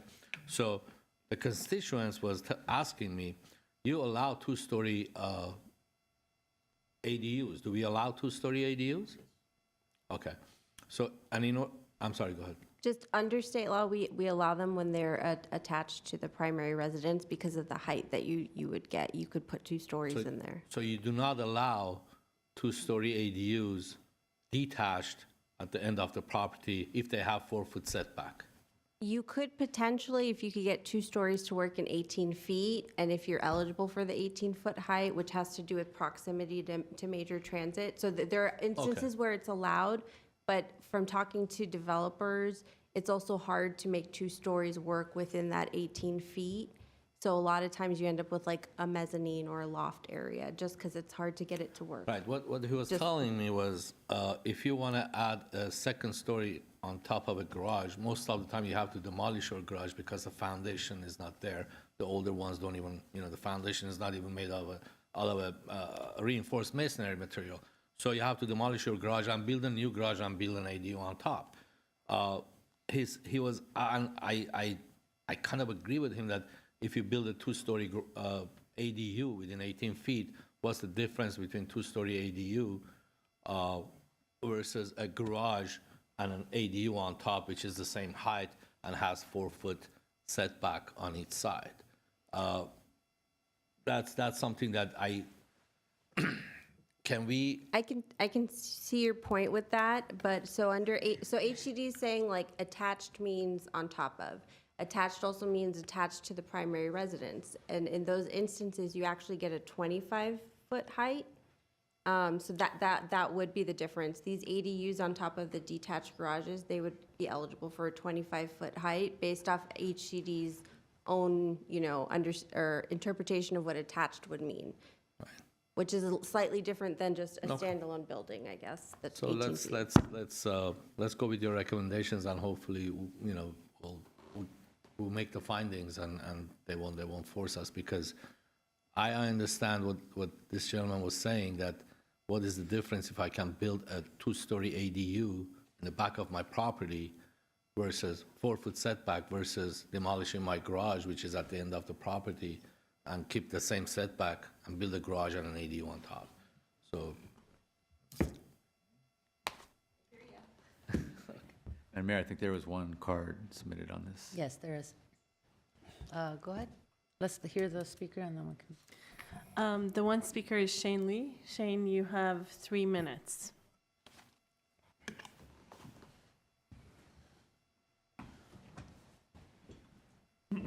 Good evening, City Council. My name is Shane Lee. I'm with Glendale Yimby. First of all, I think you're all doing a great job. I know you get yelled at from time to time. I think all of you are amazing public servants, and I'd love to have a chat with one of you over coffee. You're doing a great job. Thank you for your service. Secondly, this is an amazing ordinance, and I think you should enact it immediately.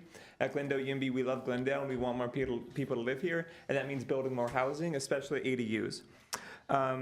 So first of all, slightly off topic, then I'll be on topic. I know it was not directly mentioned, but there is a state law called AB 1033 where you can allow ADUs to be condoized. It's an opt-in program. We should seriously consider doing that. Anyways, this ordinance is great because it talks about making ADUs easier to build, ministerial approval. I think that having an objective standard that can avoid like design review boards or anything that we can make it so that we can make it easier to build ADUs.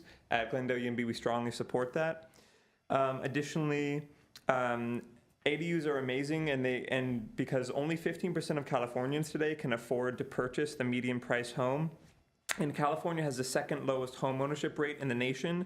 ADUs create a new pipeline for affordable housing, and there's lots of cities like Portland, Austin, and Seattle where ADU type housing sells for 40 to 60% of the cost of single family homes. So we should immediately do anything we can to build more housing. And also, our housing crisis is so bad that our city has actually not grown in the past 10 years. In 2014, our population was 200,000, and today it's 185,000. So we're actually not a growing city, and I think that's because people can't afford to live here, even though it's a great place to live and work and thrive. That was according to Microsoft Copilot, so maybe the stats aren't correct.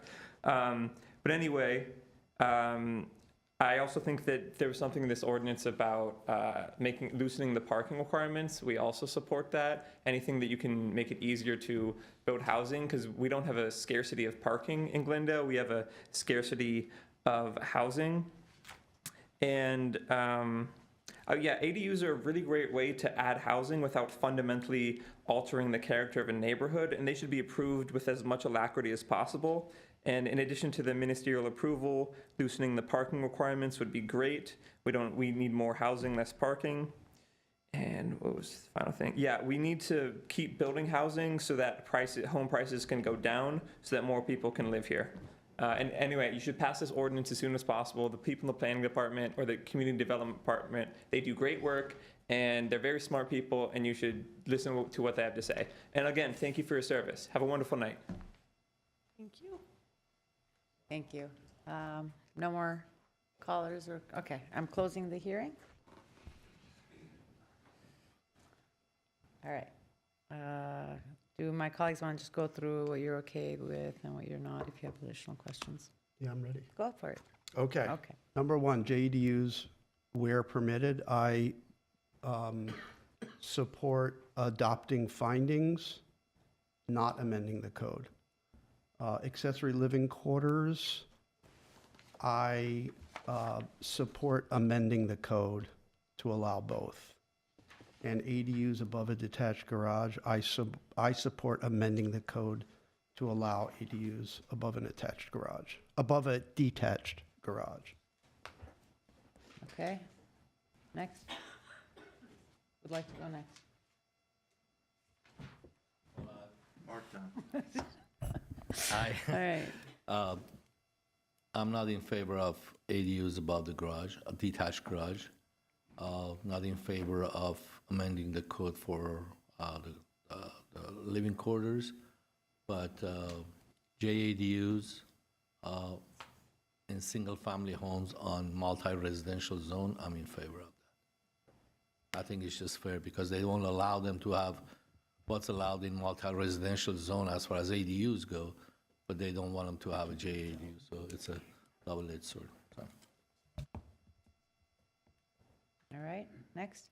So I'm fine with keeping our current code allowing JDUs to be built in where they're currently allowed, or wherever we determine it, against what HCD's position is.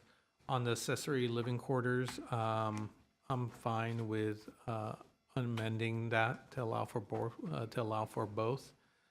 On detached garages, I'm not super excited about it, but if the majority of our planning commission recommended, I don't know how we disincentivize it, but I would be fine with that as well.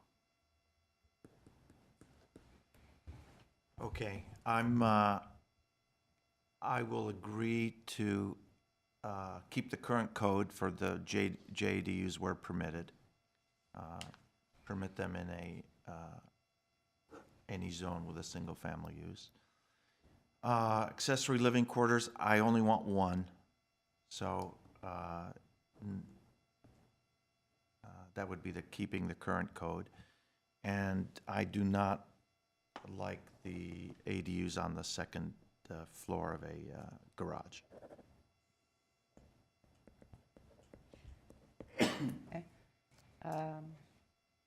Yes to keeping the code for the JDUs, amend for the accessory living, and amend for the detached garage.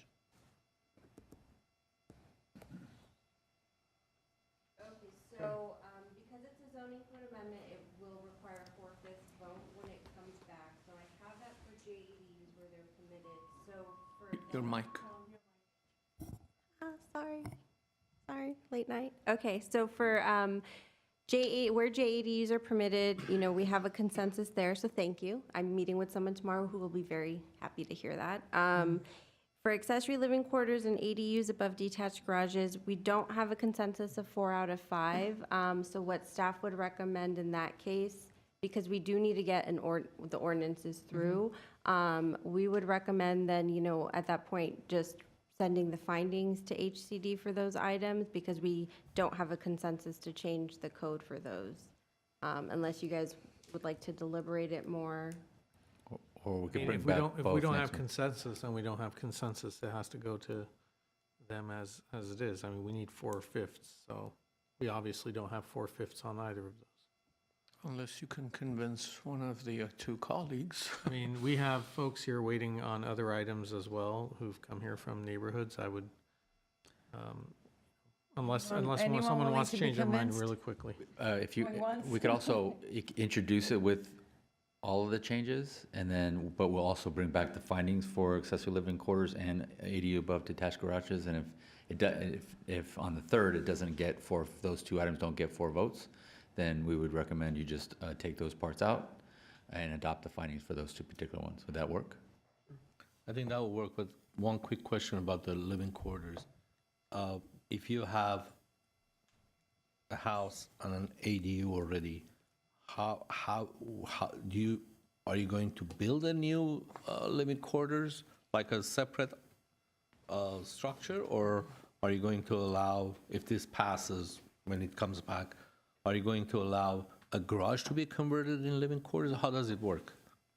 So the accessory living quarters, the only time you can convert your garage is for the purposes of an ADU. Accessory living quarters are different because they're not rental units. Those would just be subject to typical zoning standards. They're required to be detached from the main residence. They're required to be 5 feet away from all other buildings.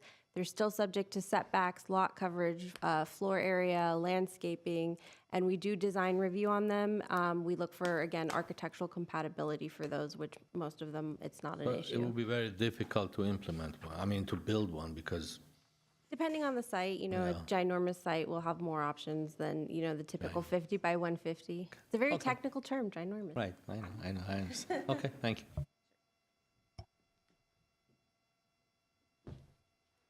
Okay. Somebody will introduce the ordinance. I'll introduce it. I do have a comment on AB 1033. Before we do that, I just want to make sure my staff doesn't have a problem with what I suggested.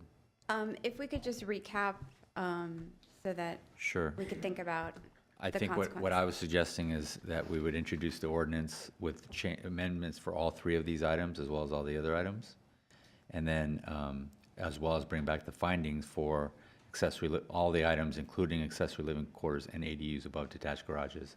And then the council will decide on the 3rd whether or not to amend the code on all 3 of these, or just on the one that they agreed on JADUs, and then they will adopt the findings for the ones that they do not adopt the code amendments. That's my suggestion. Does that work? Okay.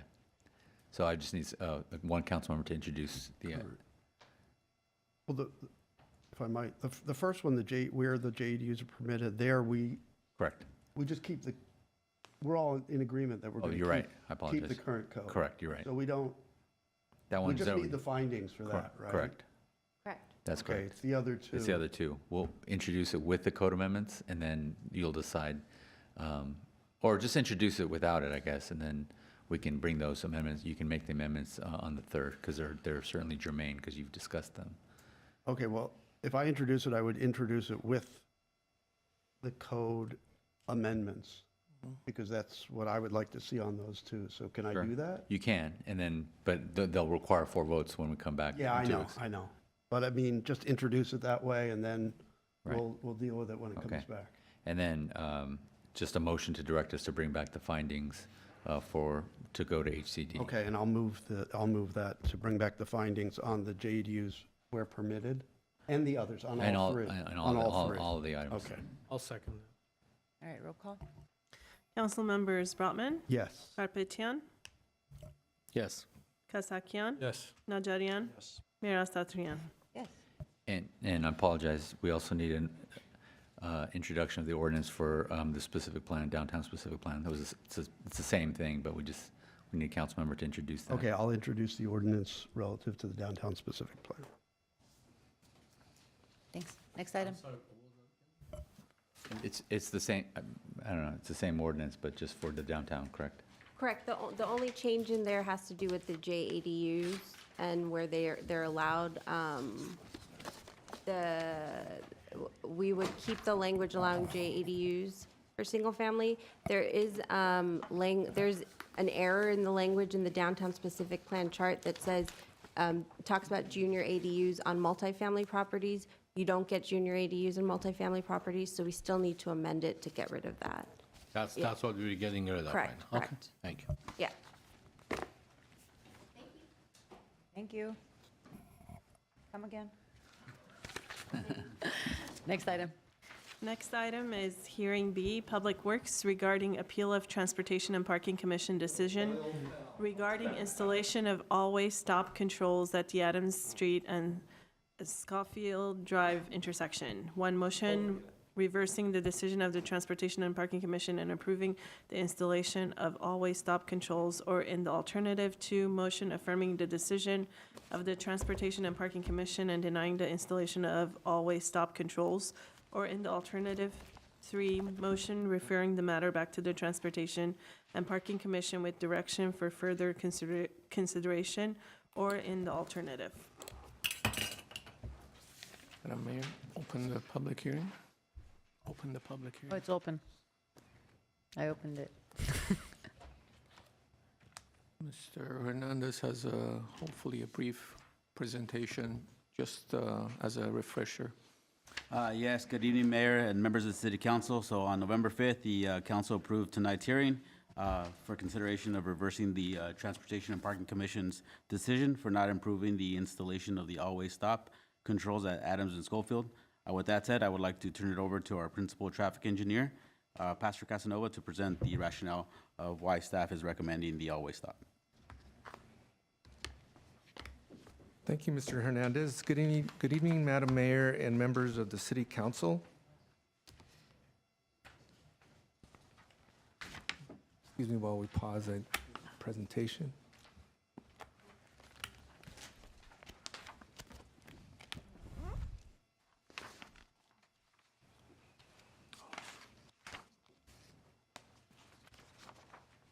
Thank you. Good evening, Madam Mayor and members of the City Council. This is a brief presentation regarding our always stop controls at the Adams and Schofield intersection. The street segment we'll be discussing today is Adams Street between Palmer Avenue and Stanford Drive, which identify the two limits or two intersections where there's the nearest always stop controls in existing conditions. Adams Street has a history of neighborhood concerns regarding speeding, and over the years, traffic calming measures such as edge line striping, speed feedback signs, speed limit signs, and speed limit pavement markings have been implemented and are in place. There have also been traffic calming measures that have been piloted, including thermoplastic rumble strips and pavement markings, and these rumble strips were removed due to noise impacts to the community. With continued concerns from the community regarding speeding and recent revisions to the neighborhood traffic calming program in 2023, Public Works initiated and completed a new traffic calming study in December of 2023. The new study confirmed that Adams Street meets the screening criteria for traffic calming measures and was further evaluated for feasibility of speed humps as a traffic calming measure.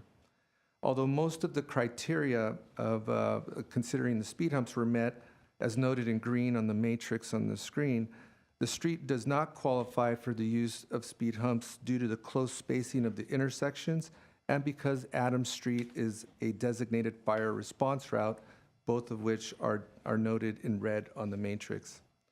Staff also coordinated with the fire department for consideration or potential consideration of speed lumps, which are essentially speed humps with cutouts for the fire vehicles. However, this option was ultimately not supported by the fire department because of the critical role that Adams Street serves in providing emergency response to the Adams Hill community. That is, there's no other parallel routes.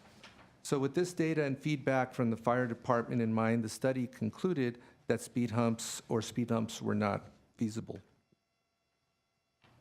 On September 26, 2023, the City Council approved revisions to the Neighborhood Traffic Calming Program that added always stop controls as a traffic calming measure. There are 9 evaluation criterion that are outlined in the new always stop policy, and Adams Street met 3 of those criteria. One of the criteria are the spacing between existing stop controlled intersections, which are, again, the intersections that were mentioned previously at Palmer and at Stanford. And the distance between those 2 intersections is over 1,900 feet. That threshold criteria, it has to be over 1,500 feet, which it is. There were also 3 or more reported traffic collisions within the street segment corridor within a 12-month period that was evaluated within the 2 years preceding the study. And the 85th percentile speed on Adams Street was found to be 34 miles per hour, which is above the 30 mile per hour minimum threshold to meet the criteria. Adams Street also met the other traffic calming screening criteria that are already part of the traffic calming program. Community support for the always stop was evaluated via petition process that's outlined in the Neighborhood Traffic Calming Program guidelines, and the petition was circulated to 43 households along Adams Street by representatives of the Adams Hills Neighborhood Association, and 33 signatures of support were obtained for the always stop control at Adams and Schofield, which represents 76.7% of support and exceeds the 75% requirement that's outlined in the policy. Listed on the screen is a brief summary of the collision, speed, and volume data that was considered, all of which exceed the minimum policy guidelines for consideration of all-way stop controls along Adams. In summary, Public Works is appealing the decision of the Transportation and Parking Commissions on the basis that a traffic calming study or a new traffic calming study was completed and confirmed that speeding is still prevalent on Adams Street. Other traffic calming measures have been implemented, including the edge lines, speed feedback signs, speed limit signs, and the pilot traffic calming measure that had to be removed. Speed lumps or speed humps cannot be considered, again, due to the impacts of the fire department emergency response. Secondly, the traffic calming study that was completed, that was based on the new policy guidelines for the always stop controls on Adams and Schofield, satisfy all of the implementation criteria in these new guidelines. Third, the traffic calming study prepared by Public Works followed all the policy guidelines of the adopted neighborhood traffic calming program, and the study recommends installation of all-way stop controls at the Adams and Schofield Drive intersection based on data and facts that were obtained per the policy guidelines.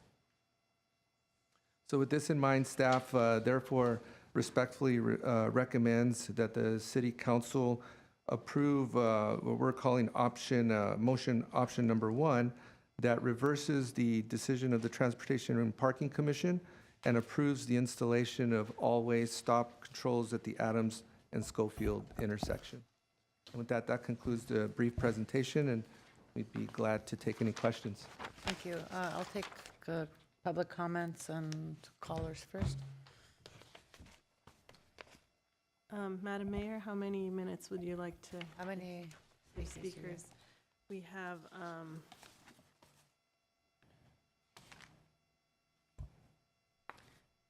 10 speakers. Altogether? Currently, yes. Okay. All right, let's just do the 3 minutes. They've waited this long. The first public comment is by Michael Sheehan. All that later, if you don't mind. Next is Stephen Meek.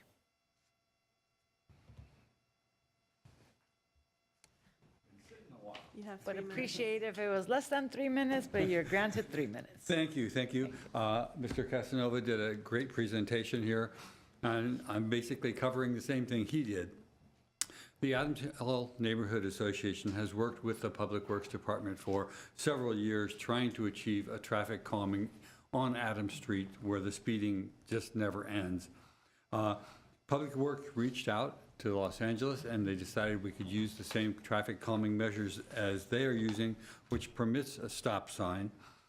We then walked the neighborhood, got with a petition and circulated it through many houses. Almost every person was very much in favor of this. There were 4 houses that were not occupied at the time, so we could not get signatures from them.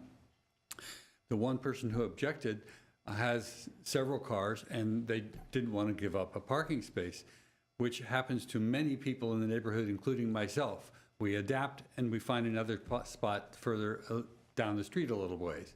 So I urge you, please, please put in a stop sign. Thank you. Thank you. Our next speaker is Gary Green. Gary Green, or Jerry Green. Next is Rafiq Babakanyan. And I see that he's using an interpreter, so please make sure to double the time.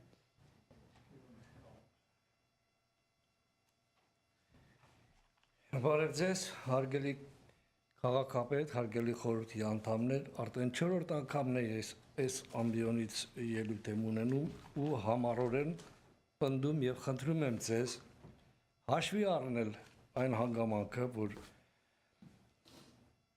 այս ստոպ սայնի տեղադրումը միայն խոչընդոտում է իմ ընտանիքին 100%-ով։ Ասեմ ինչու՞մն է պատճառը։ Good evening, council members, Madam Mayor. I'm here again for the 4th time already to bring this to your attention, to bring this matter to your attention. The stop sign is strictly affecting my family.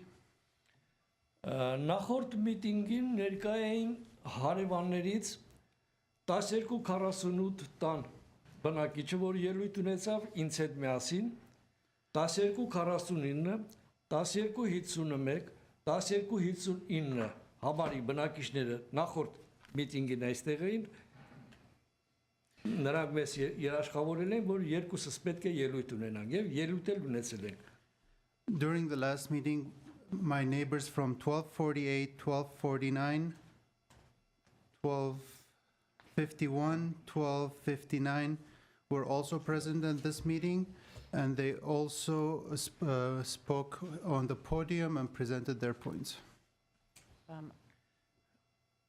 Հարց եմ ուզում տալ, ինչու հատկապես մատնանշել եք Սկորփիլդ եւ այդ փողոցի համար այդ ստոպ սայնը դրվի։ Միայն որ այդ փողոցի բնակիչները կարողանան հարմարավետ աճ եւ ձախ անեն, եւ իմ ընտանիքս չկարողանա ներս ու դուրս անի, միայն դրանց համար օգտավետը լինի ինձ վնաս լինի, բացարձակապես այդ ճանապարհը իրացնա թույլ չեն տալու որ մեզ դուրս գամ ներս մտնեմ։ Ոչ մեկը չի զիջի, հիմա էլ չեն զիջում, գոնե գիտեք ինչ ոնց է տեղ կարգա փողոցի ընթացքը գնում, որ արագ գնում են, տեղա բացվում որ գոնե բնակիչները կարողանան դուրս գան։ Հիմա այդ որ երկու մեքենա կանգնեց, ես այն անգամ էլ խնդրեցի առաջարկեցի, եթե ուզում եք այդ փողոցը հանդարտվի, եւ այդ ծանրաբեռնվածությունը որ կրում է այդ փողոցը իր վրա, ուրեմն առնվազն 3 ստոպ սայն պետք է դնեք կամ համարժեք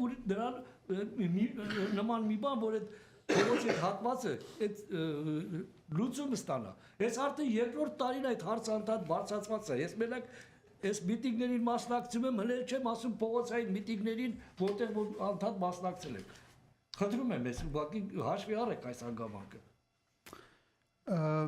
I want to ask, why is it specifically that the stop sign is asked to be implemented in front of my house? Is it because it's going to give an ease of turning right or left to the other residents on the street? And I just want to mention that even though people are speeding on the street, it still gives my family a chance. It makes the street empty so that my family is able to exit out of the driveway. Now, if a stop sign is installed and there's 1 or 2 or more cars parked, it will be way more difficult for my family to exit through there. Now, if you're trying to install traffic calming measures, you will need at least 3 stop signs in this specific area in order to help with that issue. I've already come to these meetings, and I've also participated in external meetings as well. And Արդեն 60 տարի այդ փողոցը աշխատել է, այդ երթևեկությունը եղել է, ոչ մի խնդիր չի առաջացել։ Դե բնական է բնակիչները շատացել են, տները ավելացել են, փողոցը ծանրաբեռնված է, լուծումը պետք է արվի, բան չունեմ ասելու։ Դե դրեք ստոպ սայն գրին փողոցից սկսած Սկորփիլդով եւ հաջորդ ելի վրա դրեք։ Չեմ ասում էլ մի 3 փողոց էլ կա։ Գոնե էլ եմ կրկնում, որ այդ հանդարտվի այդ փողոցը, այդ կաթսայի նման երում այդ։ Բոլոր հարակից փողոցներից բոլոր մեքենաների ուղղությունը այդ երթևեկությունը այդ հատվածի վրա է, որովհետև ֆրիվեն այդտեղ մոտիկա գնում են այդ ճանապարհով։ Առաջ այդտեղ ոչ մի մեքենա չկա, հատուկ այդ մեքենա գտեի, որ փողոցներով մեքենա գնալ կա։ Հիմա որ ծանրաբեռնված է, իրոք լուծում է պահանջվում, բայց գոնե արեք նման մի բան, որ օրինակ ես չտուժեմ, ստեղ 100% ես եմ տուժում, ուրիշ ոչ ոք, ուրիշ ոչ մեկ, և մեկ էլ շատ ներողություն եմ խնդրում, եթե ես հարցով որ բարձրացրել է Սկորփիլդի վրա ստոպ սայնը դնելու, Adams փողոցի երթևեկությունը կարգավորելու համար ադրե, թե Սկորփիլդի փողոցի բնակիչների համար, որ իրենք այնտեղից դուրս են գալիս, աճ կարողանան աճով դուրս գան եւ ձախով դուրս գան։ Միայն նրանք են շահում։ Դե փողոցի երթևեկությանը սա երբեք չի օգնելու։ Ես բոլորի ներկայությամբ ասում եմ, կանցնի մի օր, 10 օր, մի ամիս, 2 ամիս օրի բնակիչները էլի նորից այս հարցը բարձրացնել են։ Okay. Go ahead.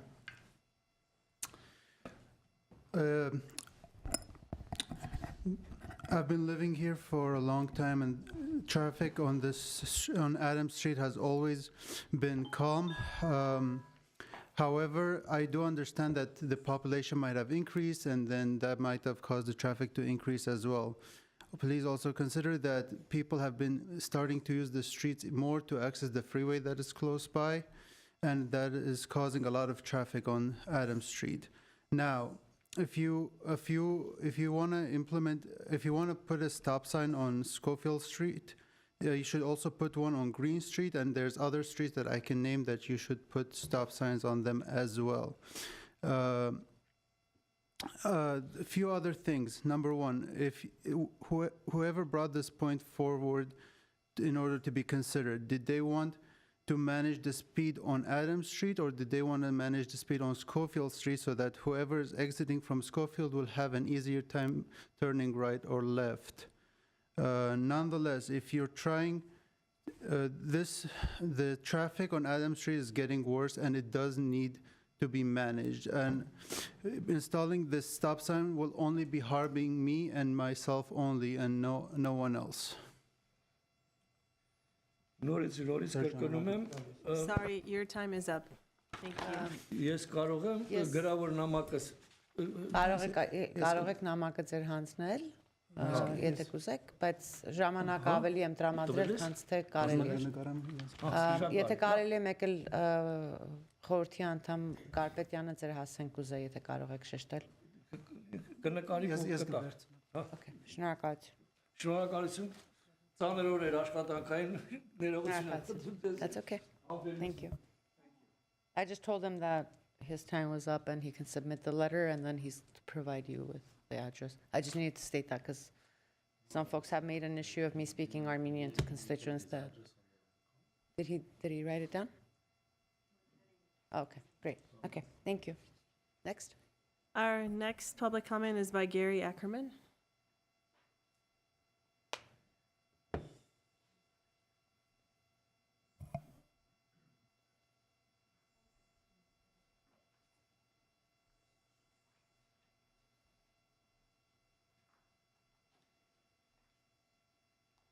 Madam Mayor, City Council, I live on Green Street on the west side.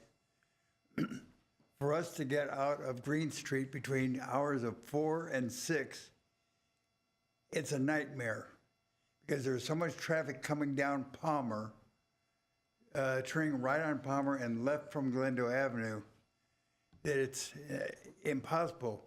And if you put, I'm not against the stop sign, but if you put a stop sign there, there's going to be so much blockage of traffic, and it's right at the start of the increase of the hill.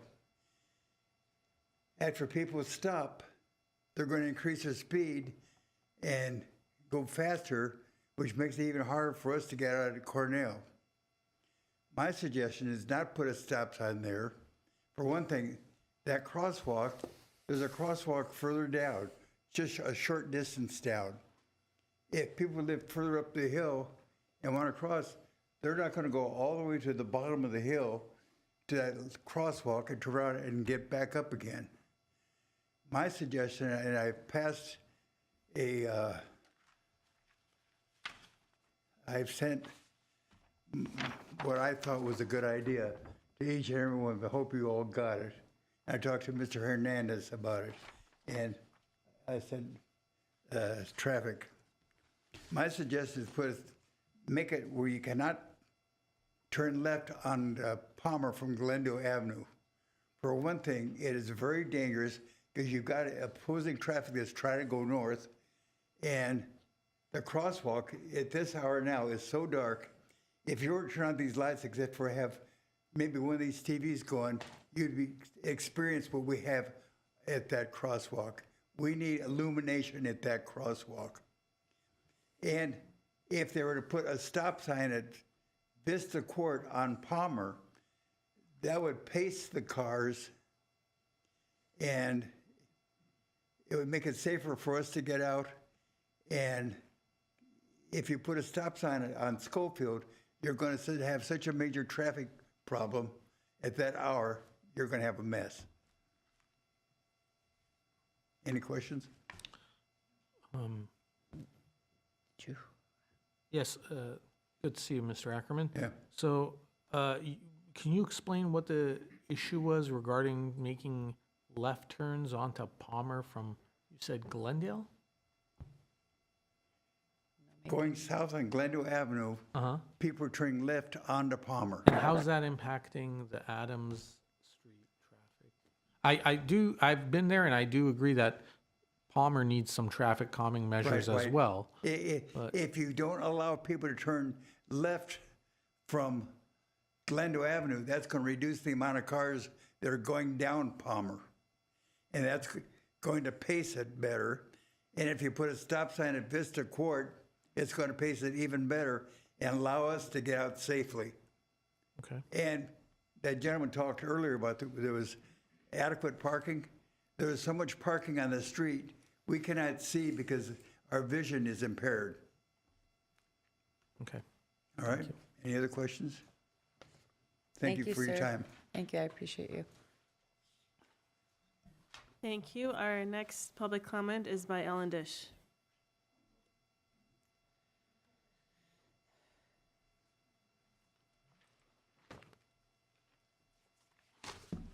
Madam Mayor, City Council, good evening. Alan Dish, I am here to express my problems with adding one stop sign. If I agree with the previous speakers, there should be either multiple stop signs on the intersections or none. There should be instead the rumble stripes, which were there before, and I think they were much more helpful.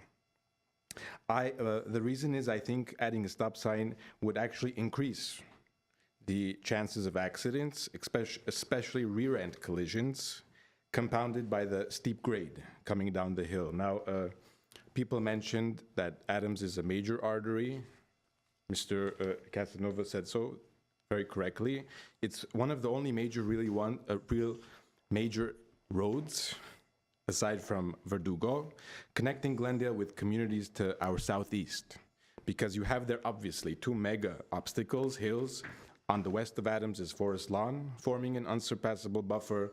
To the east of Adams, there's the suburbanized but equally impassable hill, formerly named Sagamore Hill. So this brings me to point 2, like mentioned by the previous speaker. The whole raison d'etre of traveling on Adams Street is about gathering enough horsepower from the bottom of the hill while going uphill to be able to pass the threshold of the steep incline and reach the stop sign, which sits at a precipice overlooking the city. My claim is that in these conditions, it is impractical and unsafe to put a stop sign in the middle of this journey. And again, doing so would increase unnecessary stress, backup of drivers, all that stuff. So now, just to conclude, I don't think what Adams needs is a stop sign. But if you do add it, the parking spot at risk should not be removed. It should be preserved. Removing it would cause undue harm to the residents who regularly utilize it and who have no viable alternative. My formula is other parking spots can perish, disappear. This one shouldn't be sacrificed. So and especially given, again, the high stakes of street parking in South Glendale as is. Thank you for your time. Think of the residents and the elderly. Good evening. Thank you. Thank you. Our next speaker is Alex Fay. You have 3 minutes. Thank you, Madam Mayor and members of the City Council. Thanks for staying up late to hear this very important issue. This one's a lot simpler than the GWP one. I know those guys can be very long-winded. So my quality of life improved a lot about 3 years ago when I moved to Glendale, specifically to Adams Hill, especially my satisfaction with my municipal government, moving from LA to Glendale. The streets get paved faster here, the cops show up quicker, and there are fewer city council members under indictment. So we're winning on almost all counts, except LA's kicking our butt when it comes to stop signs going down Adams Street or York Boulevard, as it's called, on the LA side. If you start at the top of the hill, Stanford, right, and you go down the LA side, you'll encounter 4 stop signs before you get to the flat at the bottom of the hill. If you go down the Glendale side, you will encounter 0. And that's the issue. We have a natural experiment here. We're not gonna have rear-end collisions if we had a stop sign at Schofield. There are no rear-end collisions on the LA side. It's the same hill. It just goes down either way. Adding the stop sign would make things a lot safer. I think the Public Works team has done a great job supporting our neighborhood on this issue and others. We've got new crosswalks to enhance safety near the mini park at Adams Square. They're also beautiful and make the neighborhood much nicer. They've repaved all the streets in our neighborhood, and they've been very diligent in looking at all of the opportunities to address safety concerns on Adams Street. We've looked at roundabouts, speed bumps, speed humps, rumble strips, just about everything in the MU TCD that we can think of, and this is the one that works. Personally, I like the roundabout because no one can drive through a roundabout the way you can drive through a stop sign, but I don't get to decide. I'm just one member of the community. Likewise, somebody who doesn't like the stop sign, they don't get to decide either. And I think what we've seen here is one vocal resident who has, reasonable concerns was able to derail this whole process that had a lot of community momentum behind it, but it hit a snag at the commission. So what we're asking for you to do here is to exercise your authority, essentially as the Supreme Court equivalent in this process, to make a decision.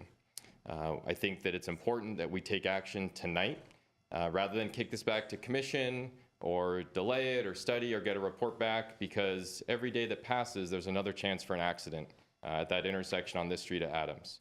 And I would feel terrible as a member of this community, I'm sure we all would, if something happened on our watch when we had the opportunity to take action to prevent that. Like I said, my life's a lot better since I moved to Glendale. A big part of that is walking my daughter to school every day at John Muir Elementary. Walking through the neighborhood is the best part of my day. I would love to extend that to all of my neighbors, even the ones who have to cross Adams Street. I think we want to build a city where people can enjoy their walk to school. Let's make that happen for our neighbors. Let's make this street safer, and let's build the stop sign. Thank you very much. Thank you. Michael Sheehan, would you like to make your statement? I would, thank you. I have some props. Oh, man. Thought Gary had a hard time getting up here. Please share these with our council members. They've been on the porch, so I apologize. They're pictures of Schofield, and I can hear myself now. It's very annoying. God. Members of council, Madam Mayor, I'm happy to be here. I missed Jeopardy for this. And the reason that I'm here is because, as Artie will know, for years and years and years and years and years since I moved to Adams Hill in 1986, I've been after a way to maybe do what this wrong-headed idea about stop signs at Schofield presents to us.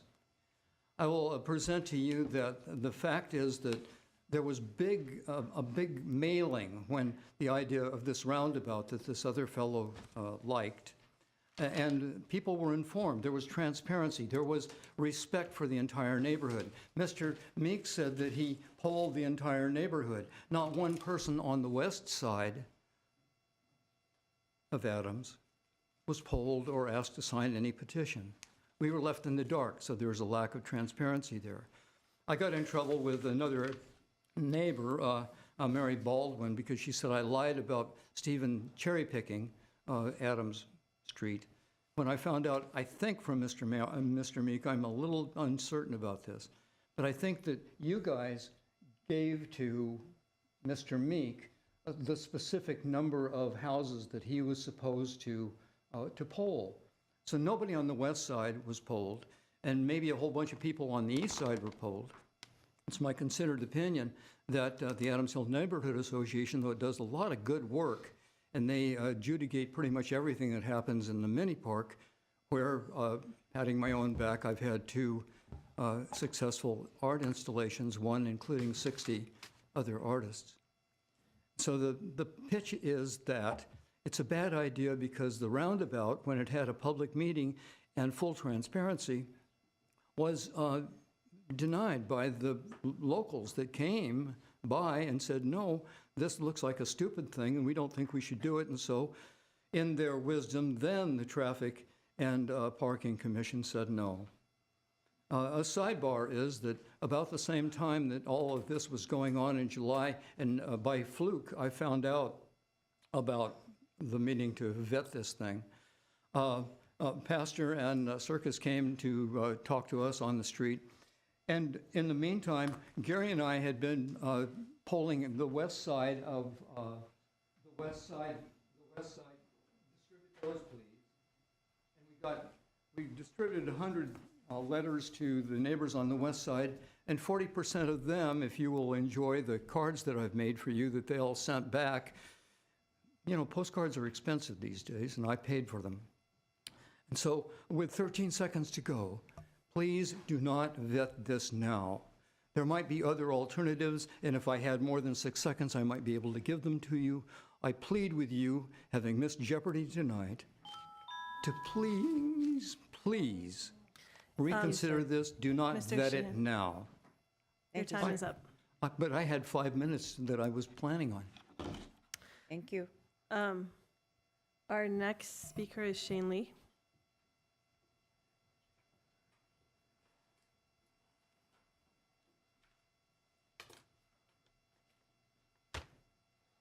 Hello, City Council. I'll keep this quick. We support any sort of traffic calming measures at Glendale UMB. We want more people to live here, and we support dense mixed-use walkable communities because we want people to feel safe in their communities. Anytime we have a decision between prioritizing people or cars, we should always pick people. Even though this traffic calming measure may make cars go slower, that's kind of the point, because we want that area to be safer. And we want people to feel safe, as some commenter said, walking their children to school or just walking in that area. I know that I always feel unsafe, even if I'm not in any danger. When a car zips by me, it makes me feel unsafe. So anything we can do to make traffic safer and help, prevent car accidents. I mean, every member of my family has been in a car accident at this point because Glendale is so car dependent. Can we just reduce that by just building some stop signs? We love stop signs. Have a good night. Please build the stop signs. Thank you. Thank you. We have 2 callers. Our first caller is Nick Dyes. Nick, you're on air. You have 3 minutes.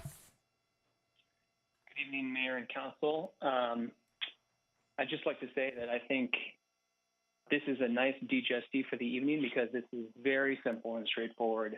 The logic and rationale is all in favor of a stop sign here.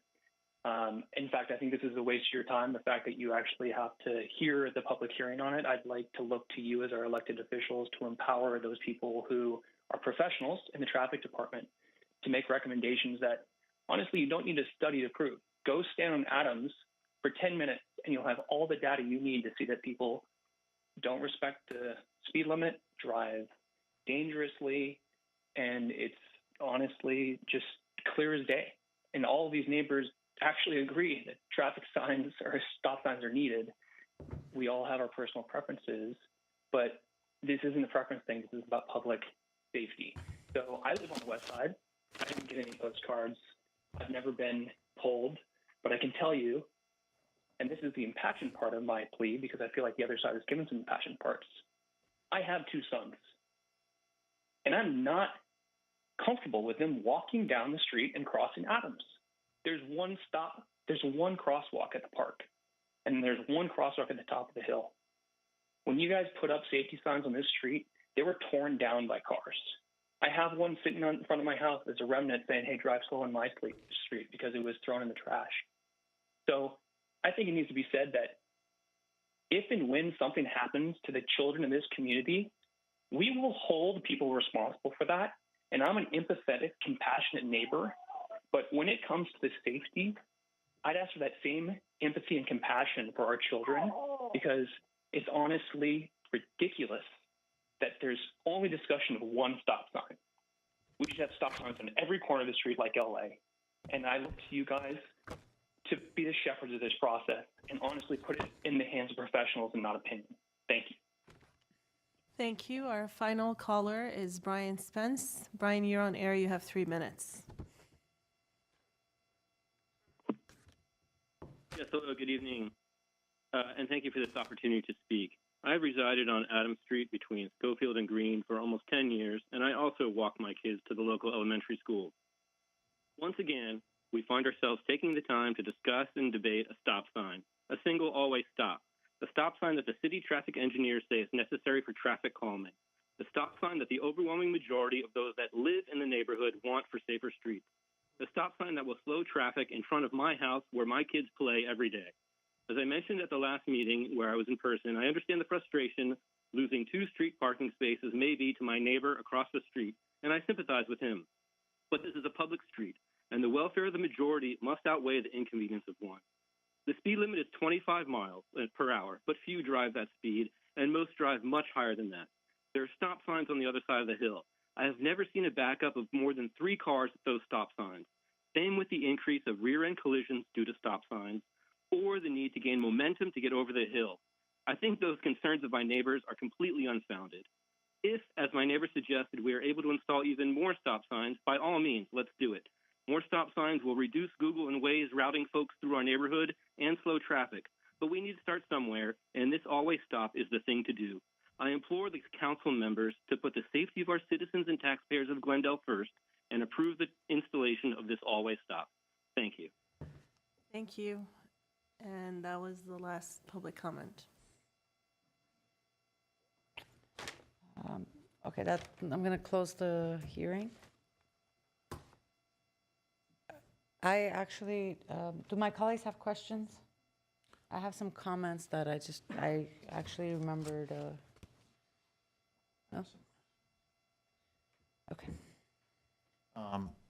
So, Pastor, one of the requirements is that there be 3 or more collisions, and it says the time frame has to be within a 12-month period in the last 24 months.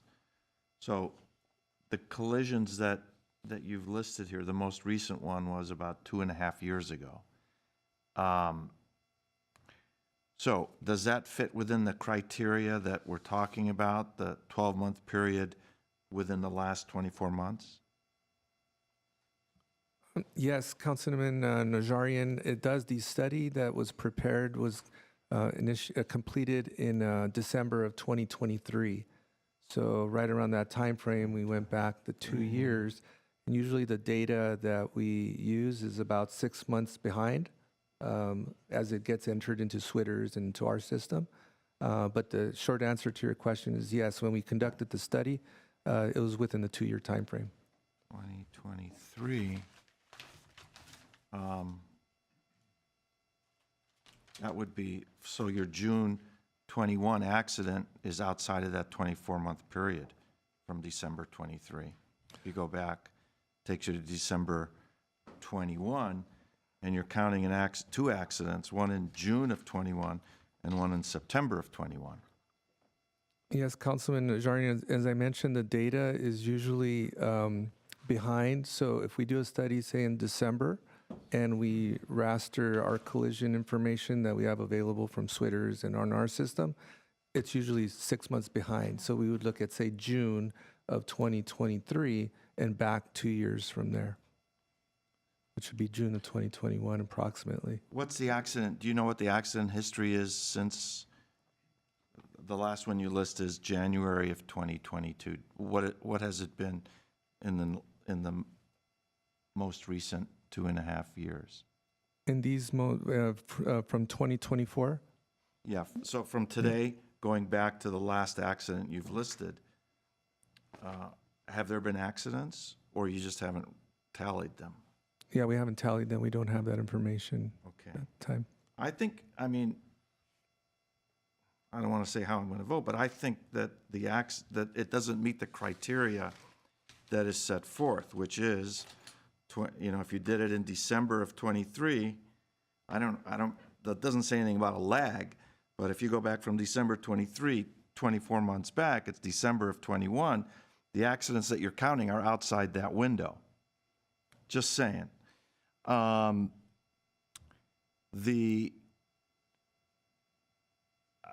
We're here because the stop sign wouldn't meet the warrants of a traditional stop sign. It's only here because we're discussing it in terms of a traffic calming measure. That's correct? Yes, that's correct. And we know that because we've been working with the Adams Hill community for years, and we did prepare prior studies under the normal MUTCD criteria for several intersections along that corridor, including Schofield. I mean, some traffic engineers have their doubts about whether stop signs are effective traffic calming measures. Isn't that true? Namely, your predecessor, Tom Mitchell? I don't know about Tom Mitchell and what his Councilmember position Najarian, was. Yes, I can vouch for that. Yeah. Tom I mean, Mitchell so was it's- of the opinion. Okay. Do you feel that one stop sign is sufficient? I mean, if the idea is to slow traffic down, and we've referenced the other side, the Los Angeles side, and the goal is to, make it safe, is one stop sign sufficient in that stretch between Palmer and Stanford? I mean, just... Yeah, I What do see you where you're coming from. Our recommendation would be to start with one stop sign rather than to really go in and put them at different locations, not really knowing and assessing what the results are going to be. So erring on the side of caution, it's our recommendation to move forward with one stop sign, and then we can go back and we can study it again. And if the problem continues, then we evaluate it again to see if it's necessary to add another stop sign. So before this whole stop sign issue came up, there were rumble strips placed. Well, there were rumble strips. That was one of the that was the pilot traffic calming measure that we effective? tried out. In reducing We didn't have a speeds? chance to evaluate it because we put it in, and the noise impacts were pretty immediate to the community. I think they were in for maybe 2 or 3 weeks before we removed them. Okay. Can I speak Thank to you. that, actually? I'm sorry? I actually, You want to pick up on that? if I can speak to Yes. that. Yes, I yield. So as I was, I think as you handed the cards, I had a flashback of meeting a resident 2 years ago on the rumble strips. And all this time I hadn't realized it was the gentleman that's now fighting the stop sign. And it just, so I actually went back and looked at my emails because after meeting with him, aside from the concerns that he had and the noise that it was creating, that his family wasn't able to sleep at nights, the residents around that area were also coordinating and communicating with each other. I actually went out to that community about 2 years ago to meet with them because one of their other concerns was that when the rumble strips were selected or advocated for, there were households that were left out of that process. And I know that based off of my emails and communication that I looked at from 2 years ago, I had sent a note to staff saying, how do we ensure that individuals both that have language barriers and that are going to be impacted, there's outreach from us and we're not leaving it to other residents. And this is the same concern that I have when it comes to people petitioning for or against historic districts, because again, I don't know what's being said at the door and how things are being collected. In front of us are over 30 cards, it looks like, from, I guess, the west side, asking, if I can finish now, please. For the stop sign to be at Cornell. Your report is stating that there was 72% agreement to have this stop sign at the location that you're recommending. Were those verified? Where do we get the 72%? So it's... And who was left out? So it's 76, just for the, All right, yes, for the okay. record. So as part of the process, the number of parcels are identified, and it's the petitioner who goes and verifies. So we just verify that's one signature per process. But as you mentioned at the November 5th meeting, we did send notices to all 43 property owners, notifying of today's action so that we could extend the outreach just in case they wanted to either, one, reverse their support or denial of or non-support of the item. So we did extend the notice to those 43 members. So as part of our process, we just verify the signature and that it's part of one signature per parcel. Okay, and did anybody from those 43 reach out back to staff? Pastor, did we have anyone from those 43, or contact staff? We did receive several emails, seems mostly in support of the stop sign. We haven't cross-referenced if they were from the same addresses, but our method of communication really is through that community leader, which in this case was a representative of the neighborhood association that went out and presented the petition package, the information about the proposed traffic calming measure, and obtained the signature. What staff does in our office when we get the petition package to confirm the validity, we call the residents that signed to confirm that in fact someone from that household signed the petition. Okay. And the alternative of the placing the stop sign at Cornell is not an option for us?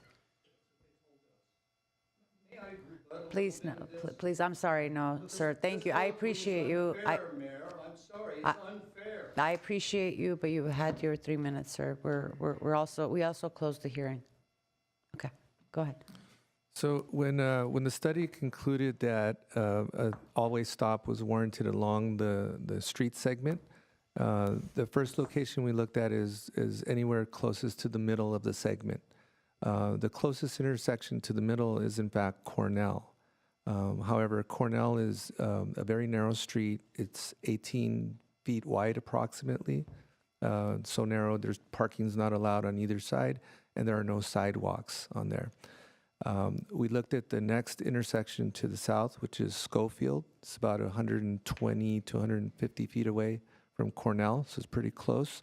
That street's a little wider. It's about 26 feet wide. There's sidewalks on both sides of Schofield, as well as curb ramps for pedestrians to be able to cross on Schofield.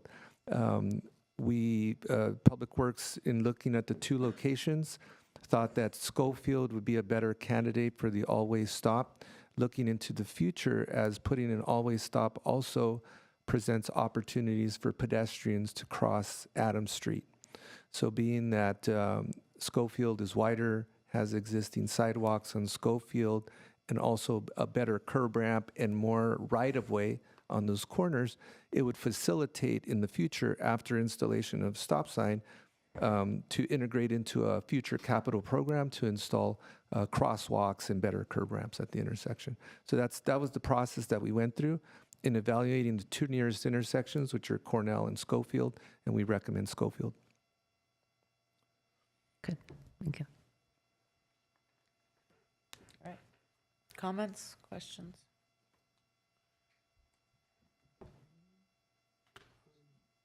I don't have any ahead. questions, no. I have a couple of quick questions. I mean, I'm not just a traffic engineer, and I rely on your expertise. And calming down the traffic basically is mostly, in my understanding, is not more going up the hill, but coming down the hill, right? Because when you're downhill, you pick up speed a lot faster than going up the hill. After Schofield, there are 1, 2, 3, 4, 5 streets, and the fifth one is Stanford, which is on top of the hill, basically. But coming down, do you think this stop sign would be enough to slow down the traffic? Because from Stanford, you have 1, 2, 3, 4 more streets, basically, before you get to this stop sign. And I don't know what the length of that stretch is, basically, coming down the hill. Do you think you may need one more stop sign? I don't know, from Dartmouth or Princeton or one of these streets? If the intention is to slow down the traffic on Adams, probably Cornell is a better location, but I understand what you're saying as far as crossing the streets and the curbs and sidewalks and what have you. Yes, thank you, and Councilmember Garpetian, a very good point, and I think that's something that staff can definitely look at in the future. Say if we do move forward with the Adams and Schofield stop sign, And then we would be in a better position to evaluate, well, what are the effects to the remaining distance between Schofield and Stanford? If it does meet the speed criteria and the criteria we have on the new policy, then that could be considered. We always move cautiously because that is on an incline, right? So we have to be cognizant of the fact that stop signs can increase rear-end collisions. So, but that would be something that we would consider under that review. So stop signs can increase rear-end collisions? Yes, that's correct. If you imagine just a street without any stop on it, traffic goes straight through it. And so the likelihood of a rear-end collision is unlikely. But definitely when stop signs are put in, that's one of the reasons why we move cautiously in putting in stop signs, because they could always lead to an increase in rear-end collisions. So we're taking care of one problem, but we may be creating another one. As I mentioned, that's why we move cautiously in our recommendations for all-way stops. And in your opinion, this stop sign is needed in this stretch, based on your research and the speed limit and the traffic and everything else? Yes, Councilmember Garpetian, that's correct. Under this new policy, which we took a look at in a lot of detail, we had a lot of those same concerns. We evaluated the LADOT policy and understood the perspective. In certain cases, when there's controlled stops at a really far distance, it does offer opportunity for vehicles to speed more. And in those cases, that's where you need some sort of more assigned right-of-way at intersections along that corridor to improve safety regarding speeding on that corridor. And that's the case here. Okay, thank you. Question.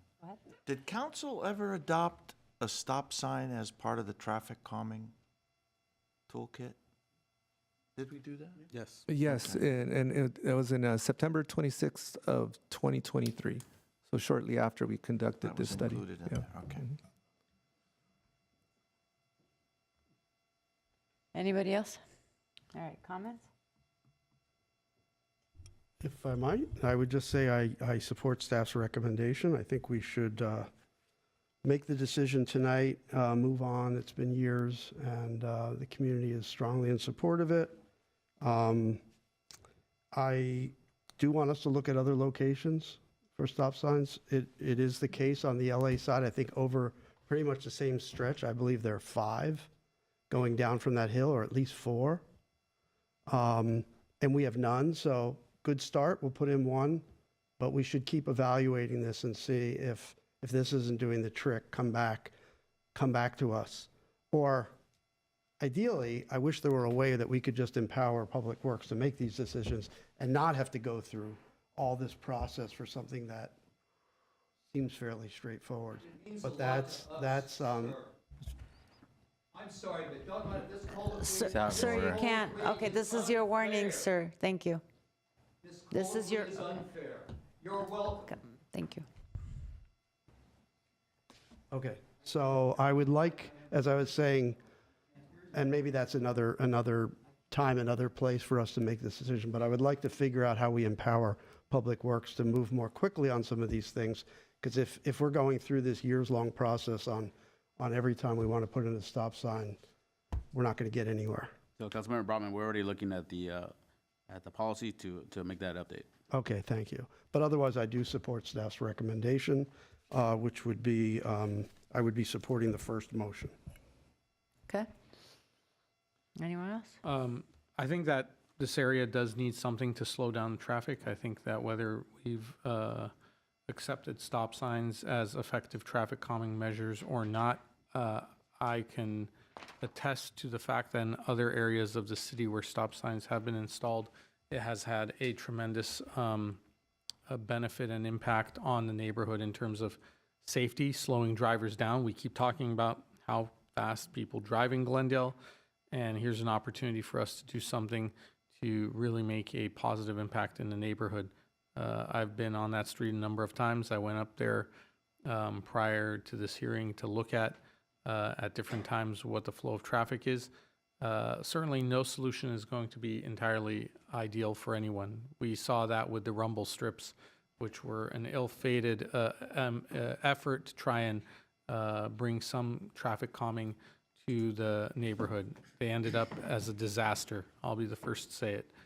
And certainly, wherever the stop sign goes, it shouldn't be the last, because on Palmer, which is more on a flat area versus the hill that Adams is, where you have people walking, families walking to Palmer Park. People rip through that stretch of Palmer. There are speed humps actually on Palmer, but only near the park. And then in other areas, once people get past those humps, they will hit the gas to get to the next stop sign as quickly as possible, which is a behavioral thing. I have yet to understand why people speed to get to a stop sign. I understand the concerns folks have about where the stop sign will be located, especially the gentleman who has come here a number of times talking about the impact it will have on his parking situation. And even he agrees that something has to be done to stop the speeding or the reckless driving in that area. The solution may not be ideal, and I would urge staff to look at areas. I know right across the street from where the stop sign is proposed, there is an unnecessarily long stretch of red curbside painted where you could potentially remove that paint to allow for a car to park, thus replacing the parking spot within walking distance from the person's residence, and addressing that issue to some extent. And I don't know if this is going to be the perfect solution, but at least we need to try something. So I would support staff's recommendation to see how it works, to see what the impact is, and then to report back to us. Of course, I'll go out there to look at it myself. But I think that we need to move forward with this to see if the staff's suggestion, you're the trained professionals, you've looked at this, you're going to come to us, but I will say this is I can't say this is your last opportunity to get this right, but at this point, both council, the Traffic and Parking, Transportation and Parking Commission, staff, all of us are going to have egg on our face if this does not work. Because it's going to be, and I don't know why we even suggested a roundabout in that area, because I don't know if that would have really worked. But let's try this. Let's see what the impact is going to be. Let's see if it slows down the people coming down the hill. And I would support it.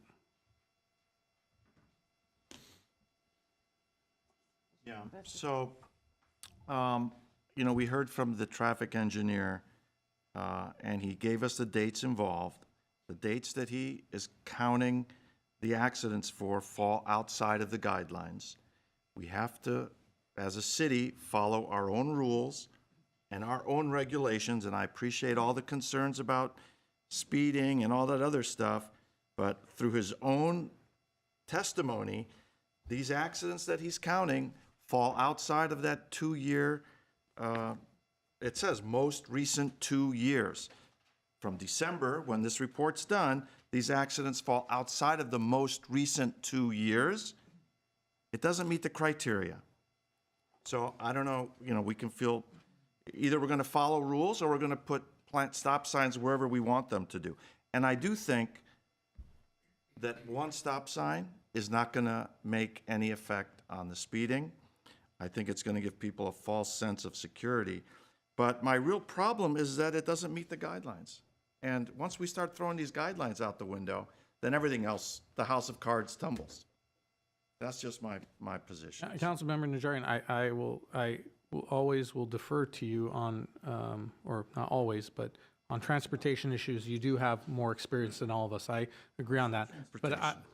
But I will say that on mobility issues, but I will say that we make it very difficult for neighborhoods and people living in neighborhoods feeling the impacts of speeding through their streets. Very difficult for them to install speed humps, speed bumps, and stop signs. And they know, they are the eyes and ears there all the time who see the traffic and the impacts it has on their neighborhoods. Your logic, I get it, that what the rules are, but that's like saying, we only wait to have heart attacks until we start modifying our diets. We know that there's potential of serious accidents there. All you have to do is spend a significant amount of time on that street, sit there in a lawn chair and just look at what's happening, and you'll realize why people are afraid to cross streets, why people are afraid to cross Palmer, and how recklessly people drive through those neighborhoods, partly because they are probably cutting through to Los Angeles or to the freeway.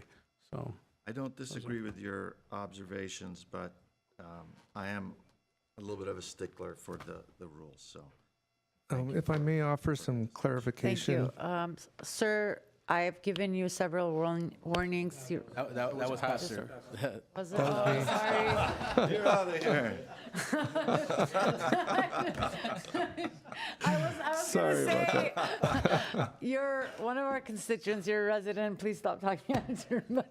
Yeah, thank you, I don't Madam wanna- Mayor. Okay, go ahead. If I may offer We've some, been in a meeting since 1, by the way, just for FYI, okay. I'll make this one quick. If I may offer some clarification to Councilmember Najarian's good points, then this is a new policy, right? And so I'll read it to the T. It says, this guideline is satisfied, and this is about the collision history. This guideline is satisfied if the intersection has experienced 3 or more reported collisions susceptible to correction by an all-way stop controls in any 12-month period within the most recent 2 years of available collision data. So, Now, where does yeah. it say that, Pastor? So my apologies, that was that last little, which is very important, and that often happens because that data that we have available is usually about 6 months behind, yeah. All right, Mr. Garpetian. I'm ready to vote. I asked my questions. Make a motion. Okay. Okay, Or once the well, did you mayor- have, Sure, I'll make my comments. I was the one that put in the request for us to look into removing the rumble strips. I have serious concerns about how much, I know you said you've put thought process into this, but I'm assuming that that was the same or similar process with the rumble strips. I do want some sort of, I'm okay with approving it today, but I do want there to be additional stop signs that we're looking at. That's one of the requests that the gentleman made. But I do also want to report back on what's going on and how this is really impacting that neighborhood, and if we need to make modifications. So I'm also going to add it to my own notes to keep coming back to you guys and checking in and along with the neighborhood. So I hope we get it right this time. Thanks. so I can make the motion? I'll move, what is it, 9B1. Roll call? Oh, We need a I'll second. second. I'll second. roll call? Council members Brotman, Yes. Garpetian, Yes. Kasakian, Yes. Najarian, With that new information, yes. Mayor Asatryan. Yes. All right. Okay. Good luck. You guys need a minute? No. Okay, Oh, all right. well, let's Next. keep going. We're almost done. All right. Next item? Next is discussion of council member future agenda requests. Item A, Councilmember Brotman's request to discuss updating development standards to address illumination levels on private property carried over from October 8th, November 5th, and November 12th, 2024 council meeting. Okay. I'm sorry, okay, go ahead. We can't do this in the middle of a meeting. Thank you. Okay. Okay, well, I think this is our third time at this. I'm not quite sure why we're, I don't know why either. Councilmember Brotman, you were is not it a 2 to present. 2? You were not present at the last council meeting. Yeah, but I thought we didn't approve it. It was a 2-2. I don't know if there was a probably. vote. I think it was just, there was a discussion. There was not 3 votes either way, and then, so it just got Okay. pushed. to the Okay, so subsequent all meeting. I'm asking for is for staff to come back with alternatives to the CUP that was not supported for drive-throughs. Talking, Wait. Are we talking No, about 12A? wait. This is You're talking the, about the lighting. This is issue. Oh, illumination. we're talking about the lighting one first? My apologies, my apologies. Okay, I think, the lighting one, didn't we get that? I thought that was rejected. that was rejected. It was rejected. I don't know why it came back. Does anybody want to clarify that? I thought it was still carried over. I apologize if it's. No, I let me think just- that I one, think that one was rejected. that you like one to- was rejected. Okay, I mean, I don't know if there are 3 votes in support of looking at an illumination policy or something in code to allow staff to at least have the tools to manage excessive illumination.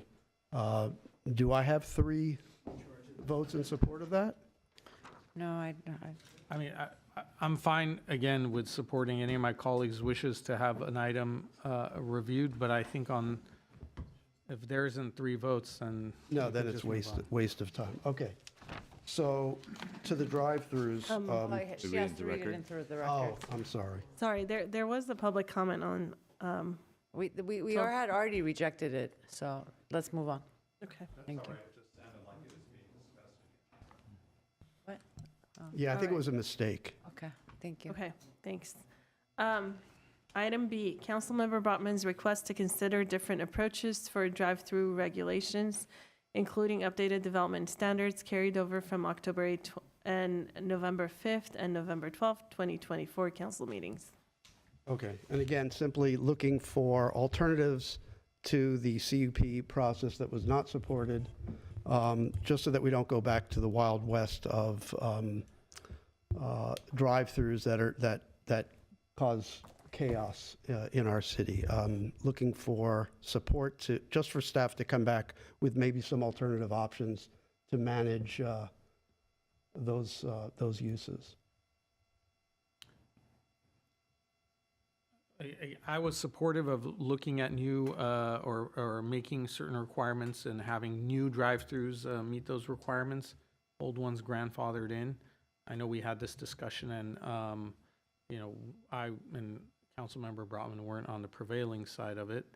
But, sure, I would second it, I guess. So I just want to remind my colleagues that when the drive-through item was brought forth, we went into very long deliberations, and then we actually made some compromises and agreed that we would allow for the old ones to just be grandfathered in. In-N-Out was also here. They were just wanted to make sure that the old ones weren't impacted, and we had come to an agreement that we would all support one, looking at different ways for new drive-throughs. And then staff prepared it. It came for a vote, and then I have no idea what happened. We didn't even have a discussion because I thought we were all on the same page. The vote went, and the vote went 3-2. I just want to remind everyone of that. And so if any of my colleagues are open to considering. We discussed this. Sorry, we discussed this issue I had for a also, long meeting, and now it's the same thing is coming back, and I don't understand. No, I'm why. specifically saying it's not the same thing. We discussed a CUP. We didn't get 4 votes for a CUP, although I was also surprised because we had amended the request to grandfather existing, and I had thought that was enough to get unanimous. But anyway, it doesn't matter. Question, so what But is specifically? looking at what you- alternatives, maybe changes to the development standards that would allow us to just do a better job making sure that we are, that the drive-throughs that we're approving meet certain conditions so that they're not causing the kinds of queue issues that we've seen in the past. including, like, I know that we've been talking about, and that this wouldn't be affected because it already exists, but we've been getting complaints about the In-N-Out at Harvey, right, as an example. And there could be other locations that if we didn't have this process in place, anyone can build a driveway or drive-through anyway. No, they So can't, that's Within- that's the issue, they can't build a drive-through anywhere they want. It's only in certain zones, and also, that's why you say concentration on certain streets, because that's where they're allowed. And do we have any standards today, or we don't have any? Of course, we have standards that you can enforce the laws. Currently, we have very limited standards, Councilmember Garpetian, Mayor and council members. I believe we have a minimum requirement for a queuing length, and that is pretty much it. There's some design elements too that are on the books.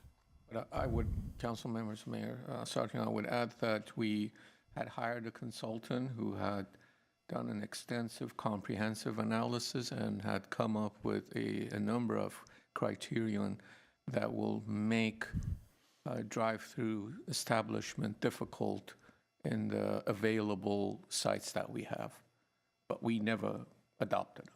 And I would add, not just difficult, but if they're going to build, they will perform much better. The intent here is to avoid situations like we've seen with the In-N-Out and Harvey Drive. We've heard about the Starbucks and other locations. But yes, essentially, since that last round of work, we are sitting on a report that has some alternatives in it.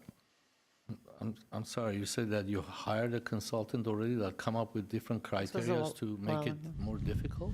Not now.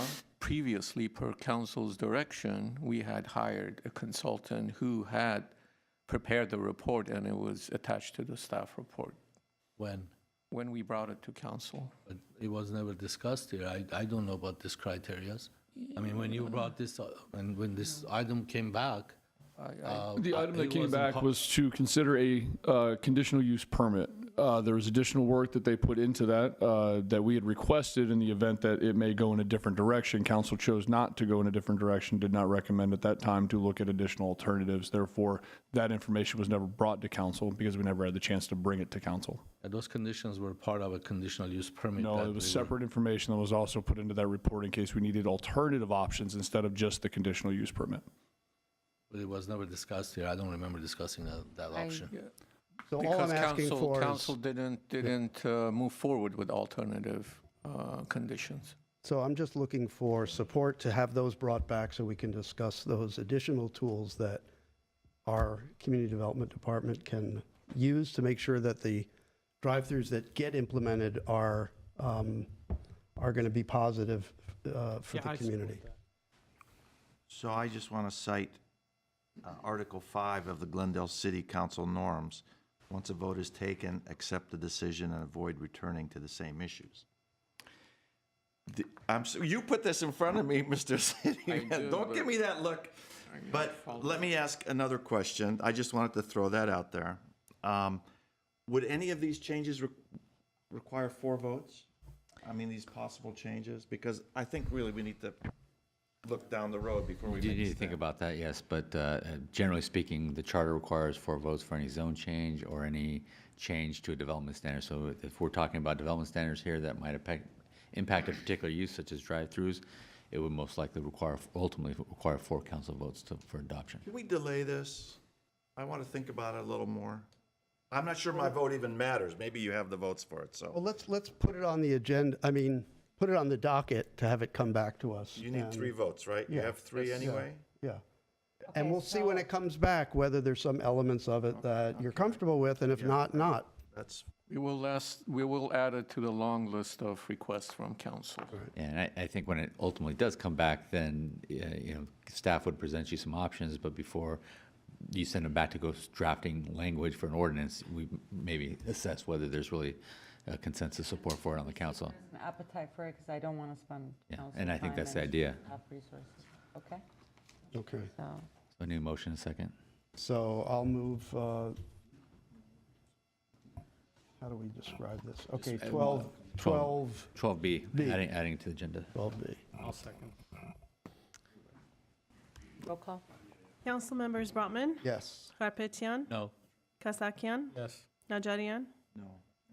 Mayor Asatryan. Yes. All right. Next. So I've been talking about this for a while, but Read I into the think. record. Oh, go ahead, yeah. All right. Next item is item C, Mayor Asatryan's request for a report on funding and/or policies for further rent reductions in the city authorities affordable housing projects for tenants on SSI carried over from November 12th, 2024 council meeting. Madam Mayor, we have 2 speaker cards on this. Okay. I brought this up at different points, but when I look at our affordable housing rates, some of the units are, the pricing is more than an individual makes on or gets in SSI, which is like $943 for an individual. I'm looking at ways that we can help reduce some of those rates for our seniors and elderly, and come up with our own kind of system instead of just looking at the medium and low, moderate, and very low that we usually get as part of the charts. Make sense, or do I need to? We have, like, I will say that on a weekly basis, at the very least, I have at least several seniors that are visiting, and I'm sure many of you have had the same experience where their prices are going up. They can't afford to live in our city, even in affordable units. And I think we need to figure out how we're helping them if they don't have assistance. So these are rent reduction units that we're building currently? Yeah, as we get, so for example, I brought this up last time with the Piedmont project, right? When we look at the rates that are listed, the rents on these affordable housing units are higher than somebody gets from SSI. So how do I expect the senior without it, who doesn't have family assistance anywhere, to be able to cover that rent? Don't they pre-screen them? I mean, you've got to make within a certain income range to afford that. This is all factored in when they apply, unless they overstated their income and are stuck with that unit. That's my understanding. So if you take in the rent and you take in the utilities, I'm asking for us to look at creating a program that further assists our seniors and individuals on SSI. I think the sentiment is positive and good, but I think in your directive of creating a program when we all know what our limitations are financially, not knowing where we would even find the funds to provide for such a program, it's very difficult for me to support this, Mayor. There are so many other policy changes that we can advocate for, including making people who are home caregivers or healthcare providers living with relatives eligible to inherit their voucher for housing that we can advocate for both on the state level and the federal level. Creating a new program like this with no clear idea of where the funding would come from is not something I can necessarily support at this time. You're not open to support or exploring where we can get the funding from? Mr. Kasakian? Okay. Well, what yeah, okay. But my thought on this is, I like the idea of a low-income rent subsidy program. But I don't think we should focus on our existing affordable housing units because there's so much demand for those and so little supply. So if you get into one of those, you're already much better off than all the people that are out there that can't get in to those kinds of projects. Those are the people, I think, if we have $1 to spend to help out, that's where we should be helping out, not in those affordable housing projects. We had a rent subsidy program years ago and we discontinued it. Money doesn't grow on trees, but I'm open to looking at ways we can reintroduce a rent subsidy program. We could take that all And that's the way I would approach it, not looking at places like Piedmont and the others, which already that's a very attractive deal. I wasn't just speaking about our affordable housing units. I was looking at how we are assisting individuals that are from that lower income bracket that can't seem to make ends meet. So Well, if that means looking at just a rent subsidy program we used to have or some other models, then I'm happy to have that be it.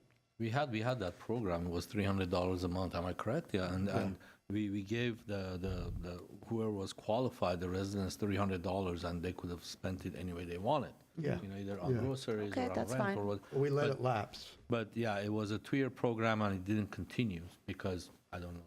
I wasn't here, so we can look into So that. It was a Measure S funding, yes. would you be open to relooking at that program? I am open to relooking at that program or similar programs. Do I have somebody else that's supporting that?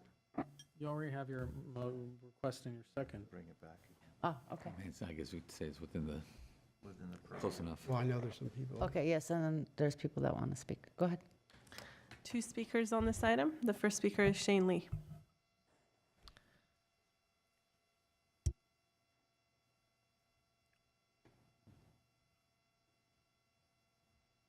You have 3 minutes. Hello, City Council. I support Mayor Satrian's, I don't know if it's a motion or request to motion. I'm still learning City Council lingo, but I support something like this. This is actually one of the reasons why I sort of emphasize fiscal conservatism on the side of City Council, because we want to make sure that we're not spending money on silly things.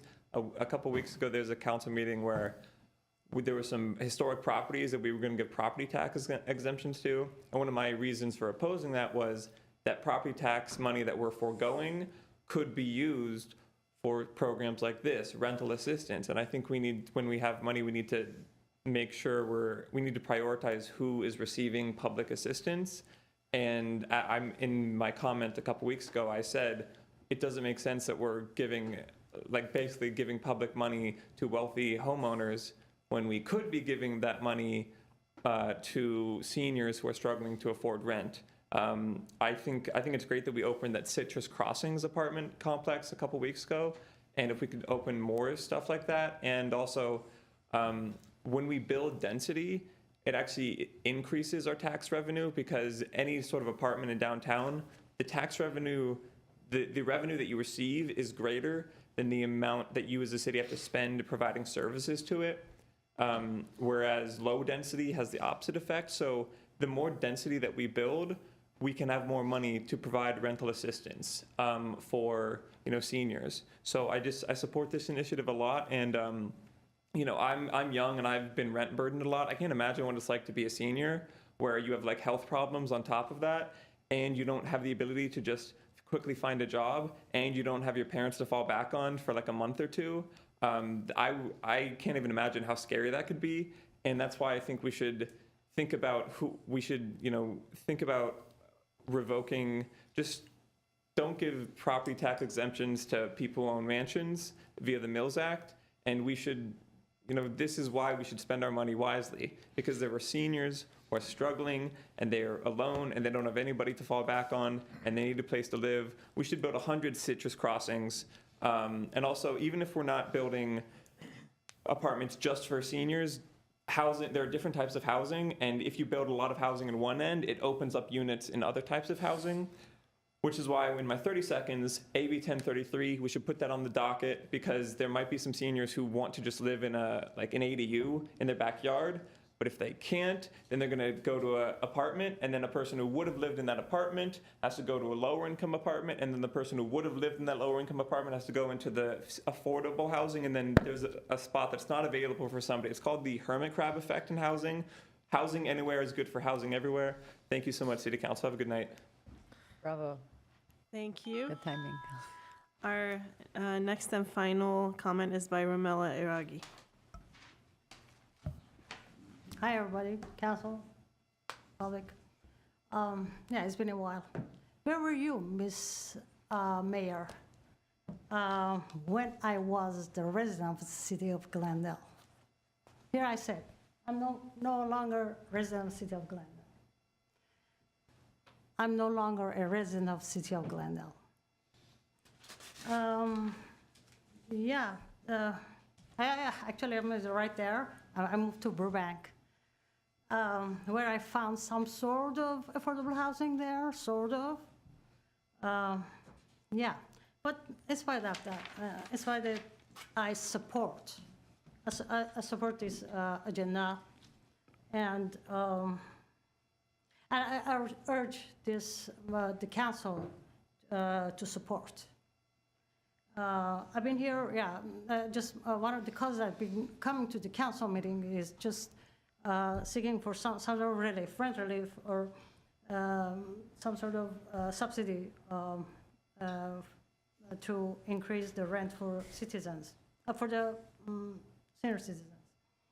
So, yeah, as far as the budgeting, it was like 2 years ago, I asked Senator Partentino that we need affordable housing, and he told me that the budget is there, Ms. Kasakian. The budget, just you gotta ask for it, Ms. Mayor. That's Senator Partentino told me that. And yeah, another thing that we can get the budget is, just maybe like the young man said that, maybe we have to tax, mention tax, for example, tax those mentions and increase the property tax or whatever. And yeah.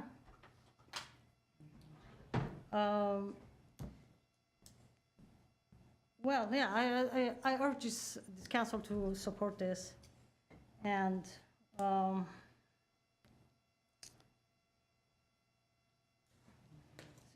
as a resident of Burbank, so I'm gonna sort of hybriding here between here and Burbank council meetings. So yeah, I said we'll come back. And yeah, so good luck, Ms. Mayor, with this agenda. Thank you. Thank you. Right. That is all. Madam Mayor, may I suggest that since we, as you know, already had the rent subsidy program in place, that we provide an updated memo as to the criteria for qualification and how much it was and what the cost implication would be. And if you want to explore it further, then we'll bring it back to council.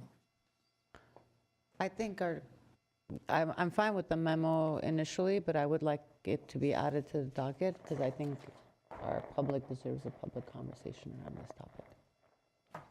So, It will be added to the long document. right, I recognize that. Okay, yeah, but the memo's fine for now. Thank you. So you want me to make the motion? No, oh, We have to vote on it. So I'll Yeah. move 12C.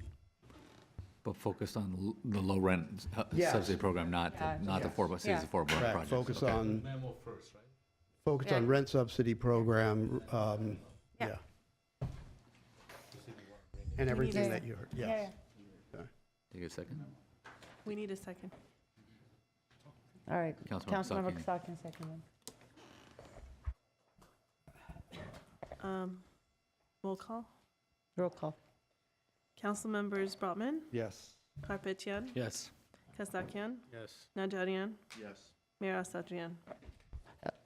Before we adjourn, wait, You have to- we have the oral communications, but we, Mayor Asatryan, your vote for Oh, the yes. item. okay. Okay, all right. Go ahead, let's take the oral communication. Oral communications, discussion is limited to items not a part of this agenda. Each speaker is allowed 5 minutes. Council may question or respond to the speaker, but there will be no debate or decision. The city manager may refer the matter to the appropriate department for investigation and report. We have one speaker for this portion, Ramela Iragi. Oh, okay. Then we are done with speakers. No more Why don't we speakers. recess or pause for just a moment? The mayor is conferring with the city attorney regarding a possible, I don't want to let the cat out of the bag, but Yeah. let's just pause. Surprise? Yes, it's a surprise. It could be a surprise. I'm We have to. not sure what Okay, so I they're, think we have to technically recess for 5 minutes, no? Do we? well, depends if they're, unless you know any good jokes. I mean, let's keep the cameras going, but just pause. I think they'll be out in just a minute or less. Okay.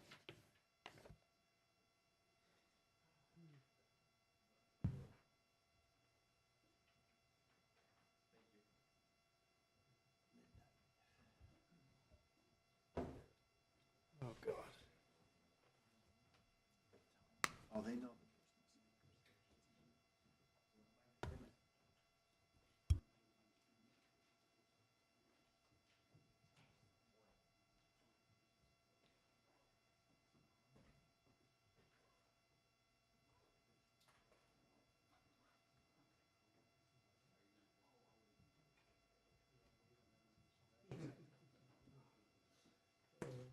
Too late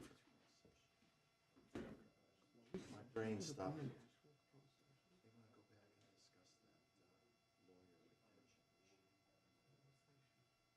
They found someone better.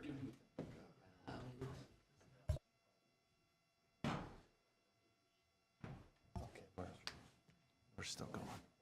So there were no speakers, so Oh. whatever you'd like to do, if you want to adjourn the meeting. Two items or- of new business.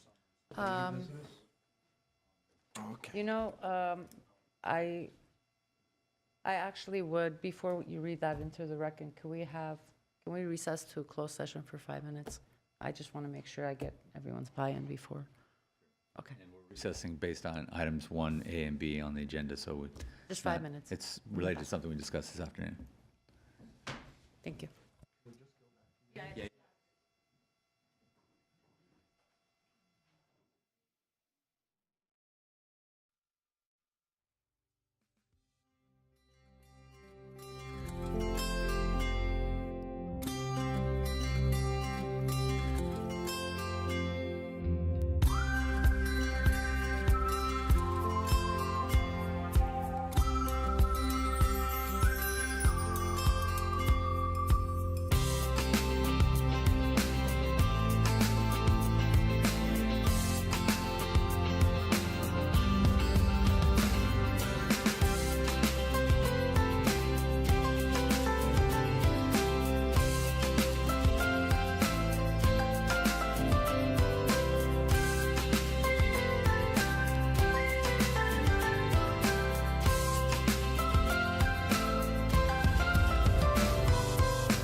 We're back. Go ahead.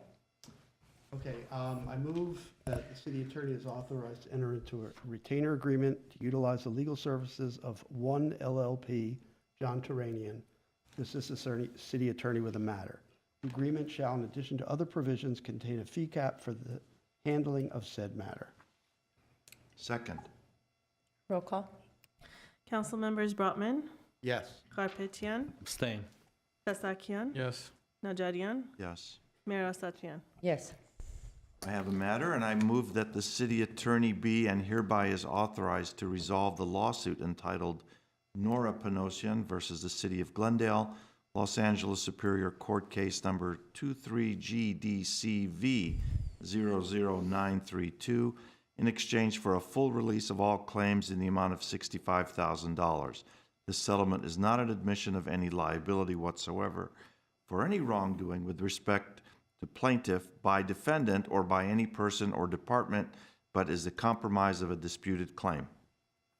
Second. Roll call. Council members Brotman, Yes. Garpetian, Yes. Kasakian, I abstain because I was not part of the closed session discussions on this. Najarian, Yes. Mayor Asatryan. Yes. Move to adjourn? Second. We're adjourned. Thank you.